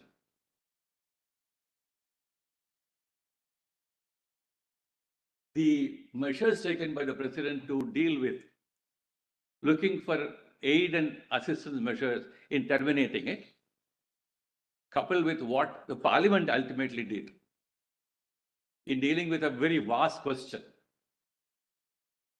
of bringing peace and restoration to the state of J&K. So we are trying to tell you, Lord, that justiciability probably will not come in. Now, let me try to understand why the J&K, the Constituent Assembly, was given only a narrow power of recommendation. Well, yes, it was necessary to have the recommendation taken from the Constituent Assembly, but that necessity does not enlarge the scope of the role given to the Assembly, which is a very narrow role, namely a recommendation role. One would probably be able to argue that if the Assembly, having dissolved itself, the proviso probably would have expired on its own. It's no longer operating. If it's no longer operative and cannot be operated at all, then can you say as the tail cannot wag the dog, etc. Although it is figurative, metaphorical. But what I mean to say is this: the President lose the authority and power available in Article 370, Clause 3, to bring to a close the entire scheme of Article 370. I would say the President has not lost that power. In the presidential poll case, question was whether, by reason of the fact that the Gujarat Assembly was dissolved, I presently played that citation. Gujarat Assembly was dissolved, and for the conduct of the election to the president, the electoral college is incomplete. And the election will be complete in a certain period. That's a mandate of the constitution. But you can't do it now.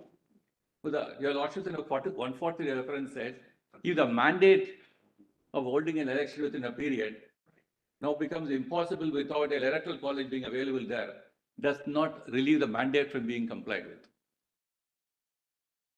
So therefore, in certain circumstances, certain what called facilitating or what is called the recommending role of the assembly is just not available. The president's authority under Article 373 can operate without any further assistance from any other authority.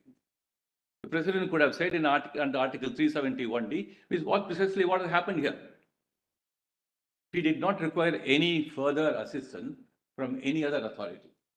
But by way of abundant caution, in continuation of what happened earlier under Article 371D, the president follows the same footsteps now, substituting legislative assembly in the place of the constituent assembly. So whatever gap, a suggested gap may be perceived, president says, now I'll fill that gap. There are several situations when such conditions, preconditions of performance cannot be performed. It's called the doctrine of impossibility. So therefore, the performance is not relieved. Performance will still be done. The conditions may be ignored. So therefore, if following an earlier precedent of Article 371D invocation, we had the substitution of legislative assembly in the place of constituent assembly, the president follows suit. It's also bear in mind when Attorney, the role, yeah, I lost it. see, when he referred to subclause D to Article 371, to the government of the state. Now, if one has to take the concurrence of the government of the state,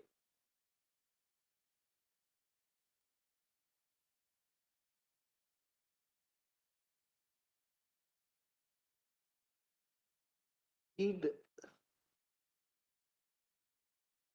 clause 3 of Article 370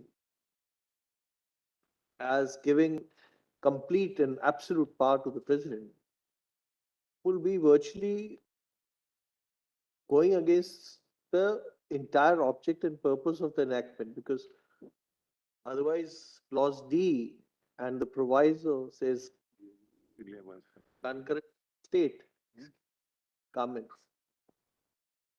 becomes a formality. When we read that article, when we read clause 3 to Article 370, we cannot ignore the Article 370 clause 1, including D and the proviso, state government. That's right. Right. Not to the Sadr Riyasat, but Council of Ministers. Governor with the Council of Ministers. Let me try to look at it from that. So if you're going to read clause 3 of Article 370 in isolation without reference to subclause D to Article 371, and then argue that this absolute power given, or absolute because there's an integration which has to be done, will it not be in conflict with, or not be in terms of the entire purport of the article itself? The perceptions about this conflict arise because we are dealing with a provision which was meant to work during a certain period. And during the period, how it should have worked. And since it crossed that period, we have all these questions which are apparently in conflict. So therefore, if you go back to a period prior to 1957, and imagine what would have happened if the Constituent Assembly had recommended to the President to dissolve or to delete Article 370, partially or fully. Question would have been entirely different. So because it did not happen, we have to put in position a certain understanding as to make it, give it a meaning and context till ultimately President takes stock on that.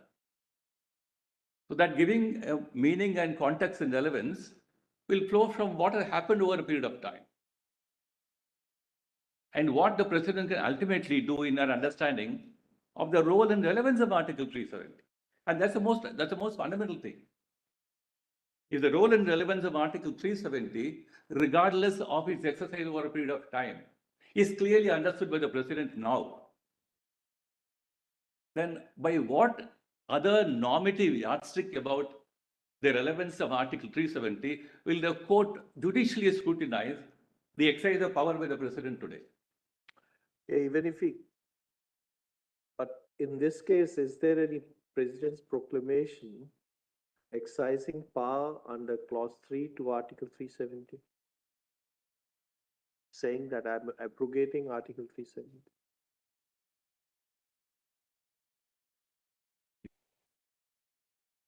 I'll just come back. Can I come back to it by after reading of some part of in the line of my presentation?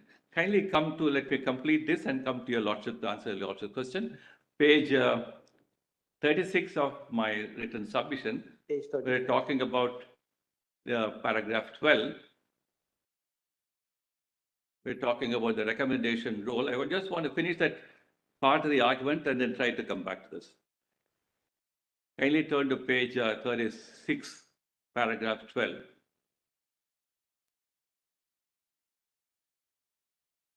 Because if we try to extol the recommendation role beyond a certain level, then we are rewriting Article 370.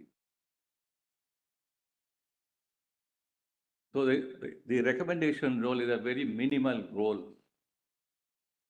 And how is it being understood in different contexts? We have So does a recommendation postulate a positive recommendation, or does it mean just any opinion? An advice. It is an advice. So it's an advice to facilitate and enable the President to find as to whether Article 370 has served its purpose and to close it. So the whole clause 3 of Article 370 is to render Article 370 inoperative. But what in that context. Suppose there is a Constituent Assembly. Yes. We'll not go into this issue of the Constituent Assembly and the Legislative Assembly. And the Constituent Assembly recommends to the President, do not abrogate Article 370. Is it open to the President then to override the advice? That power of recommendation is not available to the Constituent Assembly. Sorry? The Assembly has to only recommend the President in regard to rendering Article 370 inoperative. The President seeks that advice from the Assembly. The Assembly will not say, I have my different thinking on Article 350 and I'll ask you to retain 370 the way we want it. So therefore, the advice, the recommendation is not just an opinion. Yeah. When the Constitution uses the expression recommendation, it means a positive decision, because Article 370 uses different phrases. It uses consultation, it uses concurrence, it uses decision, and it uses recommendation. Certainly right. So therefore, the use in Article 370 of all these distinct expressions, concurrence, consultation, have their context. So therefore, recommendation is seen as an entirely distinct idea altogether. If the Constituent Assembly was to... contending that even if the Constituent Assembly were to say that please don't abrogate 370, the President can still abrogate 370? She can. She can. Recommendation is not binding on the President. Therefore, it is recommendation. It is not concurrence. So concurrence for the purpose of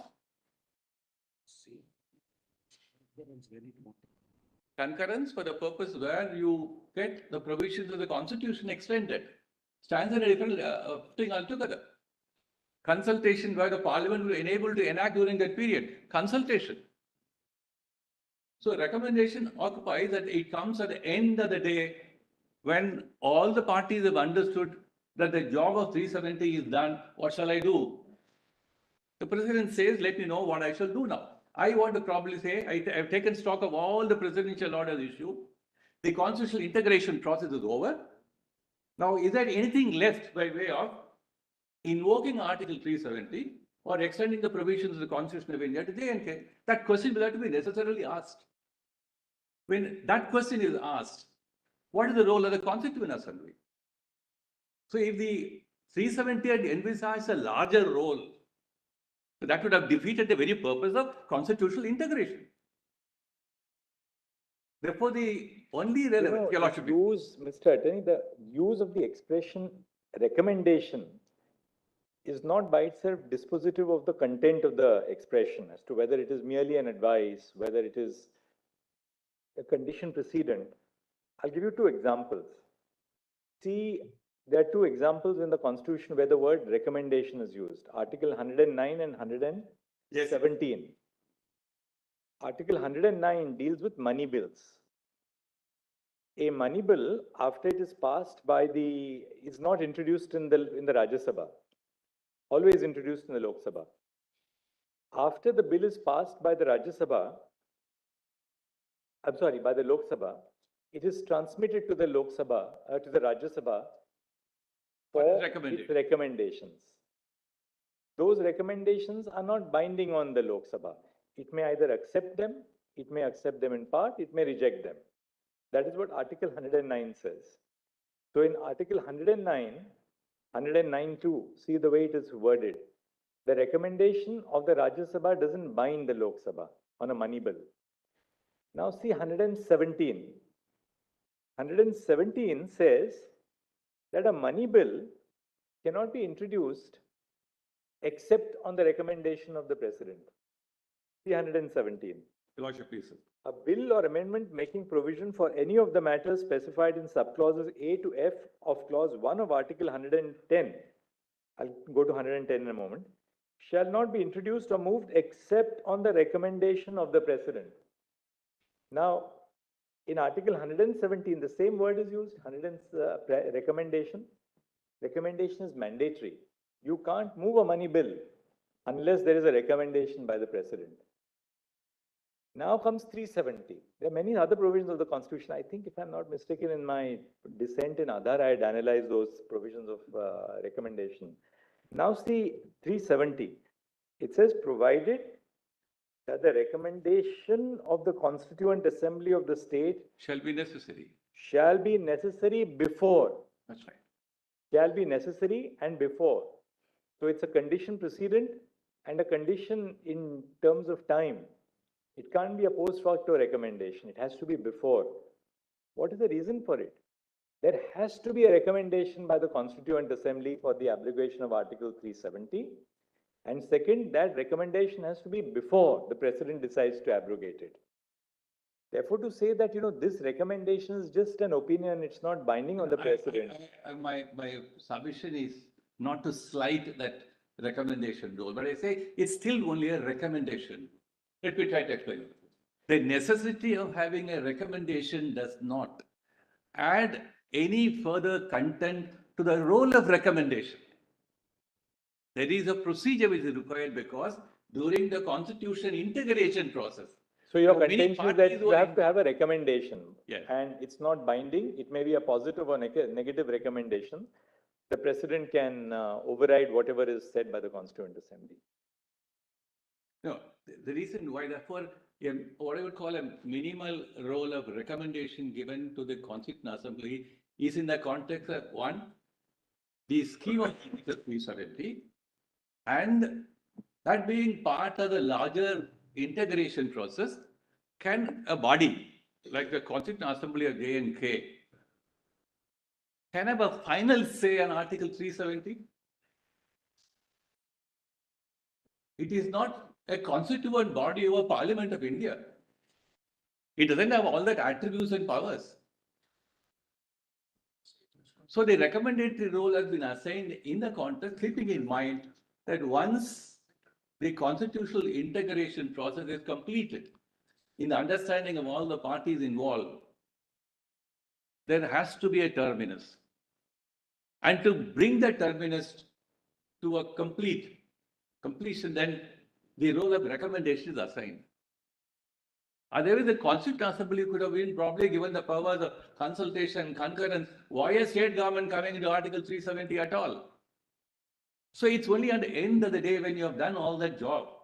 It's a stock-taking exercise. And it will probably envisage that you will do it before the constitutional integration process gets over. What is the sequitur? Are you therefore contending that therefore, since this was purely recommendatory, therefore the absence of a recommendation also doesn't make a difference? Is that the submission or what is the submission? I'll presently try to address the question. That's only when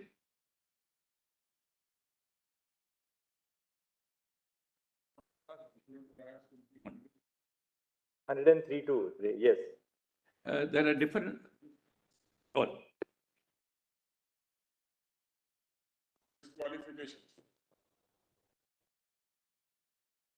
Wherever they want that the opinion or recommendation should be acted upon, they say so.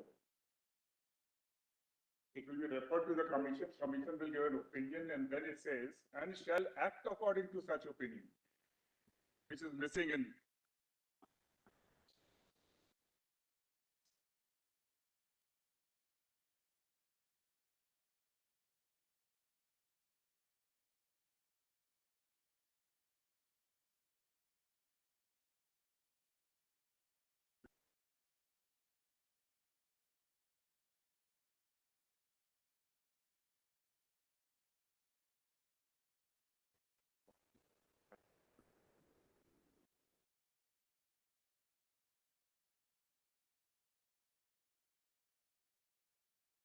act according to.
My note I have mentioned, I didn't read it, but the President of India being bound solely by a body which is outside the Constitution of India, Lord, may perhaps not be the correct interpretation of our Constitution. That if it says yes, he can do it. If he says no, President cannot do it. Because Constitution of Jammu and Kashmir is beyond and outside our Constitution. Clause D does the same thing. It says that other provisions of the Constitution can be adopted subject to such modification and exceptions. If they relate to the instrument of accession, consultation. Anything else, concurrence. Of the state government, Of this not concurrence. Constituent Assembly. Not to the assembly. No, but then if the Constituent Assembly was not in existence, then it has to be placed before the Constituent Assembly for its decision.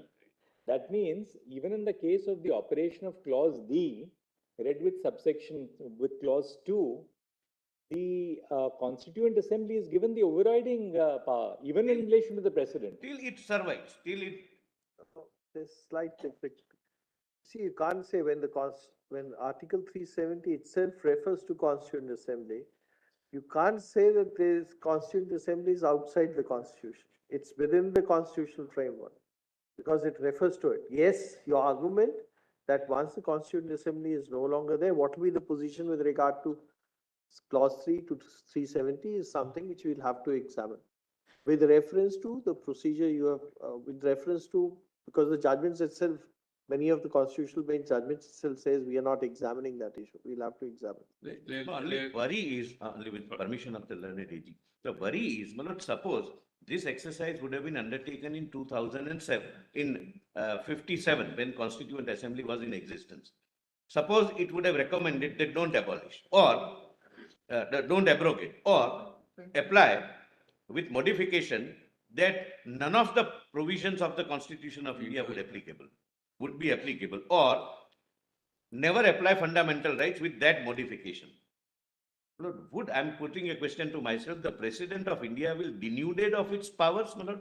Was it intended that by not recommending not to abrogate, it would become permanent? We have taken that Put argument. it in other words, That proviso will no longer be applicable after the Constituent Assembly is not there, but that will not deprive the President of his power under clause 3. to put We have it in taken- other words, if the object and the role of Article 370 is essentially and fundamentally a constitutional integration process, anything which emanates from the assembly, to the contrary, as a way of negation of the integration process, would be forbidden under the scheme of Article 370. You can't have a negation there. Mr. Tony, you extended that argument, Yeah. therefore the questions arose. You extended the argument to say recommendation only means advice, and even no advice. Suppose the Constituent Assembly was, let's assuming that the Constituent Assembly was, Therefore, There- I quite see. Therefore, that, what I'm that trying- part, the extension part is the one which is. Therefore, we have to probably understand the context in which why this provision was at all enacted. The constitution integration process repeated was the only mantra under Article 370. And everything around it revolves around it. 371A, B, the Parliament is enabled to legislate, extension of provisions of the Constitution, they all revolve around this central theme. See, the only thing is in relation to Jammu and Kashmir, one thing is very clear from reading Article 370. It expressly recognizes the instrument of accession. Categorical recognition of the instrument of accession in Article 370 itself. Second, a categorical recognition in Article 370 of the process of the formation of the Constitution of the state of Jammu and Kashmir. Third, a categorical recognition of the status of the Constituent Assembly of Jammu and Kashmir. So therefore, it's not that these were instances which were taking place as a part of the real politic in that state. The IOA, the Constituent Assembly, the process of constitution formation in Jammu and Kashmir, they are expressly recognized in Article 370. You lost right. My head is So small they have been caveat. conferred with a certain constitutional recognition, if not a constitutional status, a constitutional recognition in Article 370. I just want to enter a small caveat because the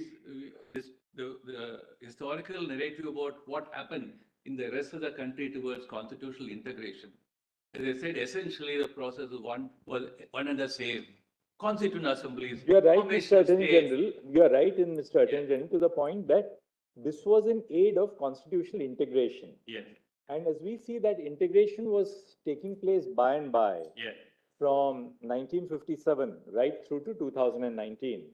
So subjects which were completely excluded to the Parliament were brought in within the purview of Parliament. That was also that is a clear understanding of the constitutional movement towards greater integration of Jammu and Kashmir into the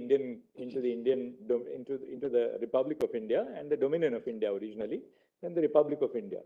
So there was undoubtedly a gradual and imperceptible integration apart from the unconditional accession to India, which we saw right at the outset in Article 3. There's no difficulty about that.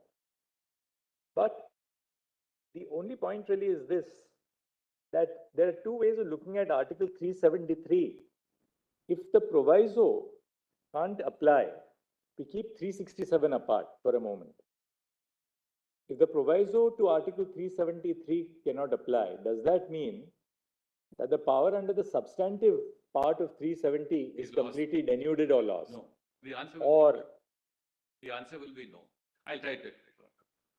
that's the The power is issue not which we have lost. to. And if that power is not lost, is it a unilateral power then which can be exercised by the president? What Parliament really did was this. They didn't have a constituent assembly in the state of Jammu and Kashmir. There was no constituent assembly. They were exercising this power to abrogate.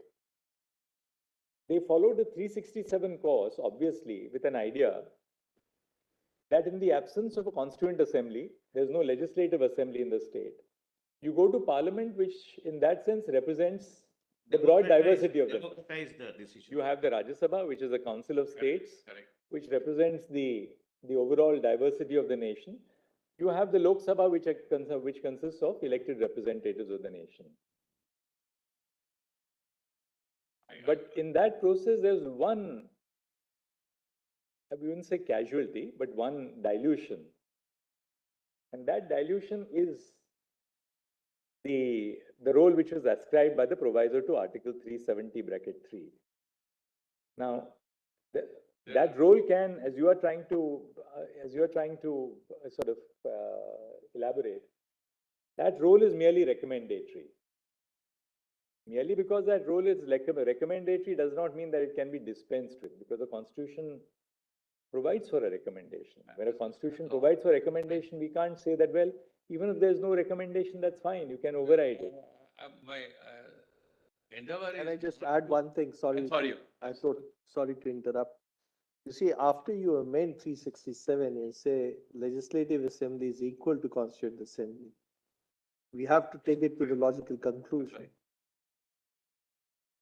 We've accepted that it exists, my lord, but. That's right. That's how it has. But, my lord, only one question, my lord, and your lordships can consider this, my lord, during this holiday.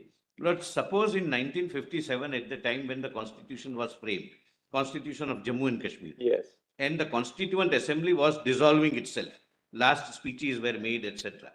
Suppose it would have said that now in exercise of our powers under 370, sub-article 3, we recommend the President that the Constitution which we have framed, which provide for a semi kind of monarchy, and now therefore you delete 370. Lord, would it not go against the very spirit with which 370 was incorporated? That it has to be temporary and you are an integral part, because 370 sub-article 3 says, notwithstanding anything contained in the foregoing provision, meaning thereby 1 and 2, instrument of accession and article 1 being applicable. So, Constituent Assembly technically was not bound by 1 and 2. It could have said, then, my lord, would the President be completely denuded and act as per the desire of the Constituent Assembly? It cannot be, for the simple reason that the debates in the Constituent Assembly repeatedly say that this is a temporary provision. So that's why I said you can't. You don't have to refer to the debates. So that's why, Even the. Until that's unless why we I ignore said it. there can't be a negation principle read into the proviso. A principle of negation whittling down the entire scheme of Article 370. You can't read it into the proviso. Let us say, bro, that as Sheikh Abdullah at that time wanted, bro, that independence resolution being passed. That's why you put in registered of the assembly. It's the very, that answer is given in the Article 370. I'm saying, had they proposed, then the president is not bound. No, that proposal is not, this will be contrary to Article 370. That's right. May I have your lordship's permission in support of this submission? Contrary to Article 1 also. Reading material can be shared with. Kashmir is an interior part of it. That's all right. Question. Some reading material can be shared with your lordships, and then. No, nothing in terms of reading material, Mr. Attorney. We have enough reading material with us. Now we will go by churning material, which we have at the bar. I didn't want Because to. then in rejoinder, we'll get a couple of thousand pages, Mr. Attorney, and we only know what difficulty that poses at the end to us. Coming through that, I understand. Give you a more accurate list of days. These are some, We put that discipline on you because we realized what could happen. no, but what happened? That was. No. So the facts which are on record in the work of Sardar Patel. This is please let us not get to that. I When don't he think- says, Please, I don't- Sybil, I don't- you'll have your chance in the I second don't round. think this statement is necessary at all. No, the reading material is some excerpt from certain books. Some thoughts come in the course of how do you explain internal sovereignty? How do you explain certain?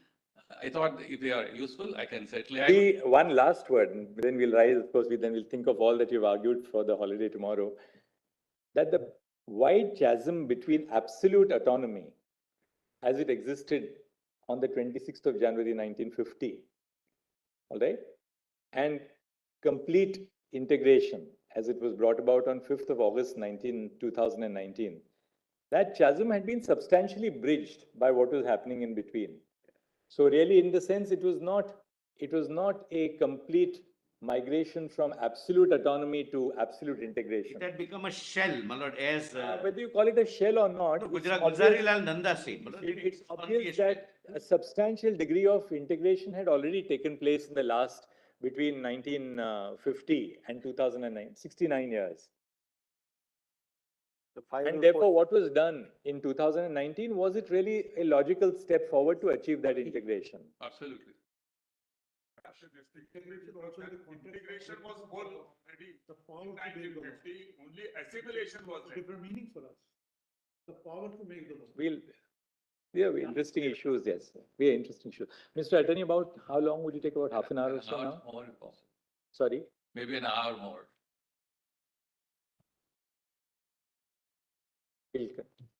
After that, Mr. Dwivedi will. Right.